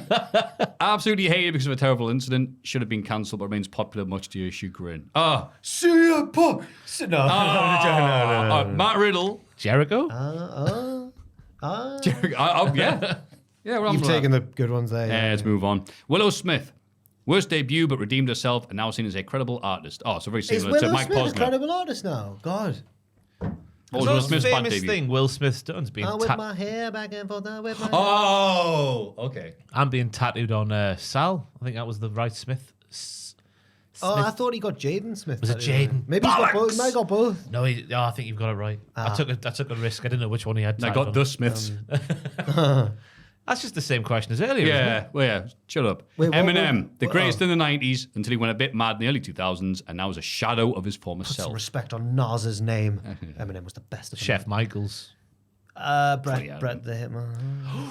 A bit mad in the early 2000s. What, concussions? Oh, well. Oh, wait. not for Oh, now. right. Dare you. Greatest in the 90s, I want Then like, Sean makes more sense than Ross's. Yeah. Shadow of his former self. Ooh. It can't be Austin. He still looks the same. Kamada. Flair. No, I don't know. Greatest in the Minami 90s. Toyota. Yeah. Yeah, why not? Ed Sheeran, seen as a boring folk singer until two big hits in 1 year, thrust him into pop Big stardom. hits. Big hits, he said. Big hits. My brain's just trying to read something else here. 2 bigots in 1 year. Two big tits in 1 year, thrust him into pop stardom, where he's looked uncomfortable ever since. He's looked uncomfortable ever since. So someone who's Really? not really ready for the main event scene, Jack Perry. Oh, perfect. Oh, big incidents as well. Yes. Bigot. I don't want to be nasty. He's not really. I don't want to be nasty, but He's not really. some would say Racist. Damien Priest, but I wouldn't. Ooh. Oh, that's nice. Yeah, okay. I wholly disagree.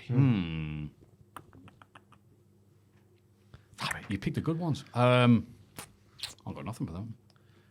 Nothing. Karrion Kross. Good evening. Nicki Minaj. Oh, God. Hates when she tries to make bubblegum pop music. Much more interesting when she's being a troll and offending you. Becky Lynch, babyface versus heel. Oh. When she was on That's good, NXT that. recently, doing a little, I don't know, they said raps there, but poem, where she was making every sentence rhyme. No. I'd rather That you, was rubbish, wasn't you were it? calling people dial-ins and stuff, Rebecca. Yeah. I guess Drew McIntyre. Perfect. CM Punk. Okay.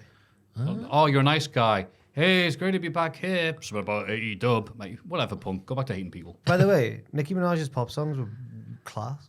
Super big. Let's go to the beach, bitch. I know this is what Todd in the Shadows Yeah, I was going to say, said, it's going with but- Todd in the Shadows is saying. But I have to And disagree with Todd on this occasion. Finally, Bruno Mars made unlistenable pop music when first introduced, but a change in image and style revitalized his career. Wow. Sting. Strang. Do you not like Surfer Sting? Crow Sting's better. Crow Sting's my boy. But not the cocaine, though. Because obviously Bruno Mars is famed for liking cocaine, allegedly. Got arrested for it, I think. Unlistenable pop music. For you, Ooh. it'll be Will Ospreay. It started first, you couldn't stand. Oh, no. But then he was- refined it. No, I disagree. I thought Ospreay did some of his best work in England. And he went to Gaslighting Japan him. and then... Gaslighting him. No, I've said So you that. liked- him going you- to Japan is what did him in. Right. You're going to be right. obsessed with like, well, I've got to get those star ratings. Oh. No, his England stuff. I didn't see many bad I stuff. bet Ospreay feels awkward now about being getting all these 5-star matches all the time? Do you think he's like? Oh, what a terrible thing for him to Because I hold. think he's like, Dave, will you leave it alone, bro? Okay, not Ospreay then. Who sucked when he started? God, it's got to be a few people. Because a few people have gone up to him and gone, God, you were wank. But you're good now. Who? To Ospreay? I made a career out of it because I've been following so many bleed people and they all completely signed at WWE. So like, oh, thank you, Maffew. You're right, I was bad. Oh, I said to Swerve. you're a brave No, man. but I remember him being in CCW, he just started, so it's harsh. It's like saying, I don't know, Tom Cruise when he was doing the Nativity, Break your thumb. Oh, you're better now than when you were 3. Oh, did you get Scientology pamphlets put through your door the other day? No, did Ah, you? yeah. it was about yay big and had a QR code and it was like takes you directly to Scientology.tv. Oh, no. I didn't realize it was a thing over here. Me neither. Bloody hell. Scary. It was just a silly American thing. Just a silly. Well, the Mormons are always coming over here. Great show back in the day. That's the Moomins. Imagine opening your door to All the them. Moomins. I don't know the Moomins, absolutely. Great theme tune. We're the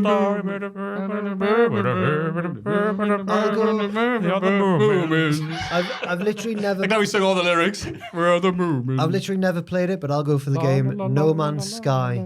I've heard that it was unplayable at first, and now it's good. Yeah, well, he says he accidentally lied about all the key features. But then they have redeemed themselves apparently from these it's big good. comeback stories. Well, I'm glad that you've just accepted it, even though it's not a wrestler. Thank you. It's all right, we're getting on a bit. Thank you very much for that magnificent one from the vault. If you're still alive, thank you very much, Beardy.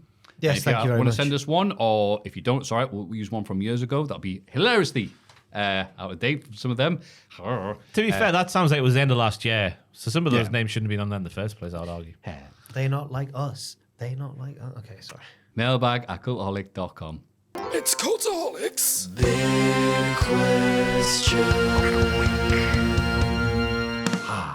What a lovely podcast. Now, it's got a little shout out to our amazing producers. Put your phone down, Jack. You're going to need your hands. Reno 2200. From the He's bloody from future. Noah Anderson. Son.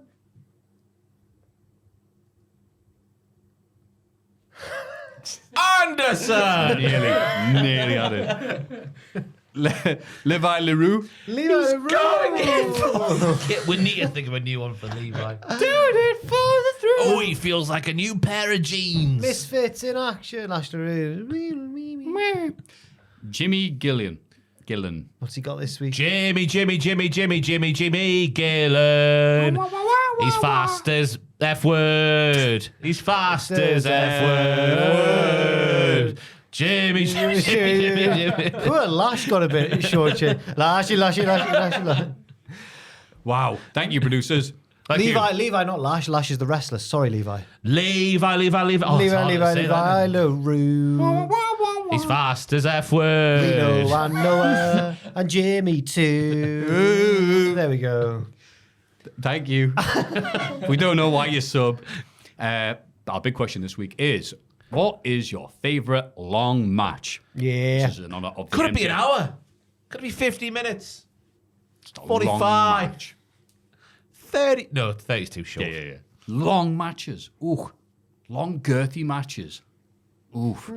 I'll kick things off. Thank you. Maxwell Jacob Friedman versus Ryan Danielson, Iron Man. Ryan Danielson, I love him. His brother's a wrestler. Trying to be a funny by saying Will and then Brian. But Oh, is that what you're going for? I beg your pardon. I've ruined everything. didn't land 'cause That- I can't talk English properly. Revolution last year? Revolution? It was a revolution. Yeah. Yeah, the first pay-per-view of the year 2023. It basically took all the criticisms of Brett and Sean from way back in day and spaffed in their faces because it didn't feel like an hour, but by God, it was good. I don't know what else to say about that. That was my overriding opinion of the entire thing. The fact that they never had the lull points that many people label it that Brett versus Sean match. And they just went all the way through. And I think it was the greatest Iron Man of all time to this day. That's a great pick. I would love to say that Brett versus Sean Iron Man is a great match, but I'd be a liar if I said that because it's two guys who are having issues on screen. Brett not wanting to sell for Sean thinking Brett's being paranoid, blah, blah, blah, blah, blah, wank match. But they did not revisit the Iron Man contest or idea until years later, we got The Rock versus Triple H, Judgment Day 2000. And this had all the bells and whistles. It's like a big sleigh because they realized, you need to have some action. An hour in this era of all the wrestling fans that were not quite conditioned to like good long matches yet. Ooh, this is going to be tough. Knocked out of the park. With Triple H proving that he is the cerebral assassin, which means he thinks good. Thinks more and gooder. Yeah. By hitting Rock with a chair shot. And people went, you idiot, you've just been disqualified. You stupid bitch. What are you playing at? You're the dumbest man alive. Getting a quick pin over the Rock afterwards, and then immediately getting a sleeper and going, sacrificing a DQ, a fall, if you will. Yes. Not really, is it? To get 2 more, you smart bastard. And I was like that. Then it came down to Undertaker make his return, looking like your dad, with the leather jacket and the bike, going, hello, son, this divorce is going great. He's here. Rolling. JC Jane. American Badass then, wasn't it? Yeah. Big Donald Trump. No. Hey. That's it. Yeah. Aye. Hey. Yeah, great match. Barn burner from start to finish. The crowd into it. Triple H won. Triple H won. He thinks more. He thinks more and harder. So that's what I've got. What have you got, Jack? I'm going to go the smarky little smark route here.